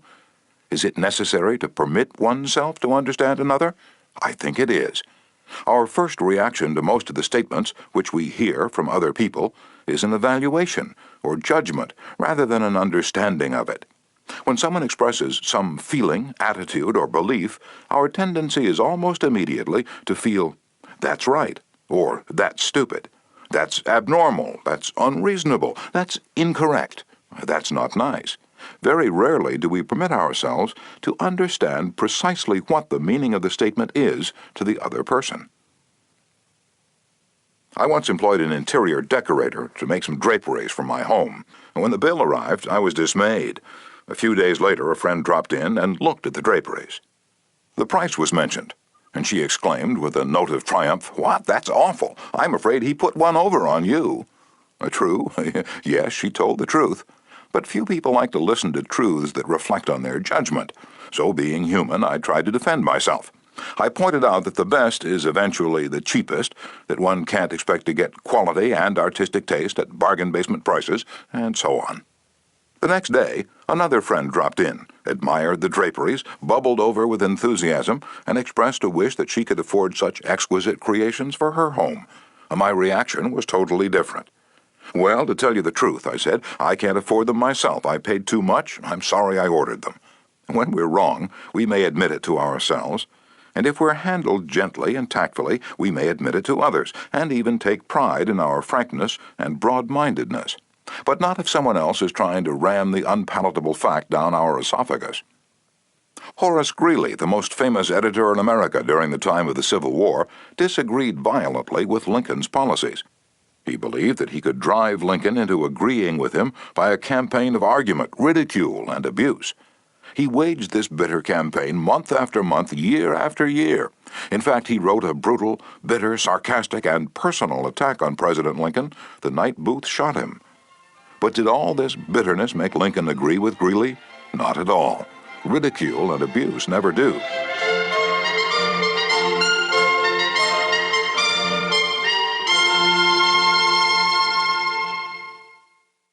If you want some excellent suggestions about dealing with people and managing yourself and improving your personality, read Benjamin Franklin's autobiography, one of the most fascinating life stories ever written, one of the classics of American literature.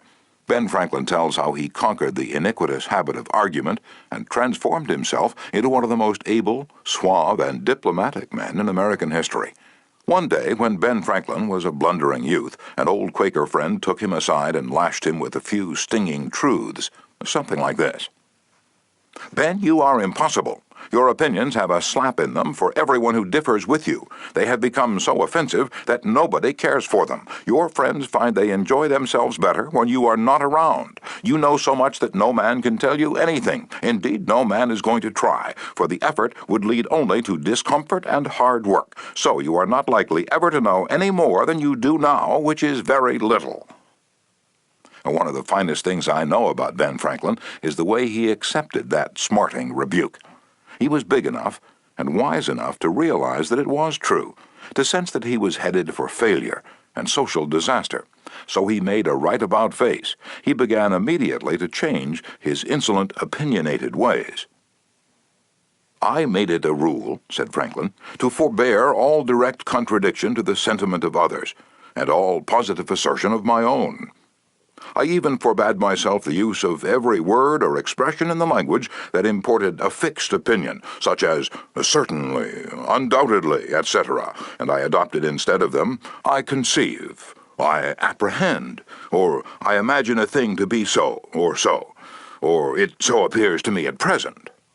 When another asserted something that I thought an error, I denied myself the pleasure of contradicting him abruptly, and of showing immediately some absurdity in his proposition, and in answering I began by observing that in certain cases of circumstances his opinion would be right, but in the present case there appeared or seemed to me some difference, etc. I soon found the advantage of this change in my manner. The conversations I engaged in went on more pleasantly. The modest way in which I proposed my opinions procured them a readier reception and less contradiction. I had less mortification when I was found to be in the wrong, and I more easily prevailed with others to give up their mistakes and join with me when I happened to be in the right.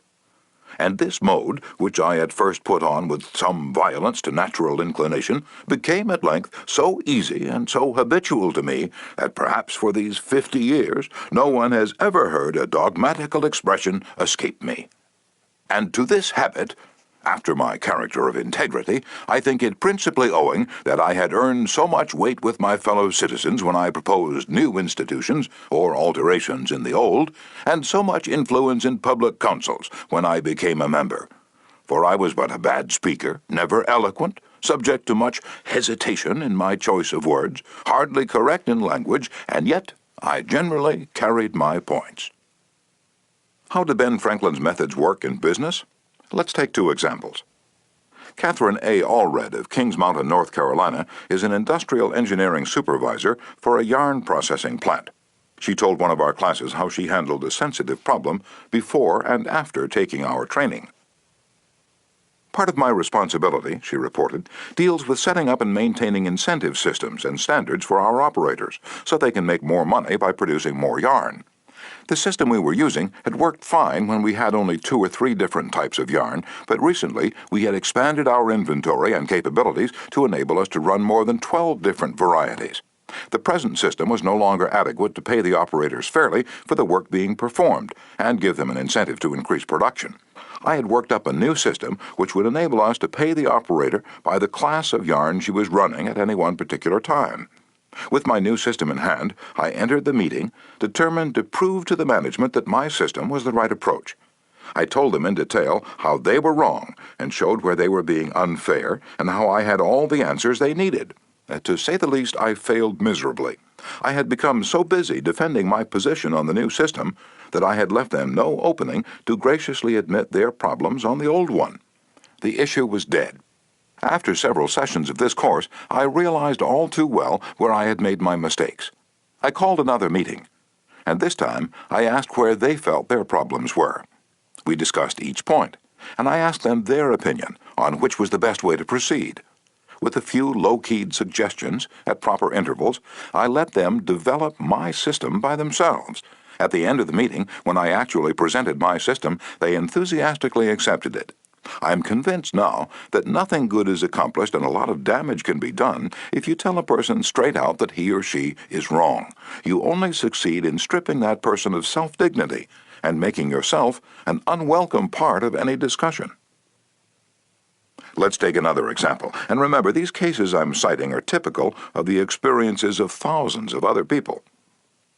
R.V. Crowley was a salesman for a lumber company in New York. Crowley admitted that he had been telling hard-boiled lumber inspectors for years that they were wrong, and he'd won the arguments too, but it hadn't done any good. For these lumber inspectors, said Mr. Crowley, are like baseball umpires. Once they make a decision, they never change it. Mr. Crowley saw that his firm was losing thousands of dollars through the arguments he won. So while taking my course, he resolved to change tactics and abandon arguments. And with what results? Here's the story as he told it to fellow members of his class. One morning the phone rang in my office. A hot and bothered person at the other end proceeded to inform me that a car of lumber we had shipped into his plant was entirely unsatisfactory. His firm had stopped unloading and requested that we make immediate arrangements to remove the stock from their yard. After about 1/4 of the car had been unloaded, their lumber inspector reported that the lumber was running 55% below grade. Under the circumstances, they refused to accept it. I immediately started for his plant, and on the way turned over in my mind the best way to handle the situation. Ordinarily, under such circumstances, I should have quoted grading rules and tried, as a result of my own experience and knowledge as a lumber inspector, to convince the other inspector that the lumber was actually up to grade and that he was misinterpreting the rules in his inspection. However, I thought I would apply the principles learned in this training. When I arrived at the plant, I found the purchasing agent and the lumber inspector in a wicked humor, both set for an argument and a fight. We walked out to the car that was being unloaded, and I requested that they continue to unload so that I could see how things were going. I asked the inspector to go right ahead and lay out the rejects as he had been doing, and to put the good pieces in another pile. After watching him for a while, it began to dawn on me that his inspection actually was much too strict, and that he was misinterpreting the rules. This particular lumber was white pine, and I knew the inspector was thoroughly schooled in hardwoods, but not a competent, experienced inspector on white pine. A white pine happens to be my own strong suit, but did I offer any objection to the way he was grading the lumber? None whatever. I kept on watching, and gradually began to ask questions as to why certain pieces were not satisfactory. I didn't for one instant insinuate that the inspector was wrong. I emphasized that my only reason for asking was in order that we could give his firm exactly what they wanted in future shipment. By asking questions in a very friendly, cooperative spirit and insisting continually that they were right in laying out boards not satisfactory to their purpose, I got him warmed up, and the strained relations between us began to thaw and melt away. An occasional carefully put remark on my part gave birth to the idea in his mind that possibly some of these rejected pieces were actually within the grade that they had bought, and that their requirements demanded a more expensive grade. I was very careful, however, not to let him think I was making an issue of this point. Gradually, his whole attitude changed. He finally admitted to me that he was not experienced on white pine, and began to ask me questions about each piece as it came out of the car. I'd explain why such and such a piece came within the grade specified, but kept on insisting that we did not want him to take it if it was unsuitable for their purpose. He finally got to the point where he felt guilty every time he put a piece in the rejected pile. And at last he saw that the mistake was on their part, for not having specified as good a grade as they needed. The ultimate outcome was that he went through the entire carload again after I left, accepted the whole lot, and we received a check in full. In that one instance alone, a little tact and the determination to refrain from telling the other man he was wrong saved my company a substantial amount of cash, and it would be hard to place a money value on the goodwill that was saved. Martin Luther King was asked how, as a pacifist, he could be an admirer of Air Force General Daniel "Chappie" James, then the nation's highest-ranking black officer. Dr. King replied, "I judge people by their own principles, not by my own." In a similar way, General Robert E. Lee once spoke to the President of the Confederacy, Jefferson Davis, in the most glowing terms about a certain officer under his command. Another officer in attendance was astonished. "General," he said, Do you not know that the man of whom you speak so highly is one of your bitterest enemies, who misses no opportunity to malign you?"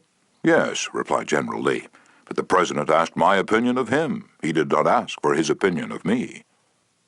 By the way, I'm not revealing anything new in this chapter. 2,000 years ago, Jesus said, "Agree with thine adversary quickly." And 2,200 years before Christ was born, King Akhtoi of Egypt gave his son some shrewd advice that is sorely needed today. "Be diplomatic," counseled the king. "It will help you gain your point." In other words, don't argue with your customer, or your spouse, or your adversary. Don't tell them they are wrong. Don't get them stirred up. Use a little diplomacy. Principle 2. Show respect for the other person's opinions. Never say, "You're wrong." Chapter 3. If you're wrong, admit it. Within a minute's walk of my house there was a wild stretch of virgin timber where the blackberry thickets foamed white in the springtime, where the squirrels nested and reared their young, and the horseweeds grew as tall as a horse's head. This unspoiled woodland was called Forest Park, and it was a forest, probably not much different in appearance from what it was when Columbus discovered America. I frequently walked in this park with Rex, my little Boston bulldog. He was a friendly, harmless little hound, and since we rarely met anyone in the park, I took Rex along without a leash or muzzle. One day, we encountered a mounted policeman in the park, a policeman itching to show his authority. "What do you mean by letting that dog run loose in the park without a muzzle and leash?" he reprimanded me. "Don't you know it's against the law?" "Well, yes, I know it is," I replied softly, "but I didn't think he'd do any harm out there." "You didn't think? You didn't think? The law doesn't give a tinker's damn about what you think. That dog might kill a squirrel or bite a child. Oh, I'm going to let you off this time, but if I catch this dog out here again without a muzzle and leash, you'll have to tell it to the judge." I meekly promised to obey, and I did obey for a few times. But Rex didn't like the muzzle, and neither did I, so we decided to take a chance. Everything was lovely for a while, and then we struck a snag. Rex and I raced over the brow of a hill one afternoon, and there, suddenly, to my dismay, I saw the majesty of the law astride a bay horse. Rex was out in front, heading straight for the officer. I was in for it. I knew it. So I didn't wait until the policeman started talking. I beat him to it. I said, "Officer, you've caught me red-handed. I'm guilty. I have no alibis, no excuses. You warned me last week that if I brought the dog out here again without a muzzle, you'd fine me." "Well, now," the policeman responded in a soft tone, "I know it's a temptation to let a little dog like that have a run out here when nobody's around." "Sure, it's a temptation," I replied, "but it is against the law." "Well, a little dog like that isn't going to harm anybody," the policeman remonstrated. "Well, no, but he may kill squirrels," I said. "Well, now, I think you're taking this a bit too seriously," he told me. "I'll tell you what you do. You just let him run over the hill there where I can't see him, and we'll forget all about it." Now, that policeman, being human, wanted a feeling of importance. So when I began to condemn myself, the only way he could nourish his self-esteem was to take the magnanimous attitude of showing mercy. But suppose I'd tried to defend myself. Well, did you ever argue with a policeman? But instead of breaking lances with him, I admitted that he was absolutely right and I was absolutely wrong. I admitted it quickly, openly, and with enthusiasm. The affair terminated graciously in my taking his side and his taking my side. Lord Chesterfield himself could hardly have been more gracious than this mounted policeman who only a week previously had threatened to have the law on me. If we know we are going to be rebuked anyhow, isn't it far better to beat the other person to it and do it ourselves? Isn't it much easier to listen to self-criticism than to bear condemnation from alien lips? Say about yourself all the derogatory things you know the other person is thinking, or wants to say, or intends to say, and say them before that person has a chance to say them. The chances are 100 to 1 that a generous, forgiving attitude will be taken, and your mistakes will be minimized, just as the mounted policeman did with me and Rex. Ferdinand E. Warren, a commercial artist, used this technique to win the goodwill of a petulant, scolding buyer of art. It is important in making drawings for advertising and publishing purposes to be precise and very exact, Mr. Warren said as he told the story. Some art editors demand that their commissions be executed immediately, and in these cases some slight error is liable to occur. I knew one art director in particular who was always delighted to find fault with some little thing. I have often left his office in disgust, not because of the criticism, but because of his method of attack. Recently, I delivered a rush job to this editor, and he phoned me to call at his office immediately. He said something was wrong. When I arrived, I found just what I had anticipated and dreaded. He was hostile, gloating over his chance to criticize. He demanded with heat why I had done so-and-so. My opportunity had come to apply the self-criticism I'd been studying about, so I said, "Mr. So-and-so, if what you say is true, I am at fault, and there is absolutely no excuse for my blunder. I have been doing drawings for you long enough to know better. I am ashamed of myself." Immediately, he started to defend me.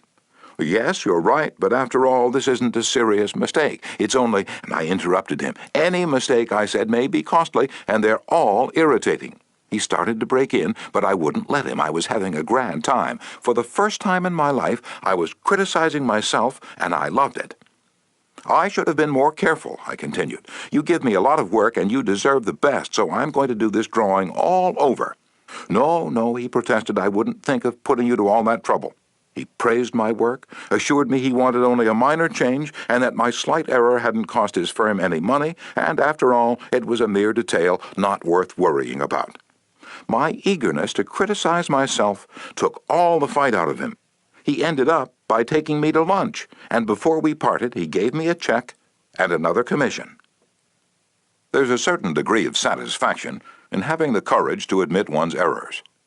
It not only clears the air of guilt and defensiveness, but often helps solve the problem created by the error. Bruce Harvey of Albuquerque, New Mexico, had incorrectly authorized payment of full wages to an employee on sick leave. When he discovered his error, he brought it to the attention of the employee and explained that to correct the mistake, he would have to reduce his next paycheck by the entire amount of the overpayment. The employee pleaded that as that would cause him a serious financial problem, could the money be repaid over a period of time? In order to do this, Harvey explained, he would have to obtain his supervisor's approval. And this, I knew, reported Harvey, would result in a boss-type explosion. While trying to decide how to handle the situation better, I realized that the whole mess was my fault, and I would have to admit it to my boss. I walked into his office, told him that I had made a mistake, and then informed him of the complete facts. He replied, in an explosive manner, that it was the fault of their personnel department. I repeated that it was my fault. He exploded again about carelessness in the accounting department. Again, I explained it was my fault. He blamed 2 other people in the office, but each time I reiterated that it was my fault. Finally, he looked at me and said, "Okay, it was your fault. Now straighten it out." The error was corrected, and nobody got into trouble. I felt great because I was able to handle a tense situation and had the courage not to seek alibis. My boss has had more respect for me ever since. Any fool can try to defend his or her mistakes, and most fools do. But it raises one above the herd and gives one a feeling of nobility and exultation to admit one's mistakes. For example, one of the most beautiful things that history records about Robert E. Lee is the way he blamed himself and only himself for the failure of Pickett's charge at Gettysburg. Pickett's charge was undoubtedly the most brilliant and picturesque attack that ever occurred in the Western world. General George E. Pickett himself was picturesque. He wore his hair so long that his auburn locks almost touched his shoulders, and, like Napoleon in his Italian campaigns, he wrote ardent love letters almost daily while on the battlefield.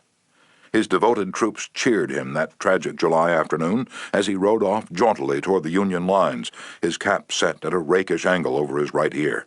They cheered, and they followed him, man touching man, rank pressing rank, with banners flying and bayonets gleaming in the sun. It was a gallant sight, daring, magnificent.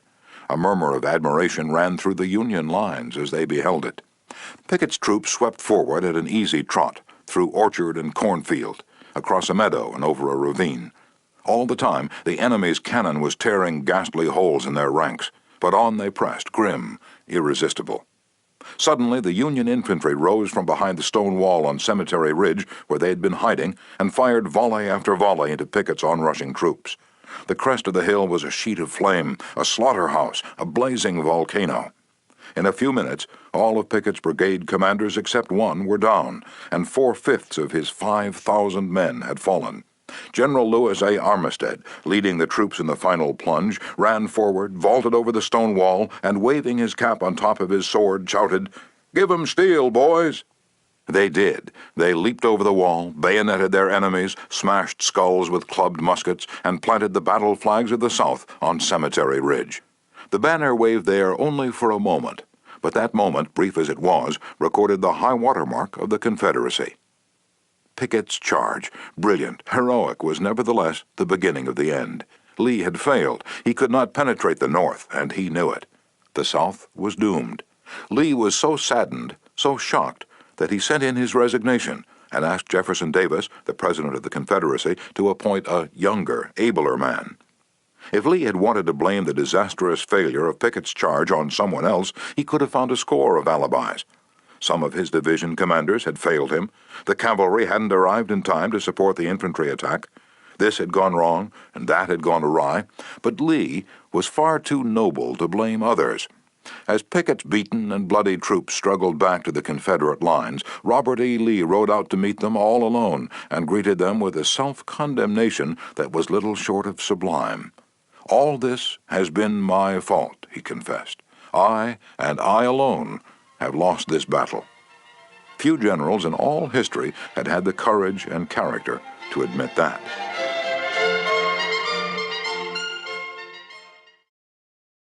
Michael Chong, who teaches our course in Hong Kong, told of how the Chinese culture presents some special problems, and how sometimes it is necessary to recognize that the benefits of applying a principle may be more advantageous than maintaining an old tradition. He had one middle-aged class member who had been estranged from his son for many years. The father had been an opium addict, but now was cured. In Chinese tradition, an older person cannot take the first step. The father felt that it was up to his son to take the initiative toward a reconciliation. In an early session, he told the class about the grandchildren he had never seen and how much he desired to be reunited with his son. His classmates, all Chinese, understood his conflict between his desire and long-established tradition. The father felt that young people should have respect for their elders, and that he was right in not giving in to his desire, but to wait for his son to come to him. Toward the end of the course, the father again addressed the class. "I have pondered this problem," he said. "Dale Carnegie says if you are wrong, admit it quickly and emphatically. It is too late for me to admit it quickly, but I can admit it emphatically. I wronged my son. He was right in not wanting to see me and to expel me from his life. I may lose face by asking a younger person's forgiveness, but I was at fault, and it is my responsibility to admit this." The class applauded and gave him their full support. At the next class, he told how he went to his son's house, asked for and received forgiveness, and was now embarked on a new relationship with his son, his daughter-in-law, and the grandchildren he had met at last. Elbert Hubbard was one of the most original authors who ever stirred up a nation. His stinging sentences often aroused fierce resentment. But Hubbard, with his rare skill for handling people, frequently turned his enemies into friends. For example, when some irritated reader wrote in to say that he didn't agree with such and such an article and ended by calling Hubbard this and that, Elbert Hubbard would answer like this: "Come to think it over, I don't entirely agree with it myself. Not everything I wrote yesterday appeals to me today. I am glad to learn what you think on the subject. The next time you're in the neighborhood, you must visit us, and we'll get this subject threshed out for all time. So here is a handclasp over the miles, and I am yours sincerely." What could you say to a man who treated you like that? When we're right, let's try to win people gently and tactfully to our way of thinking. And when we're wrong, and that will be surprisingly often if we're honest with ourselves, let's admit our mistakes quickly and with enthusiasm. Not only will that technique produce astonishing results, but believe it or not, it is a lot more fun under the circumstances than trying to defend oneself. Remember the old proverb, "By fighting you never get enough, but by yielding you get more than you expected." Principle 3. If you're wrong, admit it quickly and emphatically. Chapter 4. A Drop of Honey. If your temper is aroused, and you tell 'em a thing or two, you'll have a fine time unloading your feelings, but what about the other person? Will he share your pleasure? Will your belligerent tones, your hostile attitude, make it easy for him to agree with you? "If you come at me with your fists doubled," said Woodrow Wilson, "I think I can promise you that mine will double as fast as yours. But if you come to me and say, 'Let us sit down and take counsel together, and if we differ from each other, understand why it is that we differ, just what the points at issue are,' we will presently find that we are not so far apart after all, that the points on which we differ are few, and the points on which we agree are many, and that if we only have the patience and the candor and the desire to get together, we will get together." Nobody appreciated the truth of Woodrow Wilson's statement more than John D. Rockefeller, Jr. Back in 1915, Rockefeller was the most fiercely despised man in Colorado. One of the bloodiest strikes in the history of American industry had been shocking the state for 2 terrible years. Irate, belligerent miners were demanding higher wages from the Colorado Fuel and Iron Company. Rockefeller controlled that company. Property had been destroyed, troops had been called out, blood had been shed. Strikers had been shot, their bodies riddled with bullets. At a time like that, with the air seething with hatred, Rockefeller wanted to win the strikers to his way of thinking. And he did it. How? Here's the story. After weeks spent in making friends, Rockefeller addressed the representatives of the strikers. This speech, in its entirety, is a masterpiece. It produced astonishing results. It calmed the tempestuous waves of hate that threatened to engulf Rockefeller. It won him a host of admirers. It presented facts in such a friendly manner that the strikers went back to work without saying another word about the increase in wages for which they had fought so violently. The opening of that remarkable speech follows. Note how it fairly glows with friendliness. Rockefeller, remember, was talking to men who, a few days previously, had wanted to hang him by the neck to a sour apple tree, yet he couldn't have been more gracious, more friendly, if he had addressed a group of medical missionaries. His speech was radiant with such phrases as, "I am proud to be here, having visited in your homes, met many of your wives and children. We meet here not as strangers, but as friends. Spirit of mutual friendship, our common interest. It is only by your courtesy that I am here." "This is a red-letter day in my life," Rockefeller began. "It is the first time I have ever had the good fortune to meet the representatives of the employees of this great company, its officers and superintendents together, and I can assure you that I am proud to be here, and that I shall remember this gathering as long as I live. Had this meeting been held 2 weeks ago, I should have stood here a stranger to most of you, recognizing a few faces. Having had the opportunity last week of visiting all the camps in the southern coal field, and of talking individually with practically all of the representatives except those who were away, having visited in your homes, met many of your wives and children, we meet here not as strangers, but as friends. And it is in that spirit of mutual friendship that I am glad to have this opportunity to discuss with you our common interests. Since this is a meeting of the officers of the company and the representatives of the employees, it is only by your courtesy that I am here, for I am not so fortunate as to be either one or the other. And yet I feel that I am intimately associated with you men, for in a sense I represent both the stockholders and the directors." Isn't that a superb example of the fine art of making friends out of enemies? Suppose Rockefeller had taken a different tack. Suppose he had argued with those miners and hurled devastating facts in their faces. Suppose he had told them by his tones and insinuations that they were wrong. Suppose that by all the rules of logic he had proved that they were wrong. What would have happened? More anger would have been stirred up, more hatred, more revolt. If a man's heart is rankling with discord and ill feeling toward you, you can't win him to your way of thinking with all the logic in Christendom.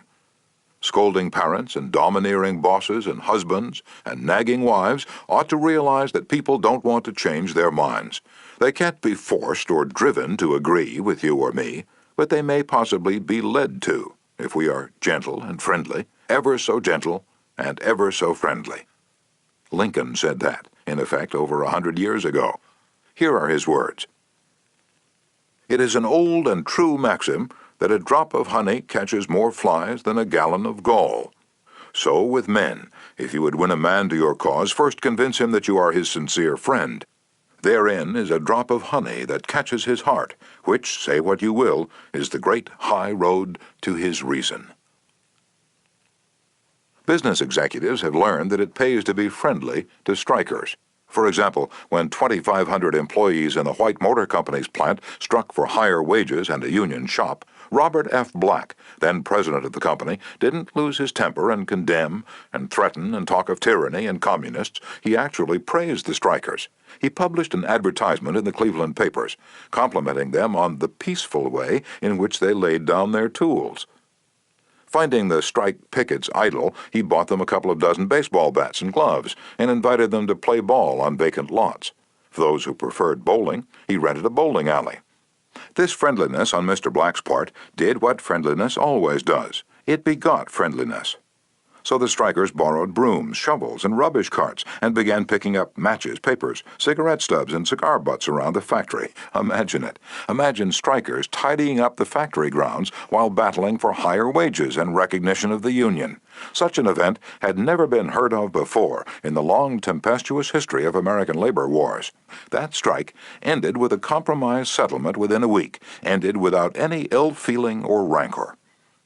Daniel Webster, who looked like a god and talked like Jehovah, was one of the most successful advocates who ever pleaded a case. Yet he ushered in his most powerful arguments with such friendly remarks as, "It will be for the jury to consider. This may perhaps be worth thinking of. Here are some facts that I trust you will not lose sight of." Or, "You, with your knowledge of human nature, will easily see the significance of these facts." No bulldozing. No high-pressure methods, no attempt to force his opinions on others. Webster used the soft-spoken, quiet, friendly approach, and it helped to make him famous. You may never be called on to settle a strike or address a jury, but you may want to get your rent reduced. Will the friendly approach help you then? Let's see. O.L. Straub, an engineer, wanted to get his rent reduced, and he knew his landlord was hard-boiled. "I wrote him," Mr. Straub said in a speech before the class, "notifying him that I was vacating my apartment as soon as my lease expired. The truth was, I didn't want to move. I wanted to stay if I could get my rent reduced. But the situation seemed hopeless. Other tenants had tried and failed. Everyone told me that the landlord was extremely difficult to deal with. But I said to myself, I'm studying a course in how to deal with people, so I'll try it on him and see how it works." He and his secretary came to see me as soon as he got my letter. I met him at the door with a friendly greeting. I fairly bubbled with goodwill and enthusiasm. I didn't begin talking about how high the rent was. I began talking about how much I liked his apartment house. Believe me, I was hearty in my approbation and lavish in my praise. I complimented him on the way he ran the building, and I told him I should like so much to stay for another year, but I couldn't afford it. He evidently never had such a reception from a tenant. He hardly knew what to make of it. Then he started to tell me his troubles. Complaining tenants. One had written him 14 letters, some of them positively insulting. Another threatened to break his lease unless the landlord kept the man on the floor above from snoring. "What a relief it is," he said, "to have a satisfied tenant like you." And then, without my even asking him to do it, he offered to reduce my rent a little. I wanted more, so I named the figure I could afford to pay, and he accepted without a word. As he was leaving, he turned to me and asked, "What decorating can I do for you?" If I tried to get the rent reduced by the methods the other tenants were using, I am positive I would have met with the same failure they encountered. It was the friendly, sympathetic, appreciative approach that won. Dean Woodcock of Pittsburgh, Pennsylvania, is the superintendent of a department of the local electric company. His staff was called upon to repair some equipment on top of a pole. This type of work had formerly been performed by a different department and had only recently been transferred to Woodcock's section. Although his people had been trained in the work, this was the first time they ever actually had been called upon to do it. Everybody in the organization was interested in seeing if and how they could handle it. Mr. Woodcock, several of his subordinate managers, and members of the other departments of the utility went to see the operation. Many cars and trucks were there, and a number of people were standing around watching the two lone men on top of the pole. Glancing around, Woodcock noticed a man up the street getting out of his car with a camera. He began taking pictures of the scene. Utility people are extremely conscious of public relations, and suddenly Woodcock realized what this setup looked like to the man with the camera. Overkill, dozens of people being called out to do a two-person job. He strolled up the street to the photographer. "I see you're interested in our operation." "Yes, and my mother will be more than interested. She owns stock in your company. This will be an eye-opener for her. She may even decide her investment was unwise. I've been telling her for years that there's a lot of waste motion in companies like yours. This proves it. The newspapers might like these pictures, too." "Well, it does look like it, doesn't it? I'd think the same thing in your position, but this is a unique situation." And Dean Woodcock went on to explain how this was the first job of this type for his department, and how everybody, from executives down, was interested. He assured the man that under normal conditions 2 people could handle the job. The photographer put away his camera, shook Woodcock's hand, and thanked him for taking the time to explain the situation to him. Dean Woodcock's friendly approach saved his company much embarrassment and bad publicity. Another member of one of our classes, Gerald H. Wynn of Littleton, New Hampshire, reported how, by using a friendly approach, he obtained a very satisfactory settlement on a damage claim. "Early in the spring," he reported, "before the ground had thawed from the winter freezing, there was an unusually heavy rainstorm, and the water, which normally would have run off to nearby ditches and storm drains along the road, took a new course onto a building lot where I just built a new home. Not being able to run off, the water pressure built up around the foundation of the house. The water forced itself under the concrete basement floor, causing it to explode, and the basement filled with water. This ruined the furnace and the hot water heater. The cost to repair this damage was in excess of $2,000. I had no insurance to cover this type of damage. However, I soon found out that the owner of the subdivision had neglected to put in a storm drain near the house, which could have prevented this problem. I made an appointment to see him. During the 25-mile trip to his office, I carefully reviewed the situation, and remembering the principles I learned in this course, I decided that showing my anger would not serve any worthwhile purpose. When I arrived, I kept very calm, and started by talking about his recent vacation to the West Indies. And then, when I felt the timing was right, I mentioned the little problem of water damage. He quickly agreed to do his share in helping to correct the problem. A few days later, he called and said he would pay for the damage and also put in a storm drain to prevent the same thing from happening in the future. Even though it was the fault of the owner of the subdivision, if I'd not begun in a friendly way, there would have been a great deal of difficulty in getting him to agree to the total liability. Years ago, when I was a barefoot boy walking through the woods to a country school out in northwest Missouri, I read a fable about the sun and the wind. They quarreled about which was the stronger, and the wind said, "I'll prove I am. See the old man down there with the coat? I can get that coat off him quicker than you can." So the sun went behind a cloud, and the wind blew until it was almost a tornado, but the harder it blew, the tighter the old man clutched his coat to him. Finally the wind calmed down and gave up, and then the sun came out from behind the clouds and smiled kindly on the old man. Presently he mopped his brow and pulled off his coat. The sun then told the wind that gentleness and friendliness were always stronger than fury and force. The use of gentleness and friendliness is demonstrated day after day by people who have learned that a drop of honey catches more flies than a gallon of gall. F. Gale Connor of Lutherville, Maryland, proved this when he had to take his 4-month-old car to the service department of the car dealer for the 3rd time. He told our class, "It was apparent that talking to, reasoning with, or shouting at the service manager was not going to lead to a satisfactory resolution of my problems. I walked over to the showroom and asked to see the agency owner, Mr. White. After a short wait, I was ushered into Mr. White's office. I introduced myself and explained to him that I had bought my car from his dealership because of the recommendation of friends who had had previous dealings with him. I was told that his prices were very competitive and that his service was outstanding." He smiled with satisfaction as he listened to me. Then I explained the problem that I was having with the service department. "I thought you might want to be aware of any situation that might tarnish your fine reputation," I added. He thanked me for calling this to his attention and assured me that my problem would be taken care of. Not only did he personally get involved, but he also lent me his car to use while mine was being repaired. Aesop was a Greek slave who lived at the court of Croesus and spun immortal fables 600 years before Christ. Yet the truths he taught about human nature are just as true in Boston and Birmingham now as they were 26 centuries ago in Athens. The sun can make you take off your coat more quickly than the wind, and kindliness, the friendly approach, and appreciation can make people change their minds more readily than all the bluster and storming in the world.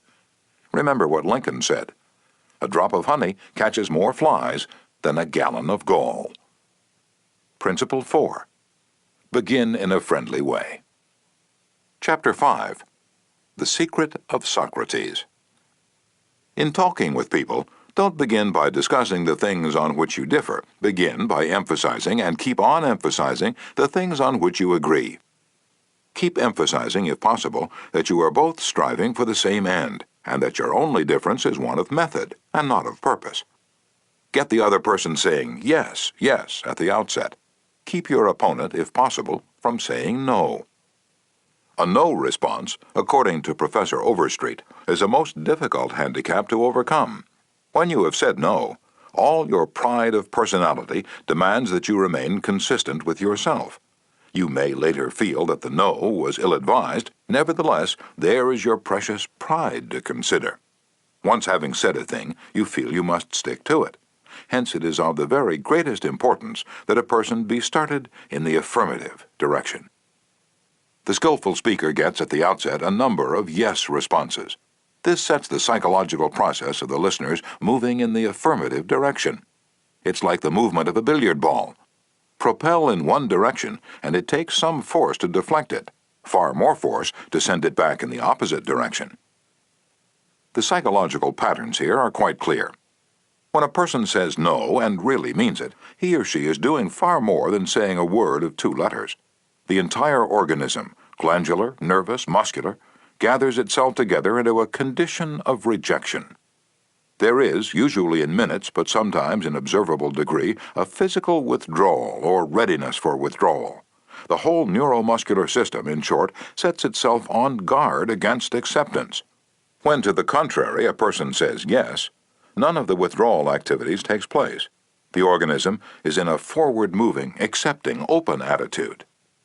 Hence, the more yeses we can at the very outset induce, the more likely we are to succeed in capturing the attention for our ultimate proposal. It is a very simple technique, this yes response, and yet how much it is neglected. It often seems as if people get a sense of their own importance by antagonizing others at the outset. Get a student to say no at the beginning, or a customer, child, husband, or wife, and it takes the wisdom and the patience of angels to transform that bristling negative into an affirmative. The use of this yes, yes technique enabled James Eberson, who was a teller at the Greenwich Savings Bank in New York City, to secure a prospective customer who might otherwise have been lost. "This man came in to open an account," said Mr. Eberson, "and I gave him our usual form to fill out. Some of the questions he answered willingly, but there were others he flatly refused to answer. Before I began the study of human relations, I would have told this prospective depositor that if he refused to give the bank this information, we should have to refuse to accept this account. I'm ashamed that I've been guilty of doing that very thing in the past. Naturally, an ultimatum like that made me feel good. I had shown who was boss, that the bank's rules and regulations couldn't be flouted. But that sort of attitude certainly didn't give a feeling of welcome and importance to the man who'd walked in to give us his patronage. I resolved this morning to use a little horse sense. I resolved not to talk about what the bank wanted, but about what the customer wanted. And above all else, I was determined to get him saying yes, yes from the very start. So I agreed with him. I told him the information he refused to give was not absolutely necessary. However, I said, suppose you have money in this bank at your death. Wouldn't you like to have the bank transfer it to your next of kin, who's entitled to it according to law? Yes, of course, he replied. Don't you think, I continued, that it would be a good idea to give us the name of your next of kin, so that in the event of your death we could carry out your wishes without error or delay? Again he said yes. The young man's attitude softened and changed when he realized that we weren't asking for this information for our sake, but for his sake. Before leaving the bank, this young man not only gave me complete information about himself, but he opened, at my suggestion, a trust account, naming his mother as the beneficiary for his account, and he gladly answered all the questions concerning his mother also. I found that by getting him to say yes, yes from the outset, he forgot the issue at stake and was happy to do all the things that I suggested. Joseph Allison, a sales representative for Westinghouse Electric Company, had this story to tell. There was a man in my territory that our company was most eager to sell to. My predecessor had called on him for 10 years without selling anything. When I took over the territory, I called steadily for 3 years without getting an order. Finally, after 13 years of calls and sales talk, we sold him a few motors. If these proved to be all right, an order for several hundred more would follow. Such was my expectation. Right? I knew they'd be all right. So when I called 3 weeks later, I was in high spirits.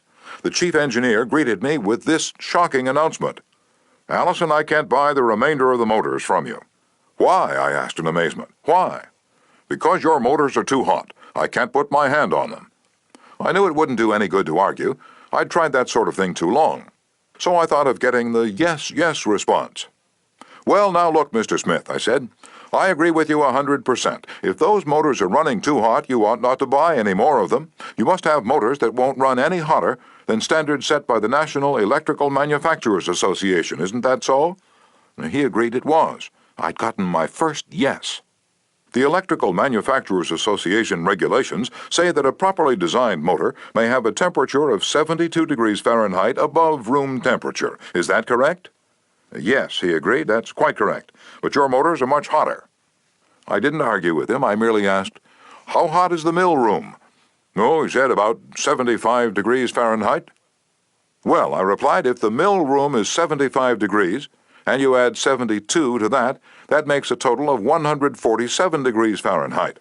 Wouldn't you scald your hand if you held it under a spigot of hot water at a temperature of 147 degrees Fahrenheit? Again, he had to say yes. "Well," I suggested, "wouldn't it be a good idea to keep your hands off those motors?" "Oh, well, I guess you're right," he admitted. We continued to chat for a while. Then he called his secretary and lined up approximately $35,000 worth of business for the ensuing month. It took me years and cost me countless thousands of dollars in lost business before I finally learned that it doesn't pay to argue, that it is much more profitable and much more interesting to look at things from the other person's viewpoint and to try to get that person saying yes, yes.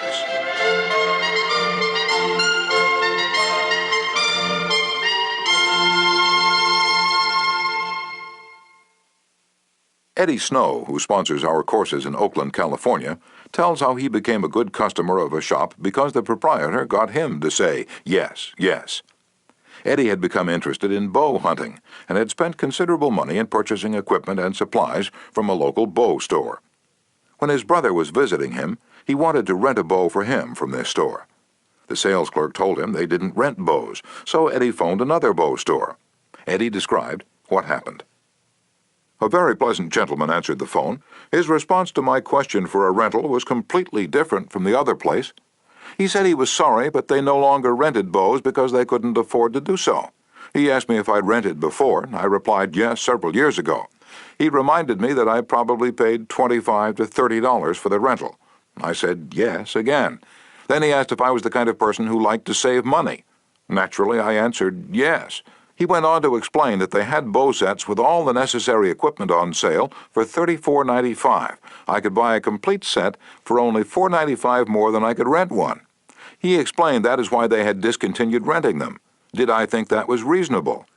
My yes response led to a purchase of the set, and when I picked it up, I purchased several more items at this shop and have since become a regular customer. Socrates, the gadfly of Athens, was one of the greatest philosophers the world has ever known. He did something that only a handful of men in all history have been able to do.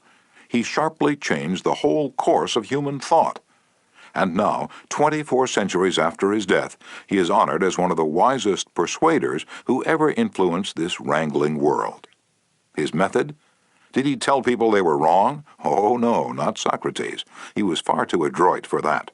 His whole technique, now called the Socratic method, was based upon getting a yes, yes response. He asked questions with which his opponent would have to agree. He kept on winning one admission after another until he had an armful of yeses. He kept on asking questions until finally, without realizing it, his opponents found themselves embracing a conclusion they would have bitterly denied a few minutes previously. The next time we're tempted to tell someone he or she is wrong, let's remember old Socrates and ask a gentle question, a question that will get the yes, yes response. The Chinese have a proverb pregnant with the age-old wisdom of the Orient. He who treads softly goes far. They have spent 5,000 years studying human nature, those cultured Chinese, and they have garnered a lot of perspicacity. He who treads softly goes far. Principle 5. Get the other person saying yes, yes, immediately. Chapter 6. The Safety Valve in Handling Complaints. Most people trying to win others to their way of thinking do too much talking themselves. Let the other people talk themselves out. They know more about their business and problems than you do, so ask them questions. Let them tell you a few things. If you disagree with them, you may be tempted to interrupt, but don't. It's dangerous. They won't pay attention to you while they still have a lot of ideas of their own crying for expression, so listen patiently and with an open mind. Be sincere about it. Encourage them to express their ideas fully. Does this policy pay in business? Let's see. Here is the story of a sales representative who was forced to try it. One of the largest automobile manufacturers in the United States was negotiating for a year's requirements of upholstery fabrics. 3 important manufacturers had worked up fabrics in sample bodies.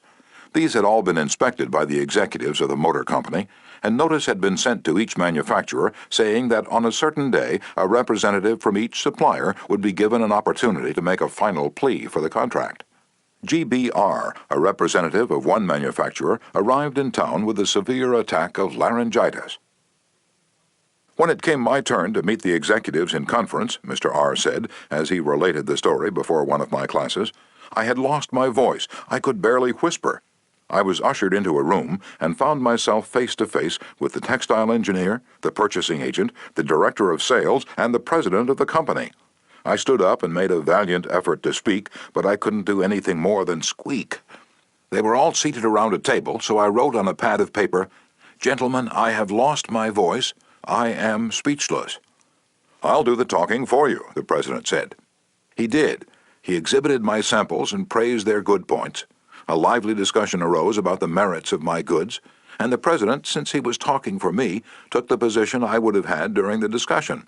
My sole participation consisted of smiles, nods, and a few gestures. As a result of this unique conference, I was awarded the contract, which called for over 500,000 yards of upholstery fabrics at an aggregate value of $1,600,000, the biggest order I had ever received. I know I would have lost the contract if I hadn't lost my voice, because I had the wrong idea about the whole proposition. I discovered, quite by accident, how richly it sometimes pays to let the other person do the talking. Letting the other person do the talking helps in family situations as well as in business. Barbara Wilson's relationship with her daughter, Lori, was deteriorating rapidly. Lori, who had been a quiet, complacent child, had grown into an uncooperative, sometimes belligerent teenager. Mrs. Wilson lectured her, threatened her, and punished her, but all to no avail.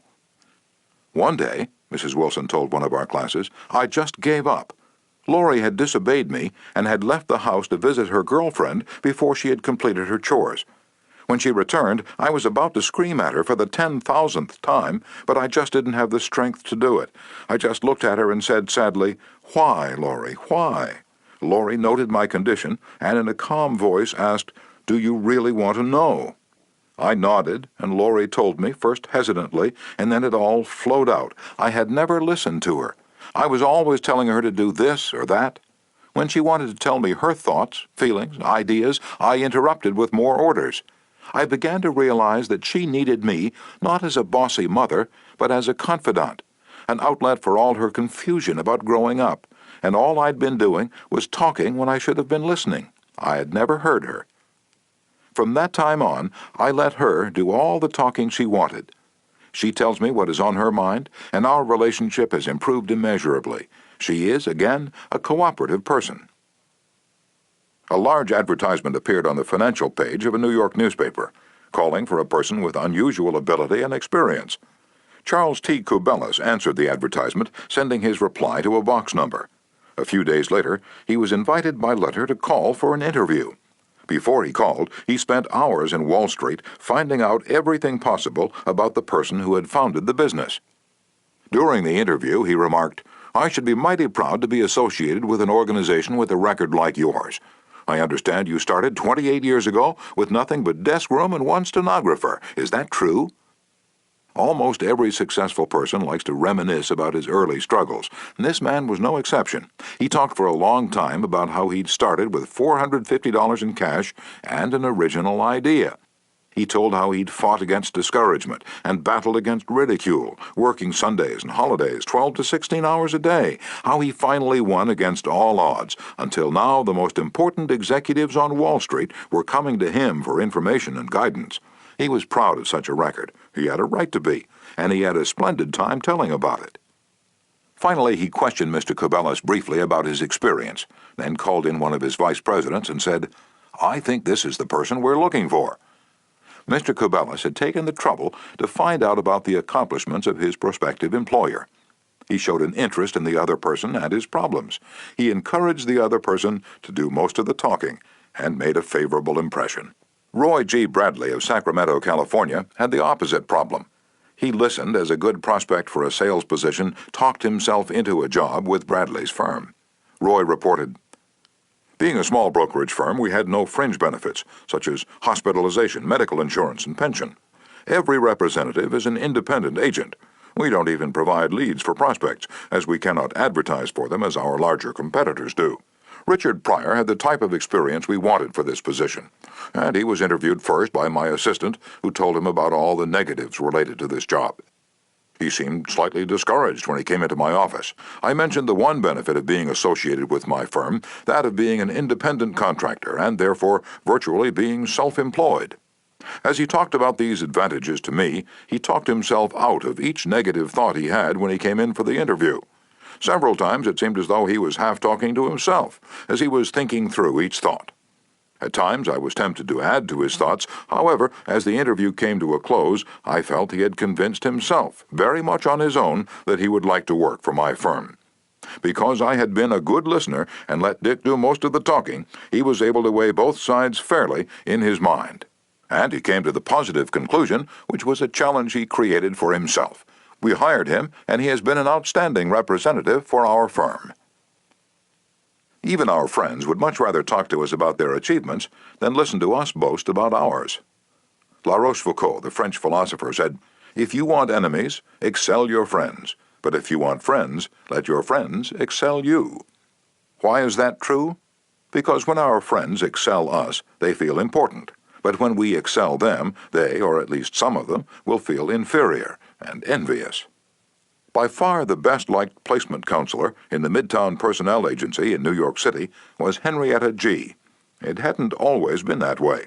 During the first few months of her association with the agency, Henrietta didn't have a single friend among her colleagues. Why? Because every day she would brag about the placement she had made, the new account she had opened, and anything else she had accomplished. "I was good at my work and proud of it," Henrietta told one of our classes. "But instead of my colleagues sharing my triumphs, they seemed to resent them. I wanted to be liked by these people. I really wanted them to be my friends. After listening to some of the suggestions made in this course, I started to talk about myself less and listen more to my associates.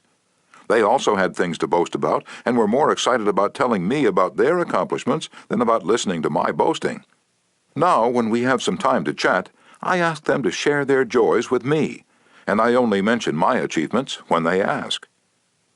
Principle 6. Let the other person do a great deal of the talking. Chapter 7. How to Get Cooperation. Don't you have much more faith in ideas that you discover for yourself than in ideas that are handed to you on a silver platter? If so, isn't it bad judgment to try to ram your opinions down the throats of other people? Isn't it wiser to make suggestions and let the other person think out the conclusion? Adolph Seltz of Philadelphia sales manager in an automobile showroom and a student in one of my courses, suddenly found himself confronted with the necessity of injecting enthusiasm into a discouraged and disorganized group of automobile salespeople. Calling a sales meeting, he urged his people to tell him exactly what they expected from him. As they talked, he wrote their ideas on the blackboard. Then he said, "I'll give you all these qualities you expect from me. Now I want you to tell me what I have a right to expect from you." The replies came quick and fast. Loyalty, honesty, initiative, optimism, teamwork, 8 hours a day of enthusiastic work. The meeting ended with a new courage, a new inspiration. One salesperson volunteered to work 14 hours a day, and Mr. Seltz reported to me that the increase of sales was phenomenal. The people had made sort of a moral bargain with me, Mr. Seltz said, and as long as I lived up to my part in it, they were determined to live up to theirs. Consulting them about their wishes and desires was just the shot in the arm they needed. No one likes to feel he or she is being sold something or told to do a thing. We much prefer to feel that we're buying of our own accord or acting on our own ideas. We like to be consulted about our wishes, our wants, our thoughts. Take the case of Eugene Wesson. He lost countless thousands of dollars in commissions before he learned this truth. Mr. Wesson sold sketches for a studio that created designs for stylists and textile manufacturers. Mr. Wesson had called on one of the leading stylists in New York once a week, every week, for 3 years. "He never refused to see me," said Mr. Wesson, "but he never bought. He always looked over my sketches very carefully and then said, 'No, Wesson, I guess we don't get together today.'" After 150 failures, Wesson realized he must be in a mental rut. So he resolved to devote one evening a week to the study of influencing human behavior, to help him develop new ideas and generate new enthusiasm. He decided on this new approach. With half a dozen unfinished artist sketches under his arm, he rushed over to the buyer's office. "Here's some uncompleted sketches. Won't you please tell me how we could finish them up in such a way that you could use them?" The buyer looked at the sketches for a while without uttering a word. Finally he said, "Leave these with me for a few days, Wesson, and then come back and see me." Wesson returned 3 days later, got his suggestions, took the sketches back to the studio, and had them finished according to the buyer's ideas. The result? All accepted. After that, this buyer ordered scores of other sketches from Wesson, all drawn according to the buyer's ideas. "I realized why I had failed for years to sell him," said Mr. Wesson. "I'd urged him to buy what I thought he ought to have. Then I changed my approach completely. I urged him to give me his ideas. This made him feel that he was creating the designs, and he was. I didn't have to sell him. He bought." Letting the other person feel that the idea is his or hers not only works in business and politics, it works in family life as well. Paul M. Davis of Tulsa, Oklahoma, told his class how he applied this principle. "My family and I enjoyed one of the most interesting sightseeing vacation trips we'd ever taken. I'd long dreamed of visiting such historic sites as the Civil War battlefield in Gettysburg, Independence Hall in Philadelphia, and our nation's capital. Valley Forge, Jamestown, and the restored colonial village of Williamsburg were high on the list of things I wanted to see. In March, my wife Nancy mentioned that she had ideas for our summer vacation, which included a tour of the western states, visiting points of interest in New Mexico, Arizona, California, and Nevada. She'd wanted to make this trip for several years, but we couldn't obviously make both trips. Our daughter Anne had just completed a course in U.S. history in junior high school and had become very interested in the events that had shaped our country's growth. I asked her how she'd like to visit the places she'd learned about on our next vacation. She said she'd love to. 2 evenings later, as we sat around the dinner table, Nancy announced that if we all agreed, the summer's vacation would be to the eastern states, that it would be a great trip for Anne and thrilling for all of us. We all concurred. The same psychology was used by an X-ray manufacturer to sell his equipment to one of the largest hospitals in Brooklyn. This hospital was building an addition and preparing to equip it with the finest X-ray department in America. Dr. L., who was in charge of the X-ray department, was overwhelmed with sales representatives, each caroling the praises of his own company's equipment. One manufacturer, however, was more skillful. He knew far more about handling human nature than the others did. He wrote a letter, something like this. "Our factory has recently completed a new line of X-ray equipment. The first shipment of these machines has just arrived in our office. They are not perfect, we know that, and we want to improve them, so we should be deeply obligated to you if you could find time to look them over and give us your ideas about how they can be made more serviceable to your profession. Knowing how occupied you are, I shall be glad to send my car for you at any hour you specify." "I was surprised to get that letter," Dr. L. said as he related the incident before the class. "I was both surprised and complimented. I had never had an X-ray manufacturer seeking my advice before. It made me feel important. I was busy every night that week, but I canceled a dinner appointment in order to look over the equipment. The more I studied it, the more I discovered for myself how much I liked it. Nobody had tried to sell it to me. I felt that the idea of buying that equipment for the hospital was my own. I sold myself on its superior qualities and ordered it installed." Ralph Waldo Emerson, in his essay Self-Reliance, stated, "In every work of genius we recognize our own rejected thoughts. They come back to us with a certain alienated majesty." Colonel Edward M. House wielded an enormous influence in national and international affairs while Woodrow Wilson occupied the White House. Wilson leaned upon Colonel House for secret counsel and advice more than he did upon even members of his own cabinet. What method did the colonel use in influencing the president?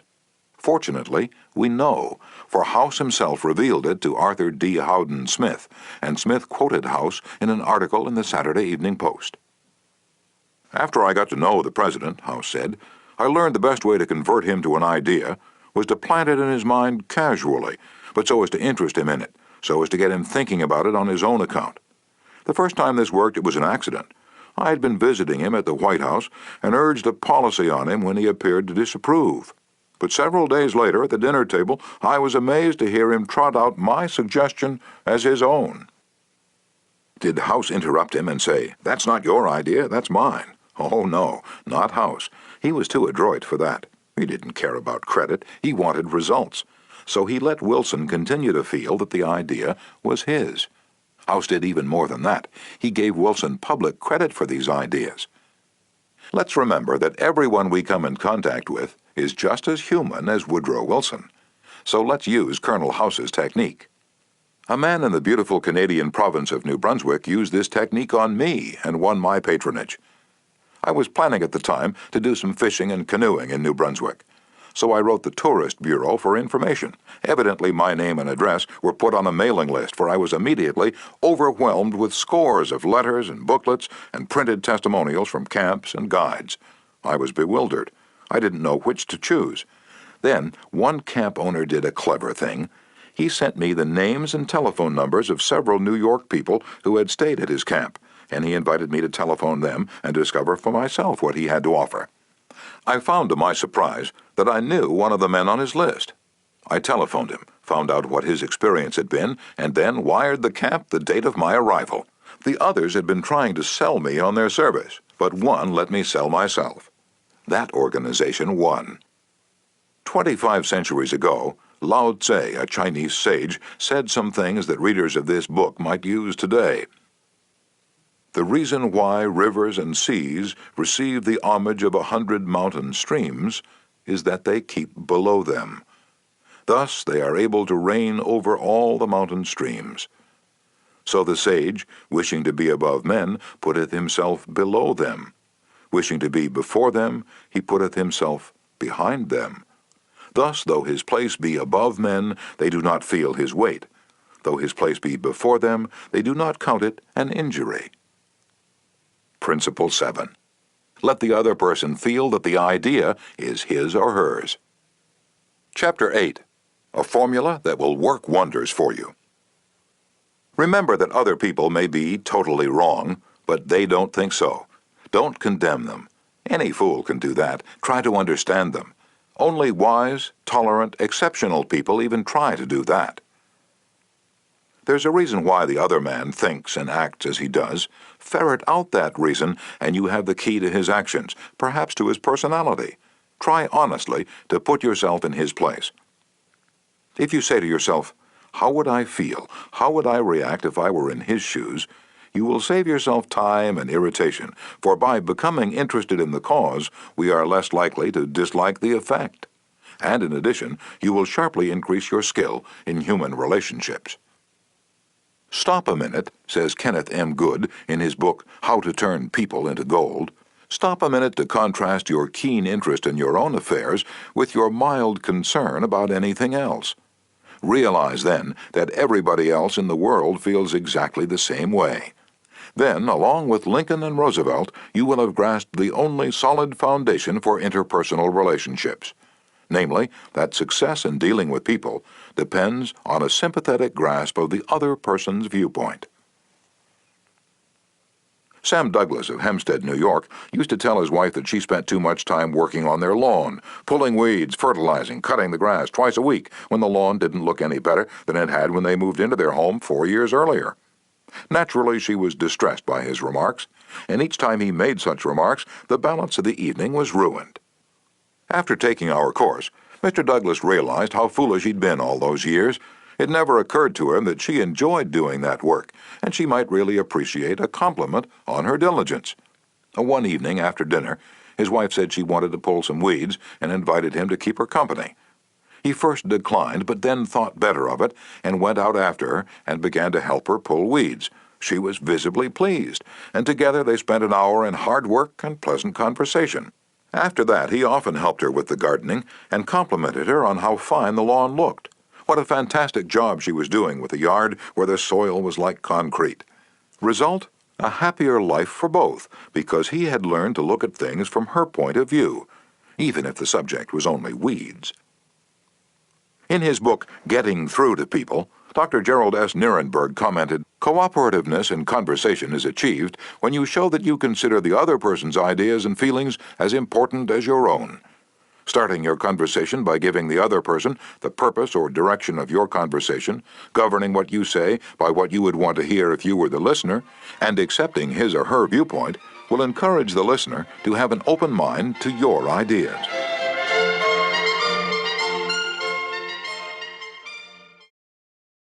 I have always enjoyed walking and riding in a park near my home. Like the Druids of ancient Gaul, I all but worship an oak tree, so I was distressed season after season to see the young trees and shrubs killed off by needless fires.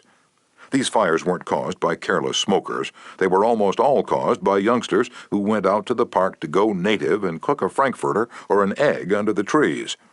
Sometimes these fires raged so fiercely that the fire department had to be called out to fight the conflagration. There was a sign on the edge of the park saying that anyone who started a fire was liable to fine and imprisonment, but the sign stood in an unfrequented part of the park, and few of the culprits ever saw it. A mounted policeman was supposed to look after the park, but he didn't take his duties too seriously, and the fires continued to spread season after season. On one occasion, I rushed up to a policeman and told him about a fire rapidly spreading through the park and wanted him to notify the fire department. And he nonchalantly replied that it was none of his business because it wasn't in his precinct. I was desperate. So after that, when I went riding, I acted as a self-appointed committee of one to protect the public domain. In the beginning, I'm afraid I didn't even attempt to see the other people's point of view. When I saw a fire blazing under the trees, I was so unhappy about it, so eager to do the right thing, that I did the wrong thing. I would ride up to the boys, warn them that they could be jailed for starting a fire, order with a tone of authority that it be put out, and if they refused, I would threaten to have them arrested. I was merely unloading my feelings without thinking of their point of view. The result? They obeyed sullenly and with resentment. After I rode on over the hill, they probably rebuilt the fire and longed to burn up the whole park. With the passing of the years, I acquired a trifle more knowledge of human relations, a little more tact, and a somewhat greater tendency to see things from the other person's standpoint. Then, instead of giving orders, I would ride up to a blazing fire and begin something like this. "Having a good time, boys? What are you going to cook for supper? I loved to build fires myself when I was a boy, and I still love to. But you know they're very dangerous here in the park. I know you boys don't mean to do any harm, but other boys aren't so careful. They come along and see that you've built a fire, so they build one. They don't put it out when they go home, and it spreads among the dry leaves and kills the trees. We won't have any trees here at all if we aren't more careful. You could be put in jail for building this fire, but I don't want to be bossy, interfere with your pleasure. I'd like to see you enjoy yourselves. but won't you please rake all the leaves away from the fire right now, and you'll be careful to cover it with dirt, a lot of dirt, before you leave, won't you? And the next time you want to have some fun, won't you please build your fire over the hill there in the sand pit? Can't do any harm there. Thanks so much, boys. Have a good time." What a difference that kind of talk made. It made the boys want to cooperate. No sullenness, no resentment.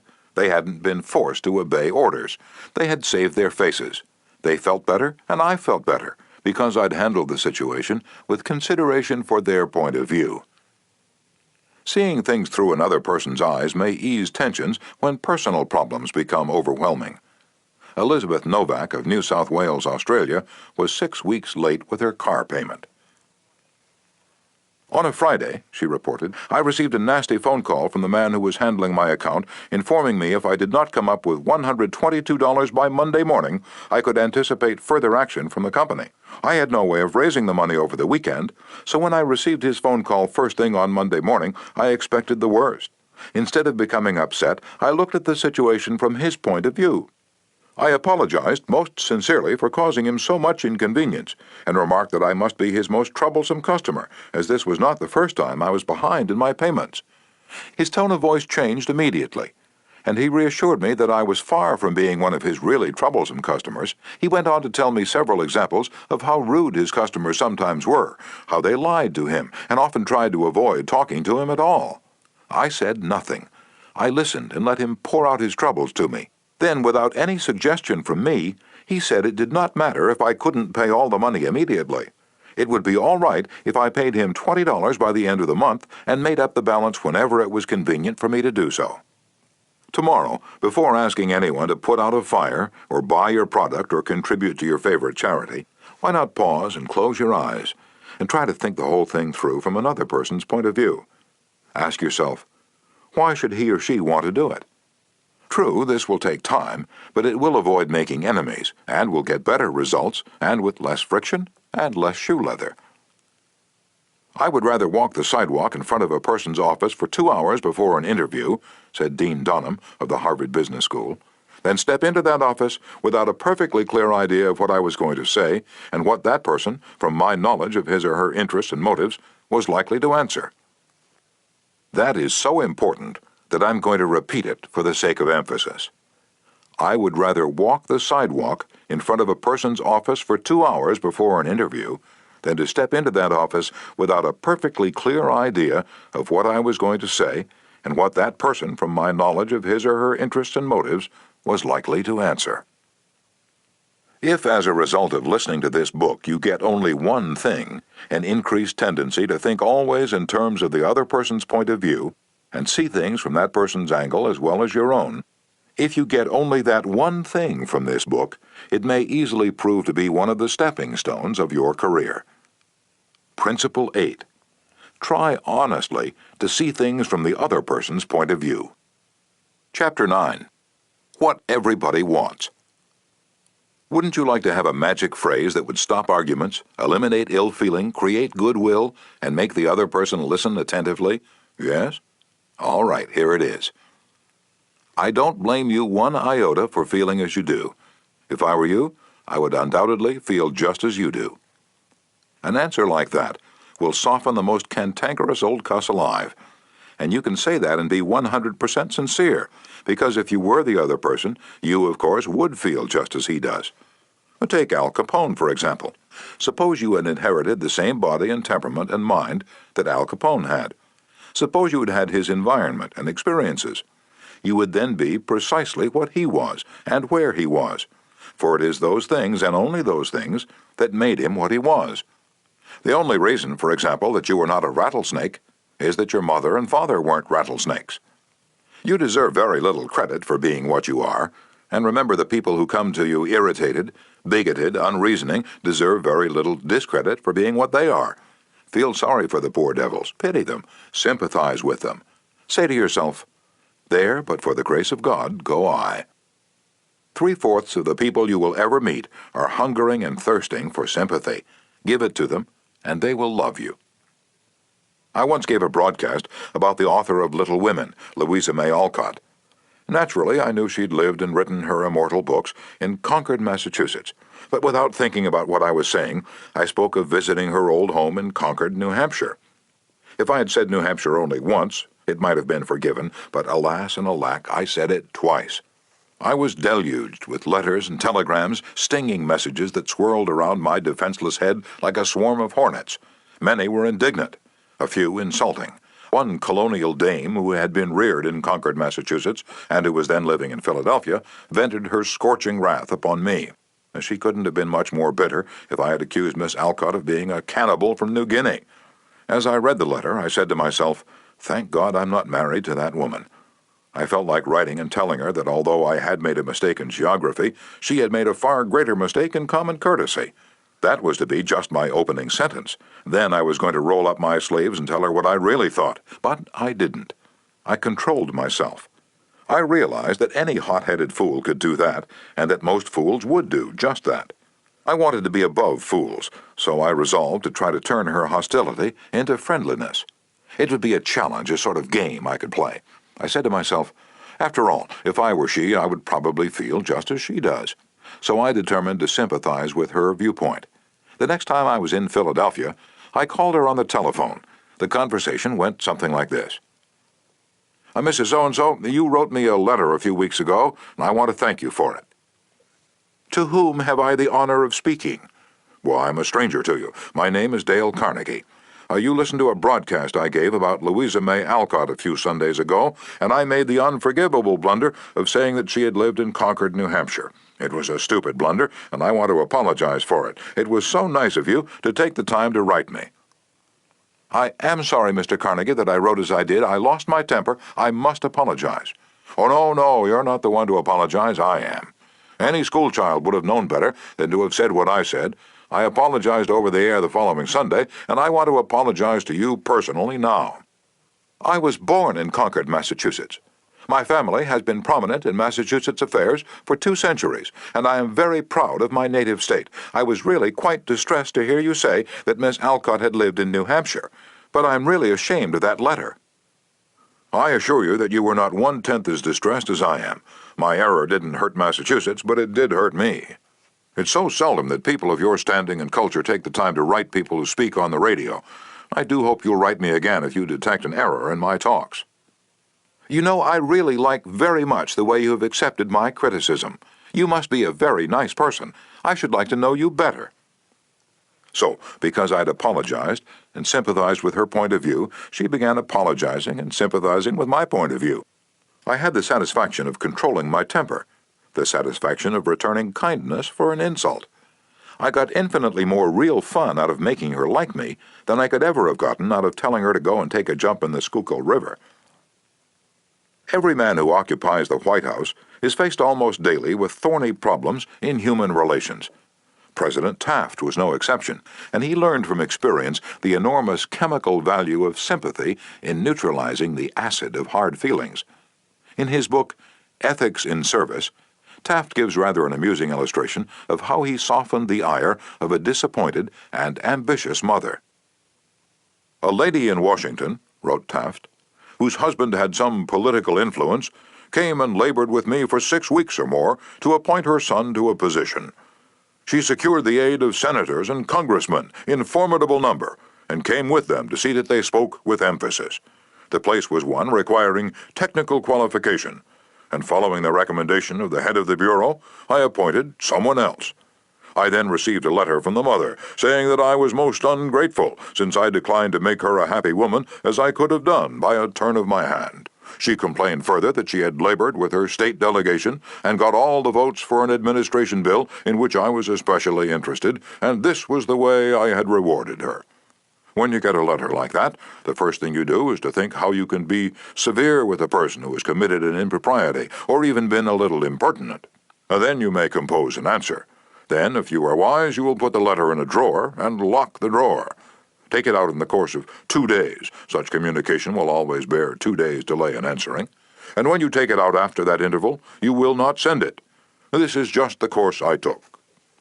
After that, I sat down and wrote her just as polite a letter as I could, telling her I realized a mother's disappointment under such circumstances, but that really the appointment was not left to my mere personal preference, that I had to select a man with technical qualifications, and had therefore to follow the recommendations of the head of the Bureau. I expressed the hope that her son would go on to accomplish what she had hoped for him in the position which he then had. That mollified her, and she wrote me a note saying she was sorry she had written as she had. But the appointment I sent in was not confirmed at once, and after an interval I received a letter which purported to come from her husband, although it was in the same handwriting as all the others. I was therein advised that, due to the nervous prostration that had followed her disappointment in this case, she had had to take to her bed and had developed a most serious case of cancer of the stomach. Would I not restore her to health by withdrawing the first name and replacing it by her son's? I had to write another letter, this one to the husband, to say that I hoped the diagnosis would prove to be inaccurate, that I sympathized with him in the sorrow he must have in the serious illness of his wife, but that it was impossible to withdraw the name sent in. The man whom I appointed was confirmed, and within 2 days after I received that letter, we gave a musicale at the White House. The first 2 people to greet Mrs. Taft and me were this husband and wife, though the wife had so recently been in articulo mortis. J. Mangum represented an elevator-escalator maintenance company in Tulsa, Oklahoma, which had the maintenance contract for the escalators in one of Tulsa's leading hotels. The hotel manager did not want to shut down the escalator for more than 2 hours at a time because he did not want to inconvenience the hotel's guests. The repair that had to be made would take at least 8 hours, and this company did not always have a specially qualified mechanic available at the convenience of the hotel. When Mr. Mangum was able to schedule a top-flight mechanic for this job, he telephoned the hotel manager, and instead of arguing with him to give him the necessary time, he said, "Rick, I know your hotel is quite busy, and you'd like to keep the escalator shutdown time to a minimum. I understand your concern about this, and we want to do everything possible to accommodate you. However, our diagnosis of the situation shows that if we do not do a complete job now, your escalator may suffer more serious damage, and that would cause a much longer shutdown. I know you would not want to inconvenience your guests for several days." The manager had to agree that an 8-hour shutdown was more desirable than several days. By sympathizing with the manager's desire to keep his patrons happy, Mr. Mangum was able to win the hotel manager to his way of thinking easily and without rancor. Joyce Norris, a piano teacher in St. Louis, Missouri, told of how she had handled the problem piano teachers often have with teenage girls. Babette had exceptionally long fingernails. This is a serious handicap to anyone who wants to develop proper piano-playing habits. Mrs. Norris reported, "I knew her long fingernails would be a barrier for her in her desire to play well. During our discussions, prior to her starting her lessons with me, I did not mention anything to her about her nails. I didn't want to discourage her from taking lessons, and I also knew she would not want to lose that which she took so much pride in and such great care to make attractive. After her first lesson, when I felt the time was right, I said, 'Babette, you have attractive hands and beautiful fingernails. If you want to play the piano as well as you are capable of, and as well as you would like to, you would be surprised how much quicker and easier it would be for you if you would trim your nails shorter. Just think about it, okay?' She made a face which was definitely negative. I also talked to her mother about this situation, again mentioning how lovely her nails were. Another negative reaction. It was obvious that Babette's beautifully manicured nails were important to her. The following week, Babette returned for her second lesson. Much to my surprise, the fingernails had been trimmed. I complimented her and praised her for making such a sacrifice. I also thanked her mother for influencing Babette to cut her nails. Her reply was, "Oh, I had nothing to do with it. Babette decided to do it on her own, and this is the first time she has ever trimmed her nails for anyone." Did Mrs. Norris threaten Babette? Did she say she would refuse to teach a student with long fingernails? No, she did not. She let Babette know that her fingernails were a thing of beauty, and it would be a sacrifice to cut them. She implied, "I sympathize with you. I know it won't be easy, but it will pay off in your better musical development." Saul Hurok was probably America's #1 impresario. For almost half a century, he handled artists, such world-famous artists as Shelley Oppen, Isadora Duncan, and Pavlova. Mr. Hurok told me that one of the first lessons he had learned in dealing with his temperamental stars was the necessity for sympathy, sympathy, and more sympathy with their idiosyncrasies. For 3 years, he was impresario for Fyodor Shaliapin, one of the greatest bossos who ever thrilled the ritzy boxholders at the Metropolitan. Yet Shaliapin was a constant problem. He carried on like a spoiled child. To put it in Mr. Hurok's own inimitable phrase, he was a hell of a fellow in every way. For example, Shaliapin would call up Mr. Hurok about noon of the day he was going to sing and say, "Saul, I feel terrible. My throat is like raw hamburger. It's impossible for me to sing tonight." Did Mr. Hurok argue with him? Oh, no. He knew that an entrepreneur wouldn't handle artists that way. So he would rush over to Shaliapin's hotel, dripping with sympathy. "Oh, what a pity," he would mourn. "What a pity, my poor fellow. Of course you cannot sing. I will cancel the engagement at once. It will only cost you a couple of $1,000, but that's nothing in comparison to your reputation." And then Shaliapin would sigh and say, "Perhaps you'd better come over later in the day. Come at 5. See how I feel then." At 5 o'clock, Mr. Hurok would again rush to his hotel, dripping with sympathy. Again, he would insist on canceling the engagement, and again Shaliapin would sigh and say, "Well, maybe you'd better come see me later. I may be better by then." At 7:30, the great bosso would consent to sing, only with the understanding that Mr. Hurok would walk out on the stage of the Metropolitan and announce that Shaliapin had a very bad cold and was not in good voice. Mr. Hurok would lie and say that he would do it, for he knew that that was the only way to get the bosso out on stage. Dr. Arthur I. Gates, in his splendid book, Educational Psychology, says, "Sympathy the human species universally craves. The child eagerly displays his injury or even inflicts a cut or bruise in order to reap abundant sympathy. For the same purpose, adults show their bruises, relate their accidents, illness, especially details of surgical operations. Self-pity for misfortunes, real or imaginary, is in some measure practically a universal practice." So, if you want to win people to your way of thinking, put in practice Principle 9. Be sympathetic with the other person's ideas and desires. Chapter 10. An Appeal that Everybody Likes. I was reared on the edge of the Jesse James country, out in Missouri, and I visited the James farm at Kearney, Missouri, where the son of Jesse James was then living. His wife told me stories of how Jesse robbed trains and held up banks and then gave money to the neighboring farmers to pay off their mortgages. Jesse James probably regarded himself as an idealist at heart, just as Dutch Schultz, Two-Gun Crowley, Al Capone, and many other organized crime godfathers did generations later. The fact is, all people you meet have a high regard for themselves and like to be fine and unselfish in their own estimation. J. Pierpont Morgan observed in one of his analytical interludes that a person usually has 2 reasons for doing a thing, one that sounds good and a real one. The person himself will think of the real reason. You don't need to emphasize that. But all of us, being idealists at heart, like to think of motives that sound good. So in order to change people, appeal to the nobler motives. Is that too idealistic to work in business? Let's see. Let's take the case of Hamilton J. Farrell of the Farrell-Mitchell Company of Glenolden, Pennsylvania. Mr. Farrell had a disgruntled tenant who threatened to move. The tenant's lease still had 4 months to run, and nevertheless he served notice that he was vacating immediately, regardless of the lease. "These people had lived in my house all winter, the most expensive part of the year," Mr. Farrell said as he told the story to the class. "I knew it would be difficult to rent the apartment again before fall. I could see all that rent income going over the hill. Believe me, I saw red. Now, ordinarily, I would have waded into that tenant and advised him to read his lease again. I would have pointed out that if he moved, the full balance of his rent would fall due at once, and that I could and would move to collect. However, instead of flying off the handle and making a scene, I decided to try other tactics, so I started like this. 'Mr. Doe,' I said, 'I have listened to your story, and I still don't believe you intend to move. Years in the renting business have taught me something about human nature. I sized you up in the first place as being a man of your word. In fact, I'm so sure of it, I'm willing to take a gamble. Now, here's my proposition. Lay your decision on the table for a few days and think it over. If you come back to me between now and the 1st of the month, when your rent is due, and tell me you still intend to move, I give you my word I will accept your decision as final. I will privilege you to move and admit to myself that I've been wrong in my judgment. But I still believe you're a man of your word and will live up to your contract.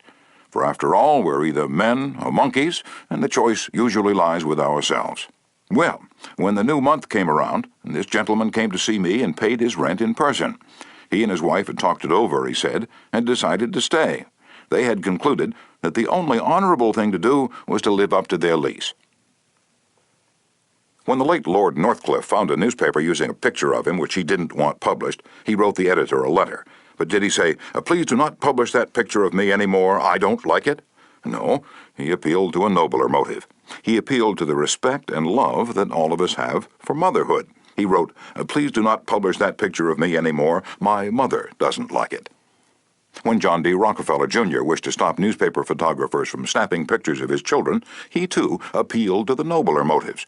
He didn't say, "I don't want their pictures published." No, he appealed to the desire, deep in all of us, to refrain from harming children. He said, "You know how it is, boys. You've got children yourselves, some of you, and you know it's not good for youngsters to get too much publicity." When Cyrus H.K. Curtis, the poor boy from Maine, was starting on his meteoric career, which was destined to make him millions as owner of the Saturday Evening Post and the Ladies' Home Journal, he couldn't afford to pay his contributors the prices that other magazines paid. He couldn't afford to hire first-class authors to write for money alone, so he appealed to their nobler motives. For example, he persuaded even Louisa May Alcott, the immortal author of Little Women, to write for him when she was at the flood tide of her fame. And he did it by offering to send a check for $100, not to her, but to her favorite charity. Now, right here, the skeptic may say, "Oh, that stuff is all right for Northcliffe or Rockefeller or a sentimental novelist, but I'd like to see you make it work with the tough babies I have to collect bills from." You may be right. Nothing will work in all cases, and nothing will work with all people. If you are satisfied with the results you're now getting, why change? If you're not satisfied, why not experiment? At any rate, I think you'll enjoy hearing this true story told by James L. Thomas, a former student of mine. 6 customers of a certain automobile company refused to pay their bills for servicing. None of the customers protested the entire bill, but each claimed that some one charge was wrong. In each case, the customer had signed for the work done, so the company knew it was right and said so. That was the first mistake. Here are the steps the men in the credit department took to collect these overdue bills. Do you suppose they succeeded? First, they called on each customer and told him bluntly that they had come to collect a bill that was long past due. Second, they made it very plain that the company was absolutely and unconditionally right, therefore he, the customer, was absolutely and unconditionally wrong. Third, they intimated that they, the company, knew more about automobiles than he could ever hope to know. So what was the argument about? Result? They argued. Did any of these methods reconcile the customer and settle the account? You can answer that one yourself. At this stage of affairs, the credit manager was about to open fire with a battery of legal talent when, fortunately, the matter came to the attention of the general manager. The manager investigated these defaulting clients and discovered that they all had the reputation of paying their bills promptly. Something was wrong here. Something was drastically wrong about the method of collection. So he called in James L. Thomas and told him to collect these uncollectible accounts. Here, in his words, are the steps Mr. Thomas took. First, my visit to each customer was likewise to collect a bill long past due, a bill that we knew was absolutely right, but I didn't say a word about that. I explained I had called to find out what it was the company had done or failed to do. Second, I made it clear that until I had heard the customer's story, I had no opinion to offer. I told him the company made no claims to being infallible. Third, I told him I was interested only in his car, and that he knew more about his car than anyone else in the world, that he was the authority on the subject. Fourth, I let him talk, and I listened to him with all the interest and sympathy that he wanted and had expected. And finally, when the customer was in a reasonable mood, I put the whole thing up to his sense of fair play. I appealed to the nobler motives. First, I said, "I want you to know I also feel this matter has been badly mishandled. You have been inconvenienced and annoyed and irritated by one of our representatives. That should never have happened. I'm sorry, and as a representative of the company, I apologize. As I sat here and listened to your side of the story, I could not help being impressed by your fairness and patience. And now, because you are fair-minded and patient, I'm going to ask you to do something for me. It's something that you can do better than anyone else, something you know more about than anyone else. Here's your bill. I know it's safe for me to ask you to adjust it, just as you would do if you were the president of my company. I'm going to leave it all up to you. Whatever you say goes." Did he adjust the bill? He certainly did, and got quite a kick out of it. The bills ranged from $150 to $400, but did the customer give himself the best of it? Yes, one of them did. One of them refused to pay a penny of the disputed charge, but the other 5 all gave the company the best of it. And here's the cream of the whole thing. We delivered new cars to all 6 of these customers within the next 2 years. Experience has taught me, says Mr. Thomas, that when no information can be secured about the customer, the only sound basis on which to proceed is to assume that he or she is sincere, honest, truthful, and willing and anxious to pay the charges once convinced they're correct. To put it differently, and perhaps more clearly, people are honest and want to discharge their obligations. The exceptions to that rule are comparatively few, and I'm convinced that the individuals who are inclined to chisel will in most cases react favorably if you make them feel that you consider them honest, upright, and fair. Principle 10. Appeal to the nobler motives.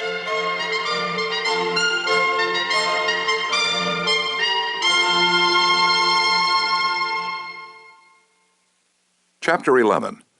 The movies do it, TV does it, why don't you do it?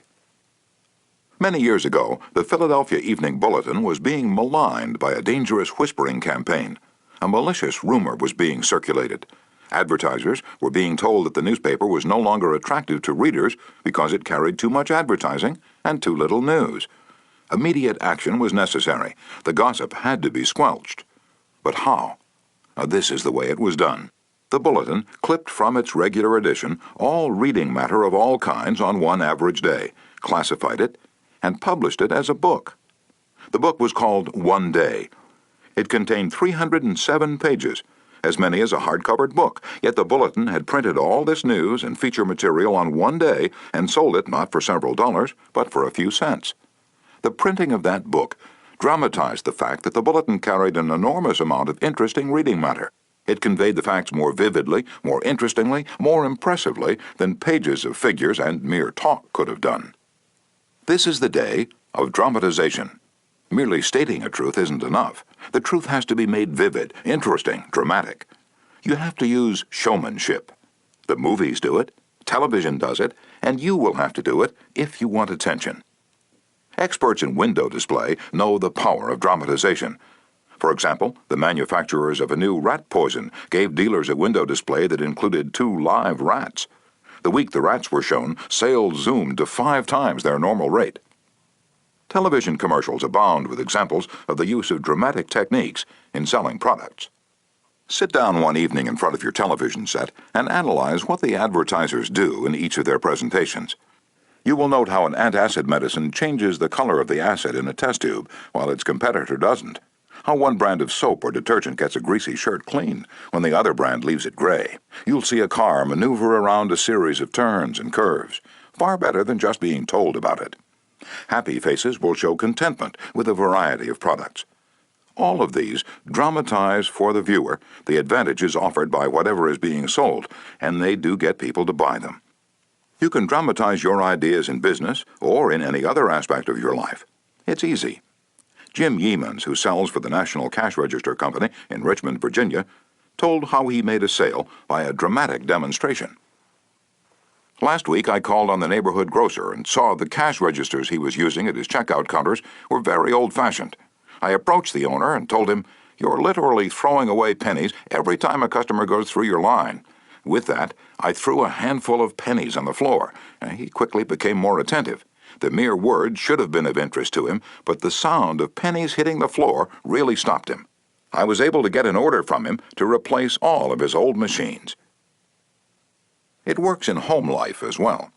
When the old-time lover proposed to his sweetheart, did he just use words of love? No, he went down on his knees. That really showed he meant what he said. We don't propose on our knees anymore, but many suitors still set up a romantic atmosphere before they pop the question. Dramatizing what you want works with children as well. Joe B. Fant, Jr. of Birmingham, Alabama, was having difficulty getting his 5-year-old boy and 3-year-old daughter to pick up their toys, so he invented a train. Joey was the engineer, Captain Casey Jones, on his tricycle. Janet's wagon was attached, and in the evening she loaded all the coal on the caboose, her wagon, and then jumped in while her brother drove her around the room. In this way, the room was cleaned up without lectures, arguments, or threats. Mary Catherine Wolfe of Mishawaka, Indiana, was having some problems at work and decided that she had to discuss them with the boss. On Monday morning, she requested an appointment with him, but was told he was very busy and she should arrange with his secretary for an appointment later in the week. The secretary indicated that his schedule was very tight, but she would try to fit her in. Ms. Wolfe described what happened. I did not get a reply from her all week long. Whenever I questioned her, she would give me a reason why the boss could not see me. Friday morning came and I'd heard nothing definite. I really wanted to see him and discuss my problems before the weekend, so I asked myself, how could I get him to see me? What I finally did was this. I wrote him a formal letter. I indicated in the letter that I fully understood how extremely busy he was all week, but it was important that I speak with him. I enclosed a form letter and a self-addressed envelope and asked him to please fill it out or ask his secretary to do it and return it to me. The form letter read as follows. Ms. Wolfe, I will be able to see you on blank at blank a.m. or p.m. I will give you blank minutes of my time. I put this letter in his in-basket at 11 a.m.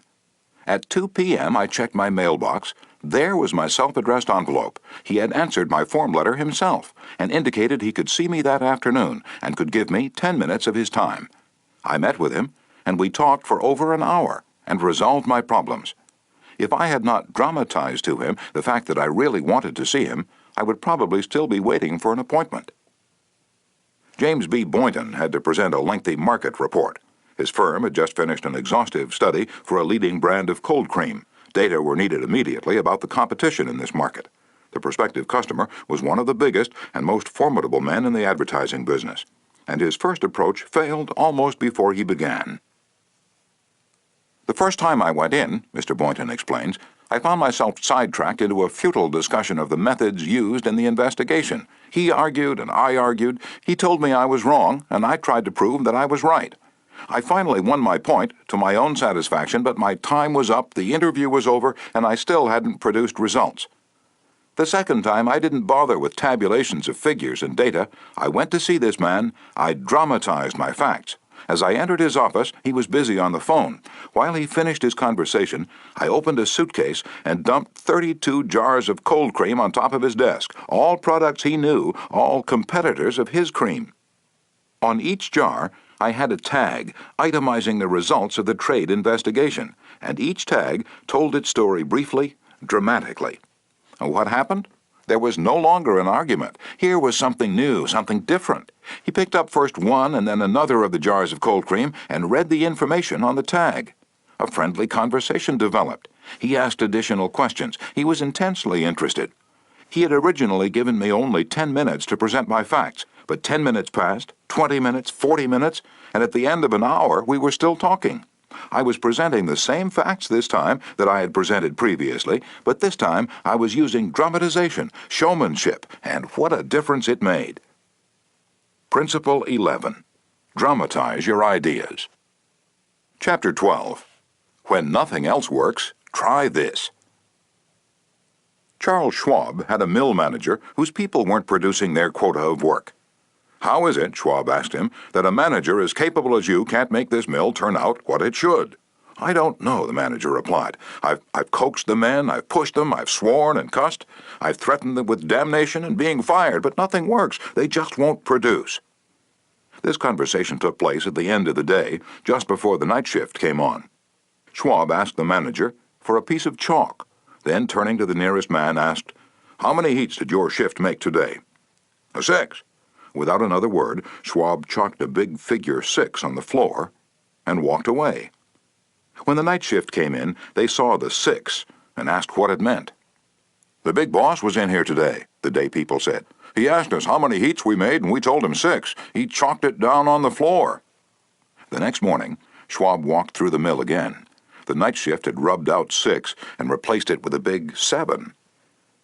When the day shift reported for work the next morning, they saw a big 7 chalked on the floor. So the night shift thought they were better than the day shift, did they? Well, they'd show the night shift a thing or two. The crew pitched in with enthusiasm, and when they quit that night, they left behind an enormous, swaggering 10.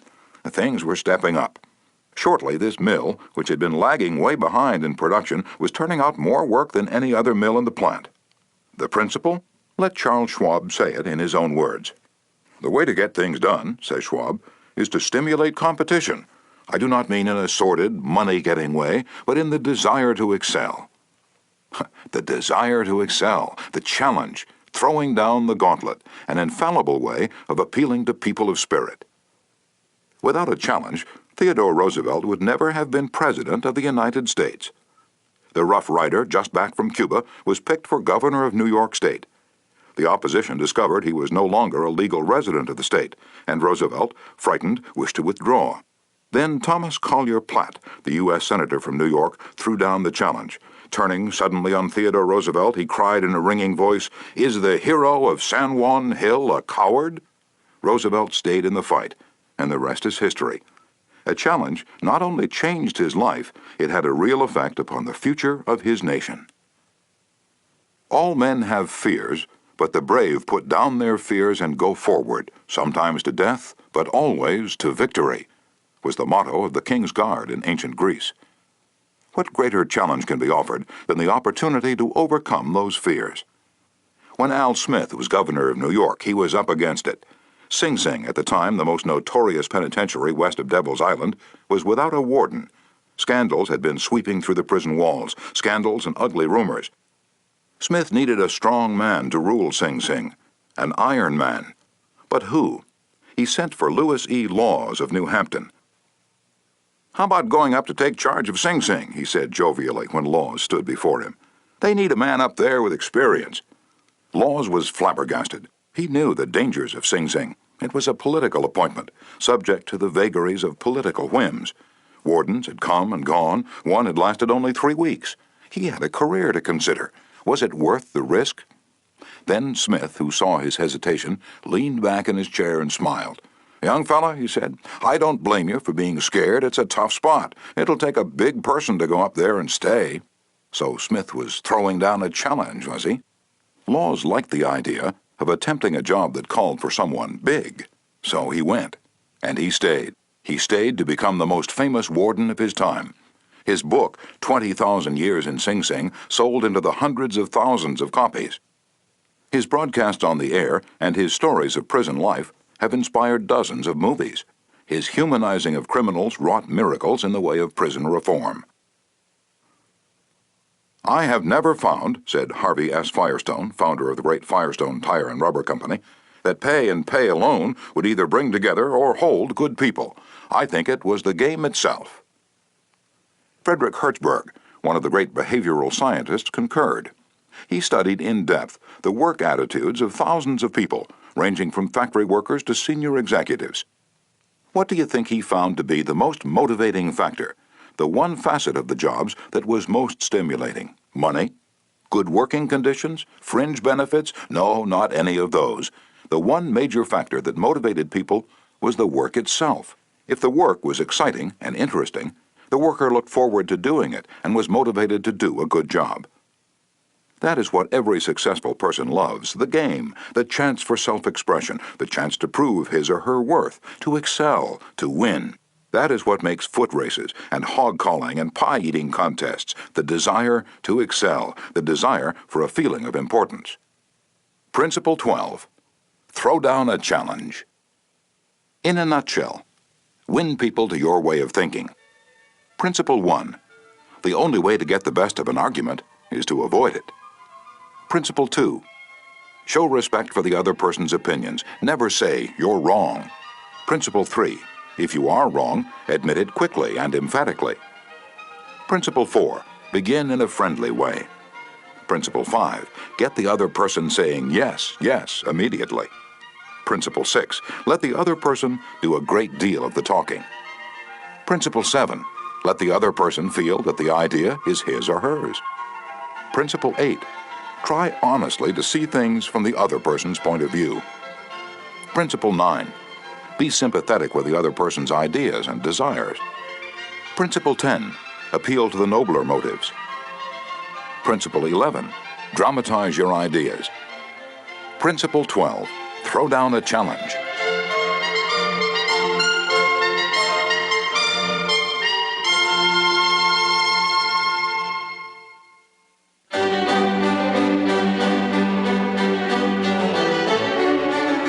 Part 4. Be a leader. How to change people without giving offense or arousing resentment. Chapter 1. If you must find fault, this is the way to begin. A friend of mine was a guest at the White House for a weekend during the administration of Calvin Coolidge. Drifting into the president's private office, he heard Coolidge say to one of his secretaries, "That's a pretty dress you're wearing this morning, and you're a very attractive young woman." That was probably the most effusive praise Silent Cal had ever bestowed upon a secretary in his life. It was so unusual, so unexpected, that the secretary blushed in confusion. And then Coolidge said, "Now don't get stuck up. I just said that to make you feel good. From now on, I wish you would be a little bit more careful with your punctuation." His method was probably a bit obvious, but the psychology was superb. It's always easier to listen to unpleasant things after we have heard some praise of our good points. A barber lathers a man before he shaves him, and that is precisely what McKinley did back in 1896 when he was running for president. One of the prominent Republicans of that day had written a campaign speech that he felt was just a trifle better than Cicero and Patrick Henry and Daniel Webster all rolled into one. With great glee, this chap read his immortal speech aloud to McKinley. The speech had its fine points, but it just wouldn't do. It would have raised a tornado of criticism. McKinley didn't want to hurt the man's feelings. He must not kill the man's splendid enthusiasm, and yet he had to say no. Note how adroitly he did it. "My friend, that is a splendid speech, a magnificent speech," McKinley said. "No one could have prepared a better one. There are many occasions on which it would be precisely the right thing to say. But is it quite suitable to this particular occasion? Sound and sober as it is from your standpoint, I must consider its effect from the party's standpoint. Now, you go home and write a speech along the lines I indicate, and send me a copy of it." He did just that. McKinley blue-penciled and helped him rewrite his second speech, and he became one of the effective speakers of the campaign. Here is the second most famous letter that Abraham Lincoln ever wrote. His most famous one was written to Mrs. Bixby, expressing his sorrow for the death of the 5 sons she had lost in battle. Lincoln probably dashed this letter off in 5 minutes, yet it sold at public auction in 1926 for $12,000. And that, by the way, was more money than Lincoln was able to save during half a century of hard work. The letter was written to General Joseph Hooker on April 26, 1863, during the darkest period of the Civil War. For 18 months, Lincoln's generals had been leading the Union Army from one tragic defeat to another. Nothing but futile, stupid human butchery. The nation was appalled. Thousands of soldiers had deserted from the Army, and even the Republican members of the Senate had revolted and wanted to force Lincoln out of the White House. "We are now on the brink of destruction," Lincoln said. "It appears to me that even the Almighty is against us. I can hardly see a ray of hope." Such was the period of black sorrow and chaos out of which this letter came. I am including the letter here because it shows how Lincoln tried to change an obstreperous general when the very fate of the nation could have depended upon the general's action. This is perhaps the sharpest letter Abe Lincoln wrote after he became president, yet you will note that he praised General Hooker before he spoke of his grave faults. Yes, they were grave faults, but Lincoln didn't call them that. Lincoln was more conservative, more diplomatic. Lincoln wrote, "There are some things in regard to which I am not quite satisfied with you." Talk about tact and diplomacy. Here is the letter addressed to General Hooker. "I have placed you at the head of the Army of the Potomac. Of course I have done this upon what appears to me to be sufficient reasons, and yet I think it best for you to know that there are some things in regard to which I am not quite satisfied with you. I believe you to be a brave and skillful soldier, which of course I like. I also believe you do not mix politics with your profession, in which you are right. You have confidence in yourself, which is a valuable if not an indispensable quality. You are ambitious, which, within reasonable bounds, does good rather than harm. But I think that during General Burnside's command of the Army, you have taken counsel of your ambition and thwarted him as much as you could, in which you did a great wrong to the country and to a most meritorious and honorable brother officer. I have heard in such a way as to believe it of your recently saying that both the Army and the government needed a dictator. Of course it was not for this, but in spite of it, that I have given you command. Only those generals who gain successes can set up as dictators. What I now ask of you is military success, and I will risk the dictatorship. The government will support you to the utmost of its ability, which is neither more nor less than it has done and will do for all commanders. I much fear that the spirit which you have aided to infuse into the Army, of criticizing their commander and withholding confidence from him, will now turn upon you. I shall assist you, as far as I can, to put it down. Neither you nor Napoleon, if he were alive again, could get any good out of an army while such spirit prevails in it. And now beware of rashness, but with energy and sleepless vigilance go forward and give us victories. You are not a Coolidge, a McKinley, or a Lincoln.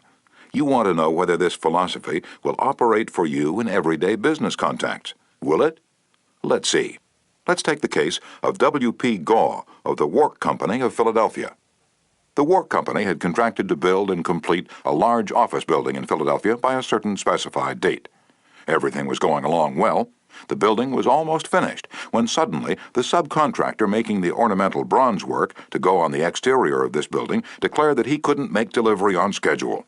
What? An entire building held up? Heavy penalties, distressing losses, all because of one man. Long-distance telephone calls, arguments, heated conversations, all in vain. Then Mr. Gaw was sent to New York to beard the bronze lion in his den.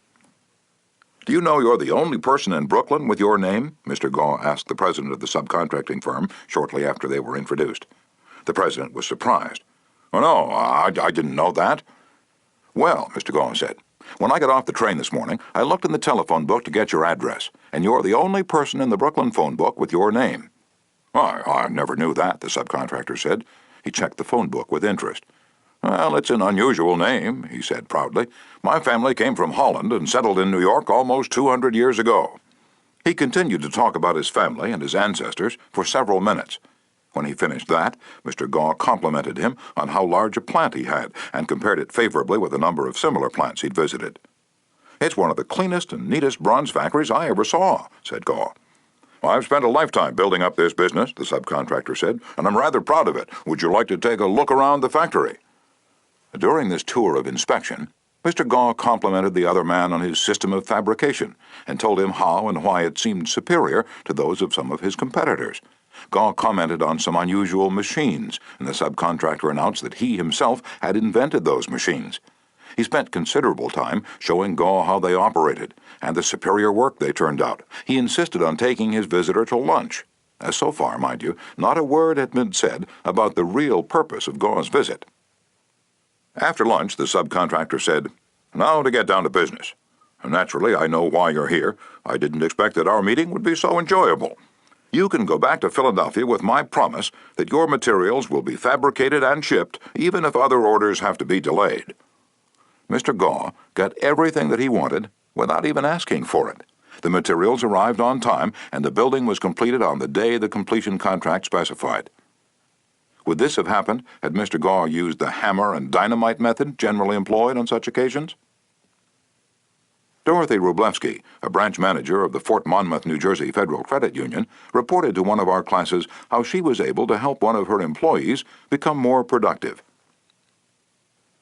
"We recently hired a young lady as a teller trainee. Her contact with our customers was very good. She was accurate and efficient in handling individual transactions. The problem developed at the end of the day when it was time to balance out.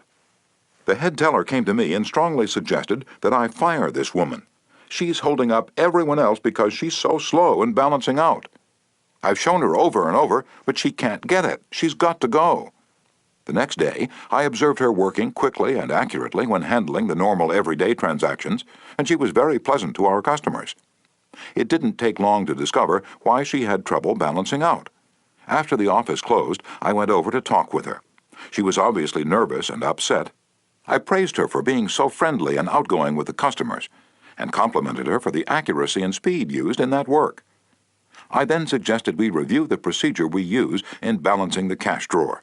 Once she realized I had confidence in her, she easily followed my suggestions and soon mastered this function. We've had no problems with her since then. Beginning with praise is like the dentist who begins his work with Novocaine. The patient still gets a drilling, but the Novocaine is pain-killing. A leader will use Principle 1. Begin with praise and honest appreciation. Chapter 2. How to criticize and not be hated for it. Charles Schwab was passing through one of his steel mills one day at noon when he came across some of his employees smoking. Immediately above their heads was a sign that said, "No smoking." Did Schwab point to the sign and say, "Can't you read?" Oh no, not Schwab. He walked over to the men, handed each one a cigar, and said, "I'll appreciate it, boys, if you'll smoke these on the outside." They knew that he knew that they'd broken a rule, and they admired him because he said nothing about it and gave them a little present and made them feel important. Couldn't keep from loving a man like that, could you? John Wanamaker used the same technique. Wanamaker used to make a tour of his great store in Philadelphia every day. Once he saw a customer waiting at a counter. No one was paying the slightest attention to her. The salespeople? Oh, they were in a huddle at the far end of the counter, laughing and talking among themselves. Wanamaker didn't say a word.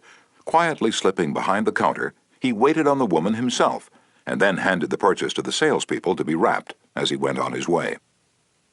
Public officials are often criticized for not being accessible to their constituents.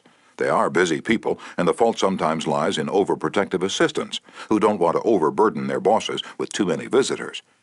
Carl Langford, who has been mayor of Orlando, Florida, the home of Disney World, for many years, frequently admonished his staff to allow people to see him. He claimed he had an open-door policy, yet the citizens of his community were blocked by secretaries and administrators when they called.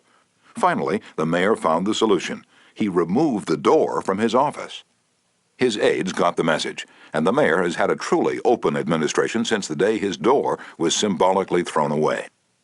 Simply changing one three-letter word can often spell the difference between failure and success in changing people without giving offense or arousing resentment.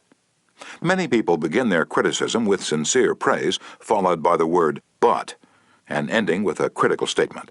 For example, in trying to change a child's careless attitude toward studies, we might say, "We're really proud of you, Johnny, for raising your grades this term, but if you had worked harder on your algebra, the results would have been better." In this case, Johnny might feel encouraged until he heard the word "but." He might then question the sincerity of the original praise.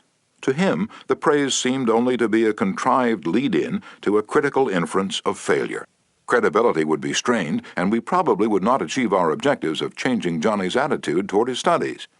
This could be easily overcome by changing the word "but" to "and." We're really proud of you, Johnny, for raising your grades this term, and by continuing the same conscientious efforts next term, your algebra grade can be up with all the others.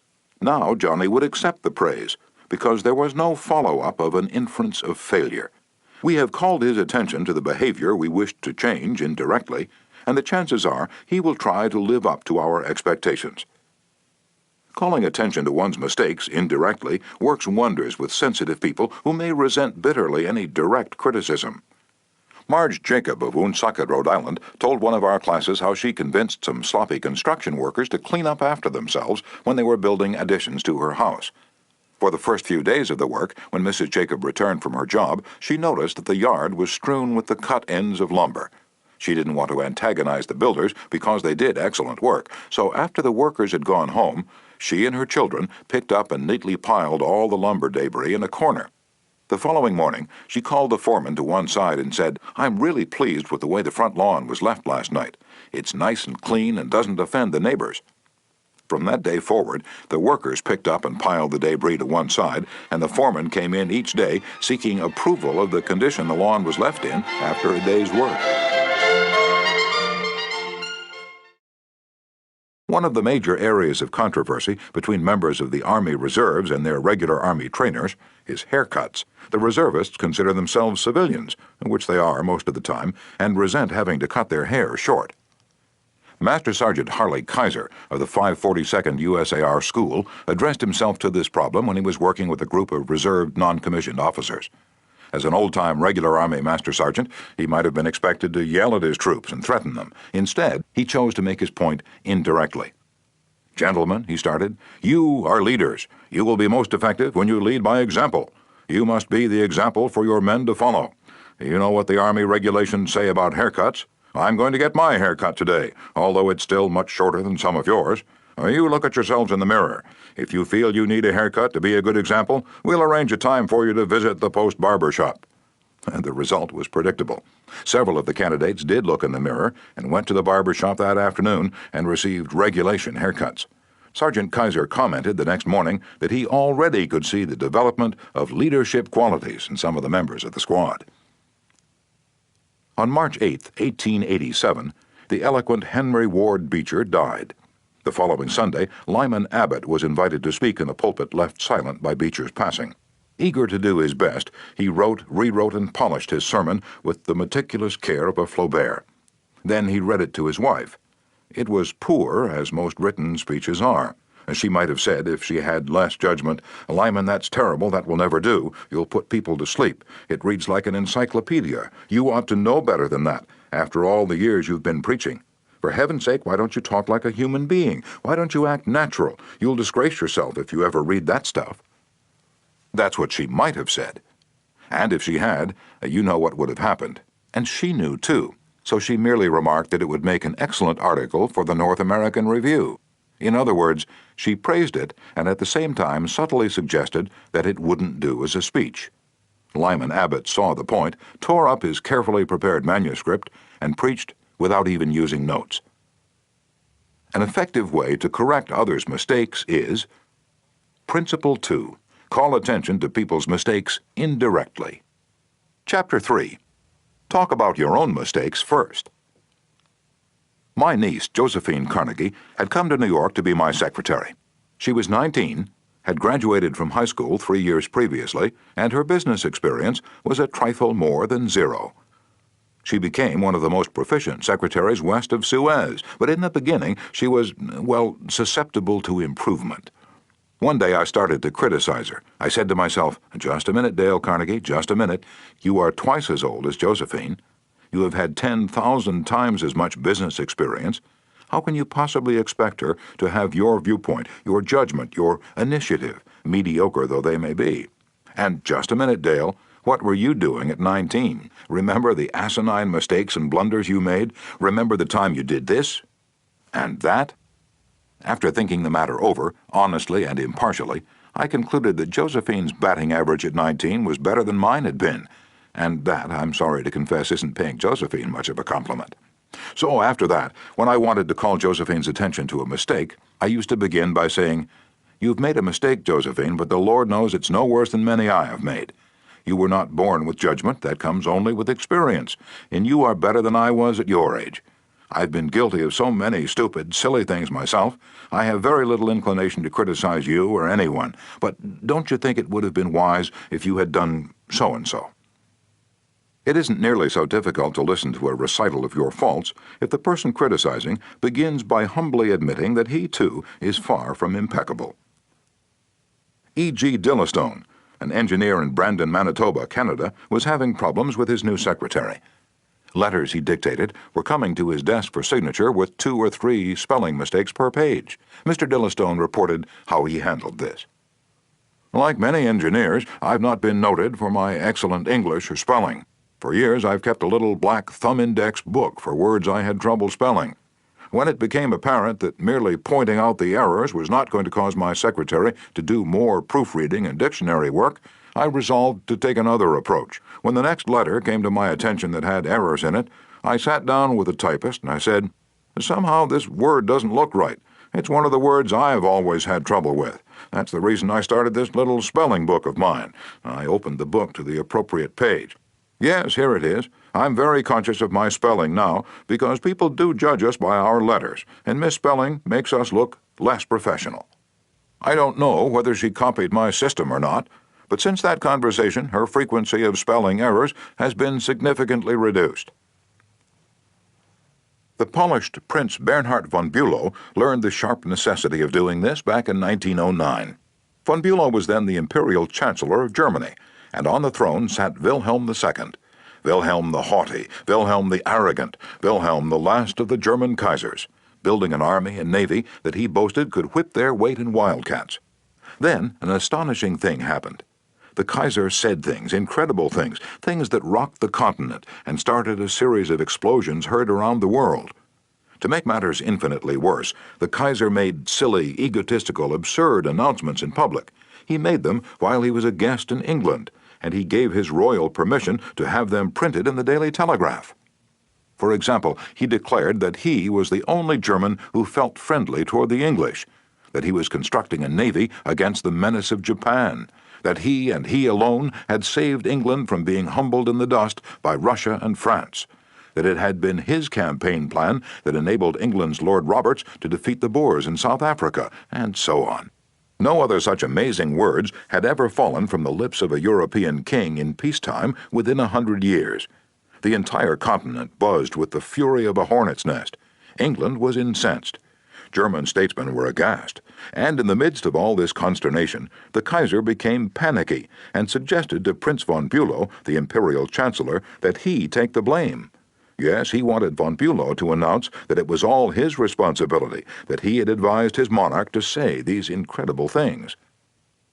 "But, Your Majesty," von Bülow protested, "it seems to me utterly impossible that anybody, either in Germany or England, could suppose me capable of having advised Your Majesty to say such things." The moment those words were out of von Bülow's mouth, he realized he had made a grave mistake. The Kaiser blew up. "You consider me a donkey," he shouted, "capable of blunders you yourself could never have committed." Von Bülow knew that he ought to have praised before he condemned, but since that was too late, he did the next best thing. He praised after he had criticized, and it worked a miracle. "I am far from suggesting that," he answered respectfully. "Your Majesty surpasses me in many respects, not only, of course, in naval and military knowledge, but above all in natural science. I have often listened in admiration when Your Majesty explained the barometer, or wireless telegraphy, or the Röntgen rays. I am shamefully ignorant of all branches of natural science, have no notion of chemistry, of physics, and am quite incapable of explaining the simplest of natural phenomena. But," von Bülow continued, "in compensation I possess some historical knowledge and perhaps certain qualities useful in politics, especially diplomacy." The Kaiser beamed. Von Bülow had praised him. Von Bülow had exalted him and humbled himself. The Kaiser could forgive anything after that. "Haven't I always told you," he exclaimed with enthusiasm, "that we complete one another famously? We should stick together, and we will." He shook hands with von Bülow, not once but several times, and later in the day he waxed so enthusiastic that he exclaimed with doubled fists, "If anyone says anything to me against Prince von Bülow, I shall punch him in the nose." Von Bülow saved himself in time, but, canny diplomat that he was, he nevertheless had made one error. He should have begun by talking about his own shortcomings and Wilhelm's superiority, not by intimating that the Kaiser was a half-wit in need of a guardian. If a few sentences, humbling oneself and praising the other party, can turn a haughty, insulted Kaiser into a staunch friend, imagine what humility and praise can do for you and me in our daily contacts. Rightfully used, they will work veritable miracles in human relations. Admitting one's own mistakes, even when one hasn't corrected them, can help convince somebody to change his behavior. This was illustrated more recently by Clarence Zerhusen of Timonia, Maryland, when he discovered his 15-year-old son was experimenting with cigarettes. "Naturally, I didn't want David to smoke," Mr. Zerhusen told us, "but his mother and I smoked cigarettes. We were giving him a bad example all the time. I explained to Dave how I started smoking at about his age and how the nicotine had gotten the best of me, and now it was nearly impossible for me to stop. I reminded him how irritating my cough was, and how he had been after me to give up cigarettes not many years before. I didn't exhort him to stop, or make threats, or warn him about their dangers. All I did was point out how I was hooked on cigarettes and what it had meant to me. He thought about it for a while and decided he wouldn't smoke until he had graduated from high school. As the years went by, David never did start smoking and has no intention of ever doing so. As a result of that conversation, I made the decision to stop smoking cigarettes myself, and with the support of my family, I have succeeded." A good leader follows this principle. Principle 3. Talk about your own mistakes before criticizing the other person. Chapter 4. No one likes to take orders. I once had the pleasure of dining with Miss Ida Tarbell, the Dean of American Biographers. When I told her I was writing this book, we began discussing this all-important subject of getting along with people, and she told me that while she was writing her biography of Owen D. Young, she interviewed a man who had sat for 3 years in the same office with Mr. Young. This man declared that during all that time he had never heard Owen D. Young give a direct order to anyone. He always gave suggestions, not orders. Owen D. Young never said, for example, do this or do that, or don't do this, don't do that. He would say, you might consider this, or do you think that would work? Frequently he would say, after he had dictated a letter, what do you think of this? In looking over a letter of one of his assistants, he would say, maybe if we were to phrase it this way, it would be better. He always gave people the opportunity to do things themselves. He never told his assistants to do things. He let them do them, let them learn from their mistakes. A technique like that makes it easy for a person to correct errors. A technique like that saves a person's pride and gives him or her a feeling of importance. It encourages cooperation instead of rebellion. Resentment caused by a brash order may last a long time, even if the order was given to correct an obviously bad situation. Dan Santarelli, a teacher at a vocational school in Wyoming, Pennsylvania, told one of our classes how one of his students had blocked the entranceway to one of the school's shops by illegally parking his car in it. One of the other instructors stormed into the classroom and asked in an arrogant tone, "Whose car is blocking the driveway?" When the student who owned the car responded, the instructor screamed, "Move that car and move it right now, or I'll wrap a chain around it and drag it out of there." Now, that student was wrong. The car should not have been parked there. But from that day on, not only did that student resent the instructor's action, but all the students in the class did everything they could to give the instructor a hard time and make his job unpleasant. How could he have handled it differently if he had asked in a friendly way, "Whose car's in the driveway?" and then suggested that if it were moved, other cars could get in and out? The student would have gladly moved it, and neither he nor his classmates would have been upset and resentful. Asking questions not only makes an order more palatable, it often stimulates the creativity of the persons who you ask. People are more likely to accept an order if they have had a part in the decision that caused the order to be issued. When Ian MacDonald of Johannesburg, South Africa, the general manager of a small manufacturing plant specializing in precision machine parts, had the opportunity to accept a very large order, he was convinced that he would not meet the promised delivery date. The work already scheduled in the shop and the short completion time needed for this order made it seem impossible for him to accept the order. Instead of pushing his people to accelerate their work and rush the order through, he called everybody together, explained the situation to them, and told them how much it would mean to the company and to them if they could make it possible to produce the order on time. Then he started asking questions. Is there anything we can do to handle this order? Can anyone think of different ways to process it through the shop that will make it possible to take the order? Is there any way to adjust our hours or personnel assignments that would help? The employees came up with many ideas and insisted that he take the order. They approached it with a we-can-do-it attitude, and the order was accepted, produced, and delivered on time. An effective leader will use Principle 4. Ask questions instead of giving direct orders. Chapter 5. Let the other person save face. Years ago, the General Electric Company was faced with the delicate task of removing Charles Steinmetz from the head of a department. Steinmetz, a genius of the first magnitude when it came to electricity, was a failure as the head of the calculating department. Yet the company didn't dare offend the man. He was indispensable and highly sensitive. So they gave him a new title. They made him Consulting Engineer of the General Electric Company, a new title for work he was already doing, and let someone else head up the department. Steinmetz was happy. So were the officers of GE. They had gently maneuvered their most temperamental star, and they had done it without a storm, by letting him save face. Letting one save face, how important, how vitally important that is. And how few of us ever stop to think of it. We ride roughshod over the feelings of others, getting our own way, finding fault, issuing threats, criticizing a child or an employee in front of others, without even considering the hurt to the other person's pride. whereas a few minutes' thought, a considerate word or two, a genuine understanding of the other person's attitude would go so far toward alleviating the sting. Let's remember that the next time we're faced with the distasteful necessity of discharging or reprimanding an employee. Firing employees is not much fun. Getting fired is even less fun. I'm quoting now from a letter written me by Marshall A. Granger, a certified public accountant. Our business is mostly seasonal. Therefore, we have to let a lot of people go after the income tax rush is over. It's a byword in our profession that no one enjoys wielding the axe. Consequently, the custom is developed of getting it over as soon as possible, and usually in the following way. Sit down, Mr. Smith. The season's over. We don't seem to see any more assignments for you. Of course, you understand you were only employed for the busy season anyhow, etc., etc. The effect on these people is one of disappointment and a feeling of being let down.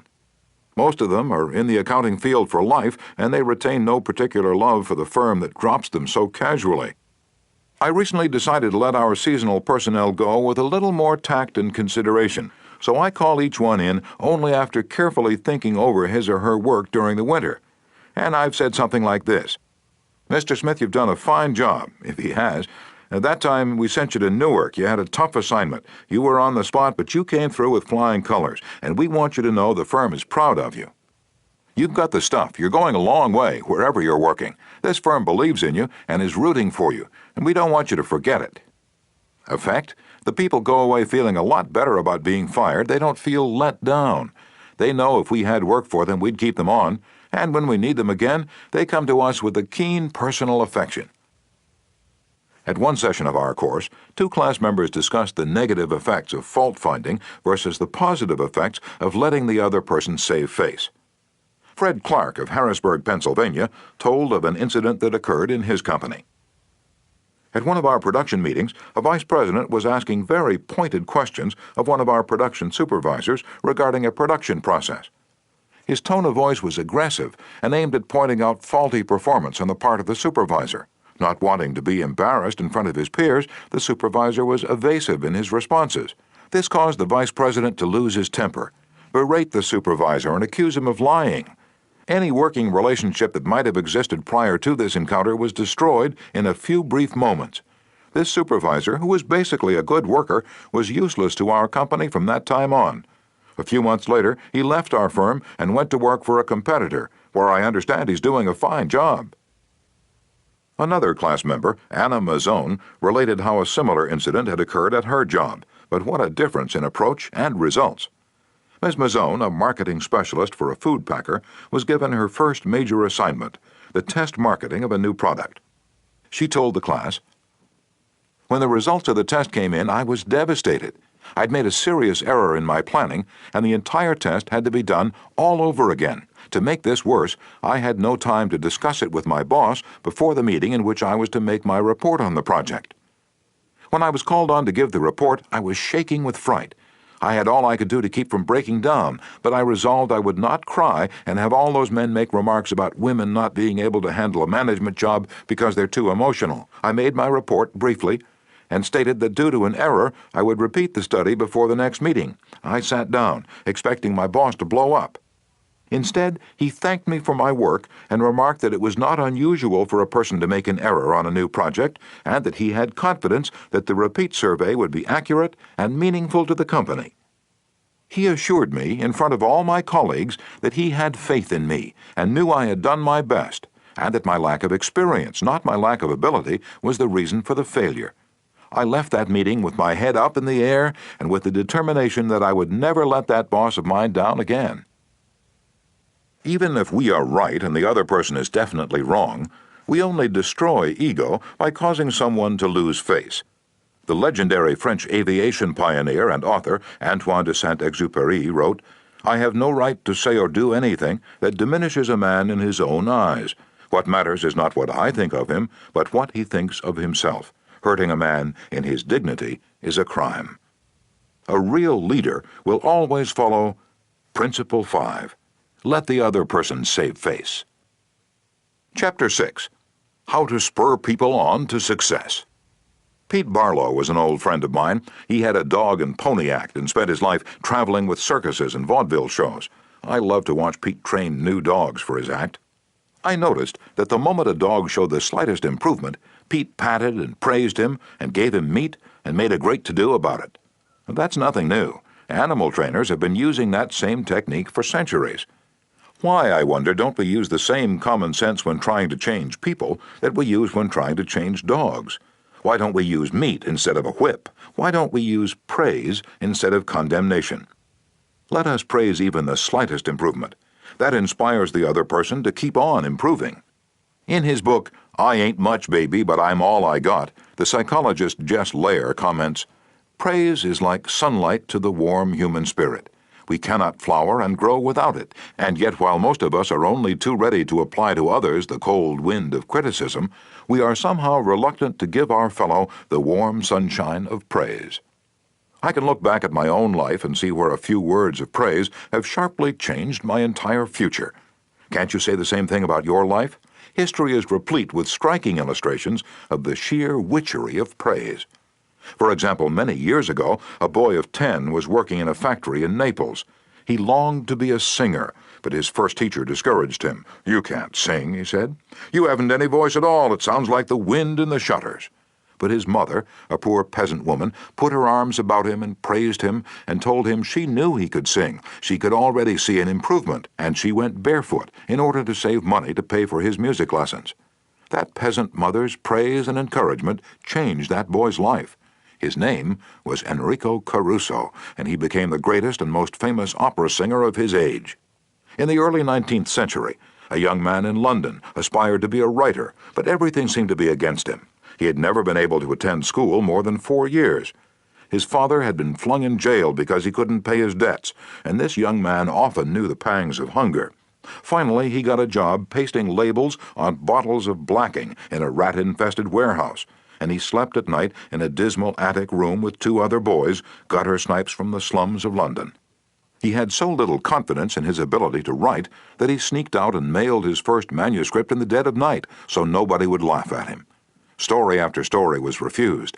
Finally, the great day came when one was accepted. True, he wasn't paid a shilling for it, but one editor had praised him. One editor had given him recognition. He was so thrilled that he wandered aimlessly around the streets with tears rolling down his cheeks. The praise, the recognition that he'd received through getting one story in print changed his whole life. For if it hadn't been for that encouragement, he might have spent his entire life working in rat-infested factories. You may have heard of that boy. His name was Charles Dickens. Another boy in London made his living as a clerk in a dry goods store. He had to get up at 5 o'clock, sweep out the store, and slave for 14 hours a day. It was sheer drudgery, and he despised it. After 2 years, he could stand it no longer. So he got up one morning and, without waiting for breakfast, tramped 15 miles to talk to his mother, who was working as a housekeeper. He was frantic. He pleaded with her. He wept. He swore he would kill himself if he had to remain in the shop any longer. Then he wrote a long, pathetic letter to his old schoolmaster, declaring that he was heartbroken, that he no longer wanted to live. His old schoolmaster gave him a little praise, and assured him that he really was very intelligent and fitted for finer things, and offered him a job as a teacher. That praise changed the future of that boy and made a lasting impression on the history of English literature. For that boy went on to write innumerable best-selling books and made over $1 million with his pen. You've probably heard of him. His name? H.G. Wells. Use of praise instead of criticism is the basic concept of B.F. Skinner's teachings. This great contemporary psychologist has shown by experiment with animals and with humans that when criticism is minimized and praise emphasized, the good things people do will be reinforced and the poorer things will atrophy for lack of attention. John Ringelspaugh of Rocky Mount, North Carolina, used this in dealing with his children. It seemed that, as in so many families, Mother and Dad's chief form of communication with the children was yelling at them. And as in so many cases, the children became a little worse rather than better after every session, and so did the parents. There seemed to be no end in sight for this problem. Mr. Ringelspaugh determined to use some of the principles he was learning in our course to solve this situation. He reported, "We decided to try to praise instead of harping on their faults. It wasn't easy when all we could see were the negative things they were doing. It was really tough to find things to praise. We managed to find something, and within the first day or two, some of the really upsetting things they were doing quit happening. Then some of their other faults began to disappear. They began capitalizing on the praise we were giving them. They even began going out of their way to do things right. Neither of us could believe it. Of course, it didn't last forever, but the norm reached after things leveled off was so much better. It was no longer necessary to react the way we used to. The children were doing far more right things than wrong ones.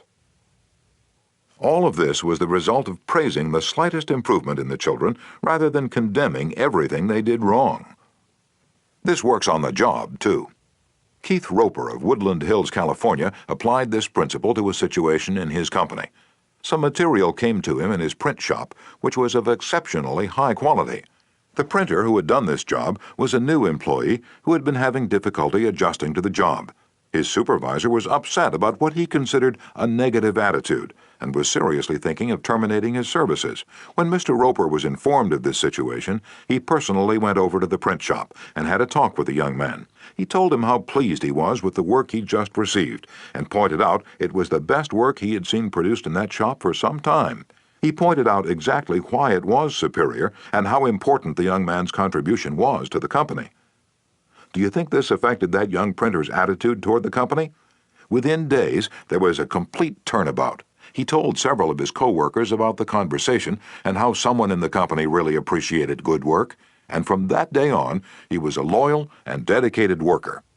What Mr. Roper did was not just flatter the young printer and say, "You're good." He specifically pointed out how his work was superior. Because he had singled out a specific accomplishment, rather than just making general flattering remarks, his praise became much more meaningful to the person to whom it was given.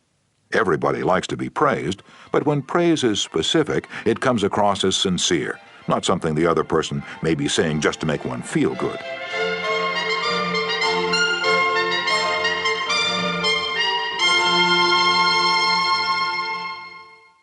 Remember, we all crave appreciation and recognition and will do almost anything to get it.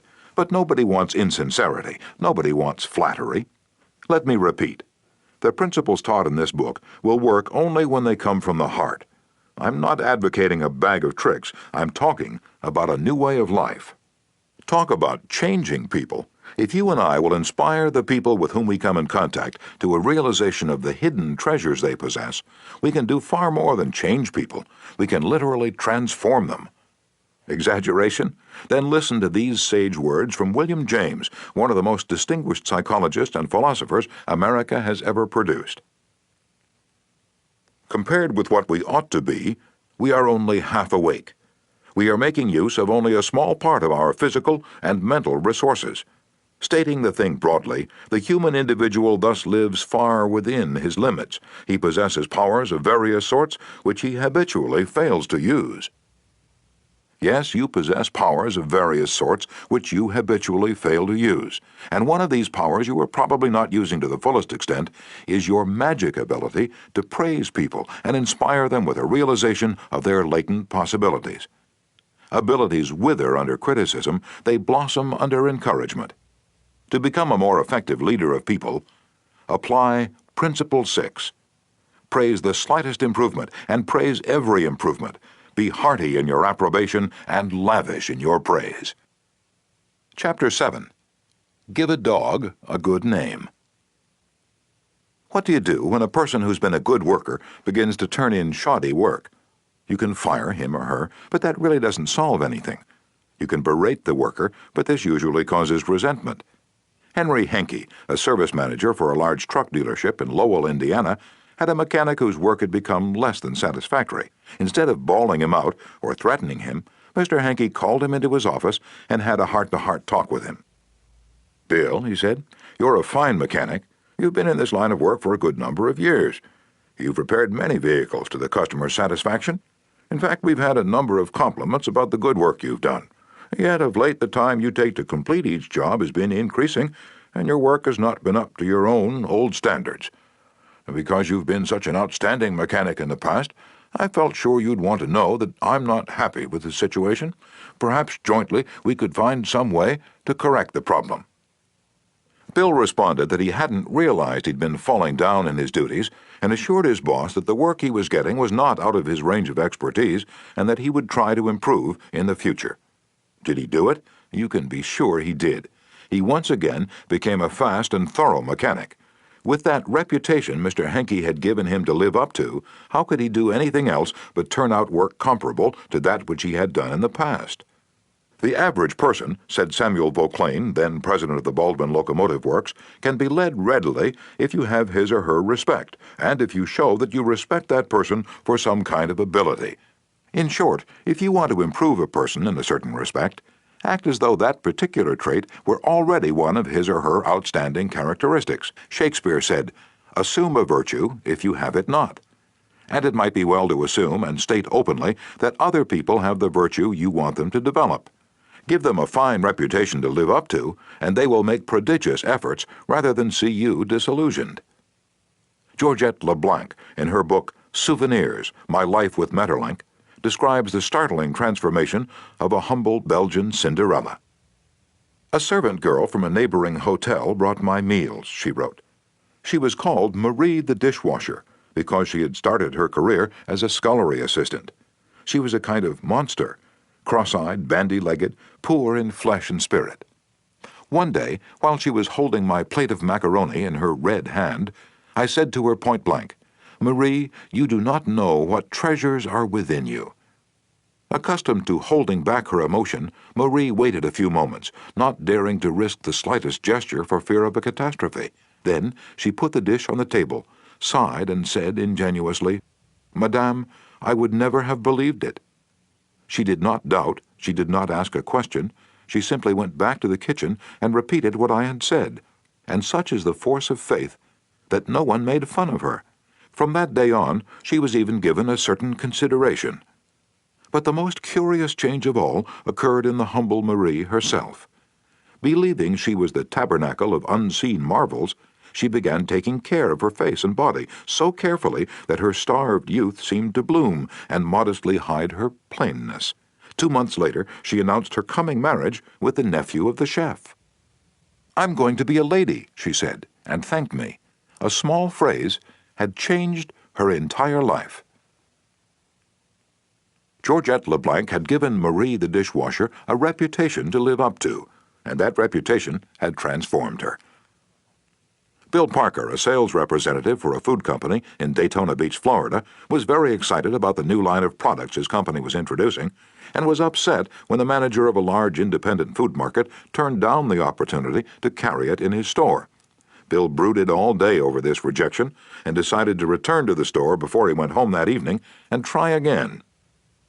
"Jack," he said, "since I left this morning I realized I hadn't given you the entire picture of our new line, and I'd appreciate some of your time to tell you about the points I omitted. I've respected the fact that you're always willing to listen and are big enough to change your mind when the facts warrant a change." Could Jack refuse to give him another hearing? And not with that reputation to live up to. One morning Dr. Martin Fitzhugh, a dentist in Dublin, Ireland, was shocked when one of his patients pointed out to him that the metal cup holder which she was using to rinse her mouth was not very clean.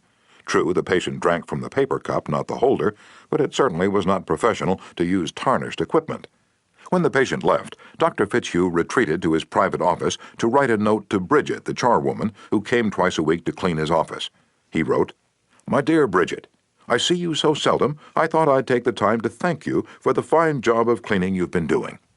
By the way, I thought I'd mention that since 2 hours twice a week is a very limited amount of time, please feel free to work an extra half-hour from time to time if you feel the need to do those once-in-a-while things like polishing the cup holders and the like. I, of course, will pay you for the extra time." The next day, when I walked into my office, Dr. Fitzhugh reported, my desk had been polished to a mirror-like finish, as had my chair, which I nearly slid out of. When I went into the treatment room, I found the shiniest, cleanest, chrome-plated cup holder I had ever seen nestled in its receptacle. I had given my charwoman a fine reputation to live up to, and because of this small gesture, she outperformed all her past efforts. How much additional time did she spend on this? That's right, none at all. There's an old saying, give a dog a bad name and you may as well hang him, but give him a good name and see what happens. When Mrs. Ruth Hopkins, a fourth-grade teacher in Brooklyn, New York, looked at her class roster the first day of school, her excitement and joy of starting a new term was tinged with anxiety. In her class this year, she would have Tommy T., the school's most notorious bad boy. He was not just mischievous. He caused serious discipline problems in the class, picked fights with the boys, teased the girls, was fresh to the teacher, and seemed to get worse as he grew older. His only redeeming feature was his ability to learn rapidly and master the schoolwork easily. Mrs. Hopkins decided to face the Tommy problem immediately. When she greeted her new students, she made little comments to each of them. "Rose, that's a pretty dress you're wearing. Alicia, I hear you draw beautifully." And when she came to Tommy, she looked him straight in the eyes and said, "Tommy, I understand you're a natural leader. I'm going to depend on you to help me make this class the best class in the fourth grade this year." She reinforced this over the first few days by complimenting Tommy on everything he did and commenting on how this showed what a good student he was. With that reputation to live up to, even a 9-year-old couldn't let her down, and he didn't.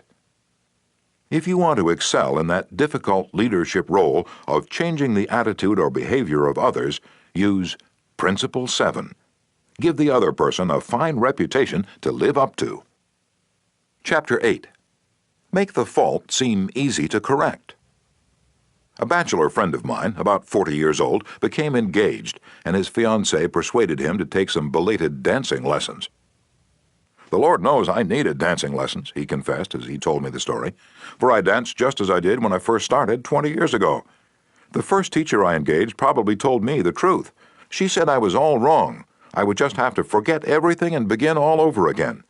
But that took the heart out of me. I had no incentive to go on, so I quit her. The next teacher may have been lying, but I liked it. She said nonchalantly that my dancing was a bit old-fashioned, perhaps, but the fundamentals were all right, and she assured me I wouldn't have any trouble learning a few new steps. The first teacher had discouraged me by emphasizing my mistakes. This new teacher did the opposite. She kept praising the things I did right and minimizing my errors. "You have a natural sense of rhythm," she assured me. "You really are a natural-born dancer." And now my common sense tells me that I always have been and always will be a fourth-rate dancer, yet deep in my heart I still like to think that maybe she meant it. To be sure, I was paying her to say it, but why bring that up? At any rate, I know I'm a better dancer than I would have been if she hadn't told me I had a natural sense of rhythm. That encouraged me. That gave me hope. That made me want to improve.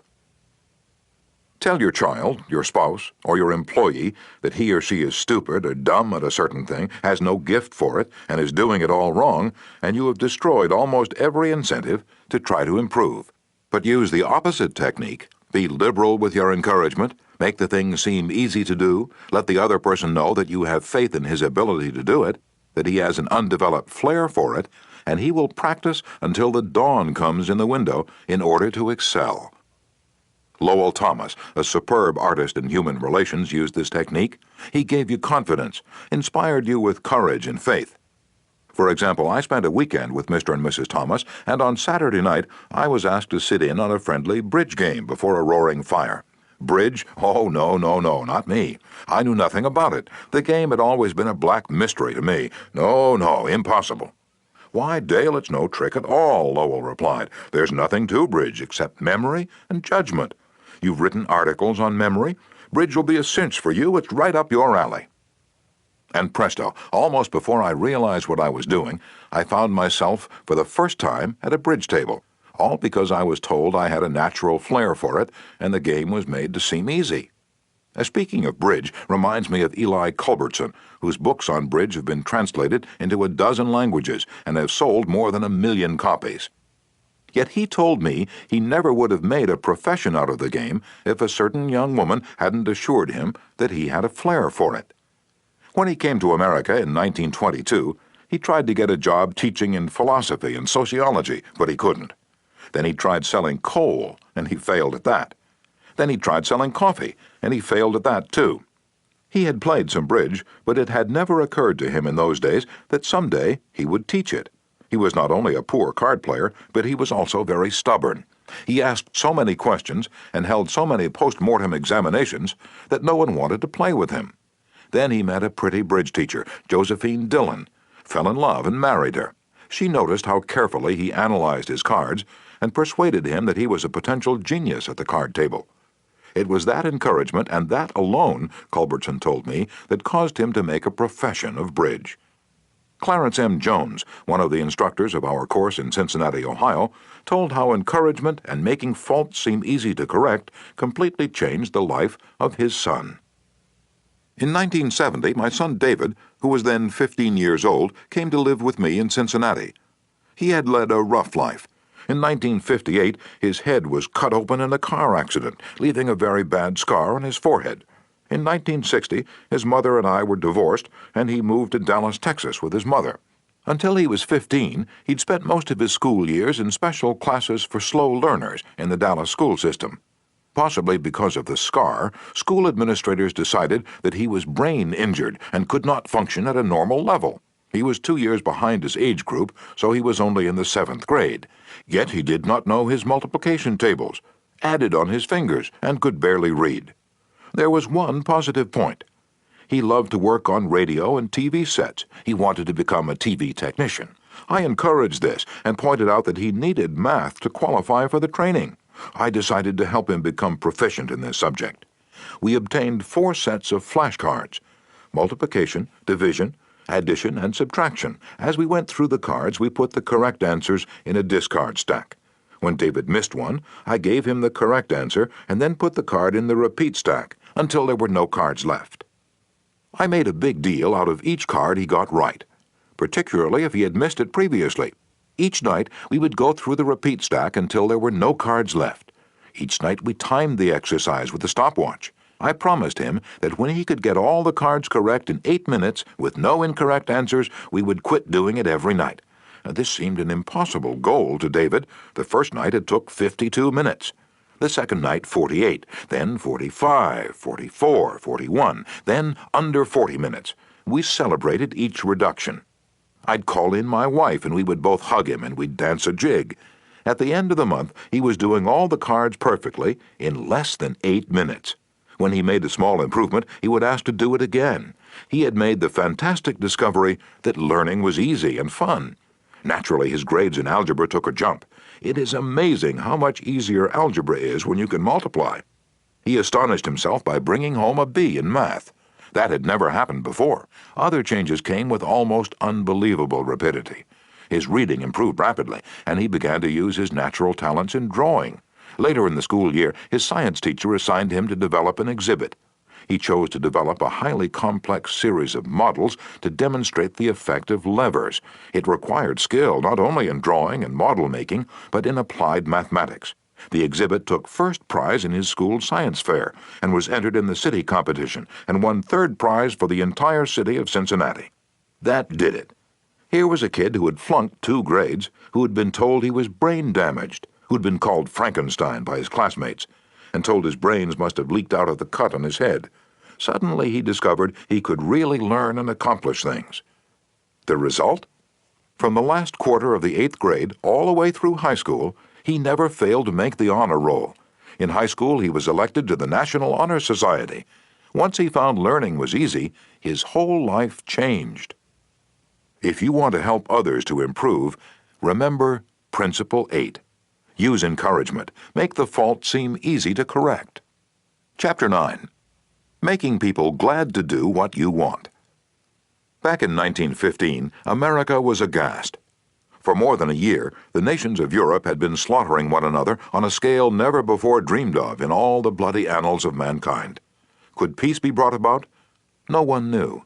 But Woodrow Wilson was determined to try. He would send a personal representative, a peace emissary, to counsel with the warlords of Europe. William Jennings Bryan, Secretary of State, Bryan, the peace advocate, longed to go. He saw a chance to perform a great service and make his name immortal. But Wilson appointed another man, his intimate friend and advisor, Colonel Edward M. House, and it was House's thorny task to break the unwelcome news to Bryan without giving him offense. Bryan was distinctly disappointed when he heard I was to go to Europe as the peace emissary, Colonel House records in his diary. He said he had planned to do this himself. I replied that the president thought it would be unwise for anyone to do this officially, and that his going would attract a great deal of attention, and people would wonder why he was there. You see the intimation? House practically told Brian that he was too important for the job, and Brian was satisfied. Colonel House, adroit, experienced in the ways of the world, was following one of the important rules of human relations. Always make the other person happy about doing the thing you suggest. Woodrow Wilson followed that policy even when inviting William Gibbs McAdoo to become a member of his cabinet. That was the highest honor he could confer upon anyone, and yet Wilson extended the invitation in such a way as to make McAdoo feel doubly important. Here's the story, in McAdoo's own words. Wilson said that he was making up his cabinet and that he would be very glad if I would accept a place in it as Secretary of the Treasury. He had a delightful way of putting things. He created the impression that by accepting this great honor, I would be doing him a favor. Unfortunately, Wilson didn't always employ such tact. If he had, history might have been different. For example, Wilson didn't make the Senate and the Republican Party happy by entering the United States in the League of Nations.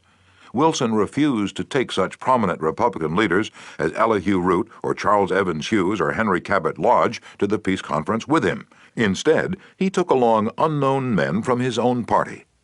He snubbed the Republicans, refused to let them feel that the League was their idea as well as his, refused to let them have a finger in the pie, and as a result of this crude handling of human relations, wrecked his own career, ruined his health, shortened his life, caused America to stay out of the League, and altered the history of the world.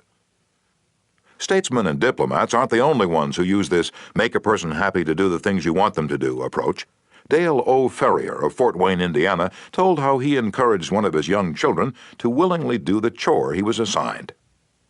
One of Jeff's chores was to pick up pears from under the pear tree so the person who was mowing underneath wouldn't have to stop and pick them up. He didn't like this chore, and frequently it was either not done at all or it was done so poorly that the mower had to stop and pick up several pears that he'd missed. Rather than have an eyeball-to-eyeball confrontation about it, one day I said to him, "Jeff, I'll make a deal with you. For every bushel basket full of pears you pick up, I'll pay you $1. But after you're finished, for every pear I find left in the yard, I'll take away $1. How does that sound?" As you'd expect, he not only picked up all of the pears, but I had to keep an eye on him to see that he didn't pull a few off the trees to fill up some of the baskets. I knew a man who had to refuse many invitations to speak, invitations extended by friends, invitations coming from people to whom he was obligated, and yet he did it so adroitly that the other person was at least contented with his refusal. How did he do it? Not by merely talking about the fact that he was too busy and too this and too that. No, after expressing his appreciation of the invitation and regretting his inability to accept it, he suggested a substitute speaker.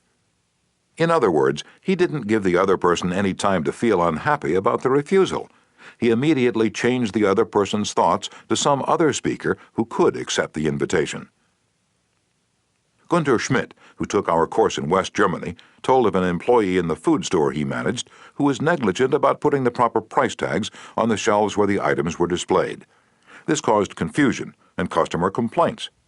Reminders, admonitions, confrontations with her about this did not do much good. Finally, Mr. Schmidt called her into his office and told her he was appointing her supervisor of price tag posting for the entire store, and she would be responsible for keeping all of the shelves properly tagged. This new responsibility and title changed her attitude completely, and she fulfilled her duties satisfactorily from then on. Childish? Perhaps. But that is what they said to Napoleon when he created the Legion of Honor and distributed 15,000 crosses to his soldiers and made 18 of his generals marshals of France and called his troops the Grand Army. Napoleon was criticized for giving toys to war-hardened veterans, and Napoleon replied, "Men are ruled by toys." This technique of giving titles and authority worked for Napoleon, and it will work for you. For example, a friend of mine, Mrs. Ernest Gent of Scarsdale, New York, was troubled by boys running across and destroying her lawn. She tried criticism, she tried coaxing, neither worked. Then she tried giving the worst sinner in the gang a title and a feeling of authority. She made him her detective and put him in charge of keeping all trespassers off her lawn. That solved her problem. Her detective built a bonfire in the backyard, heated an iron red hot, and threatened to brand any boy who stepped on the lawn. The effective leader should keep the following guidelines in mind when it's necessary to change attitudes or behavior. 1. Be sincere. Do not promise anything that you cannot deliver. Forget about the benefits to yourself and concentrate on the benefits to the other person. 2. Know exactly what it is you want the other person to do. 3. Be empathetic. Ask yourself what it is the other person really wants. 4. Consider the benefits that person will receive from doing what you suggest. 5. Match those benefits to the other person's wants. And 6. When you make your request, put it in a form that will convey to the other person the idea that he personally will benefit. We could give a curt order like this: "John, we have customers coming in tomorrow, and I need the stockroom cleaned out. So sweep it out, put the stock in neat piles on the shelves, and polish the counter." Or we could express the same idea by showing John the benefits he will get from doing the task. "John, we have a job that should be completed right away. If it's done now, we won't be faced with it later. I'm bringing some customers in tomorrow to show our facilities. I'd like to show them the stockroom, but it is in poor shape. If you could sweep it out, put the stock in neat piles on the shelves, and polish the counter, it would make us look efficient, and you will have done your part to provide a good company image." Will John be happy about doing what you suggest? Probably not very happy, but happier than if you had not pointed out the benefits. Assuming you know that John has pride in the way his stockroom looks and is interested in contributing to the company image, he will be more likely to be cooperative. It will also have been pointed out to John that the job would have to be done eventually, and by doing it now he won't be faced with it later. It is naive to believe you will always get a favorable reaction from other persons when you use these approaches, but the experience of most people shows that you are more likely to change attitudes this way than by not using these principles. And if you increase your successes by even a mere 10%, you have become 10% more effective as a leader than you were before. And that is your benefit. People are more likely to do what you would like them to do when you use Principle 9. Make the other person happy about doing the thing you suggest. In a nutshell, be a leader. A leader's job often includes changing your people's attitudes and behavior. Some suggestions to accomplish this: Principle 1. Begin with praise and honest appreciation. Principle 2. Call attention to people's mistakes indirectly. Principle 3. Talk about your own mistakes before criticizing the other person. Principle 4. Ask questions instead of giving direct orders. Principle 5. Let the other person save face. Principle 6. Praise the slightest improvement and praise every improvement. Be hearty in your approbation and lavish in your praise. Principle 7. Give the other person a fine reputation to live up to. Principle 8. Use encouragement. Make the fault seem easy to correct. Principle 9. Make the other person happy about doing the thing you suggest.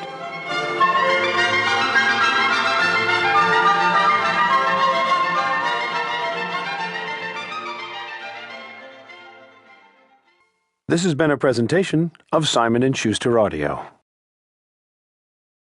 Audible hopes you have enjoyed this program.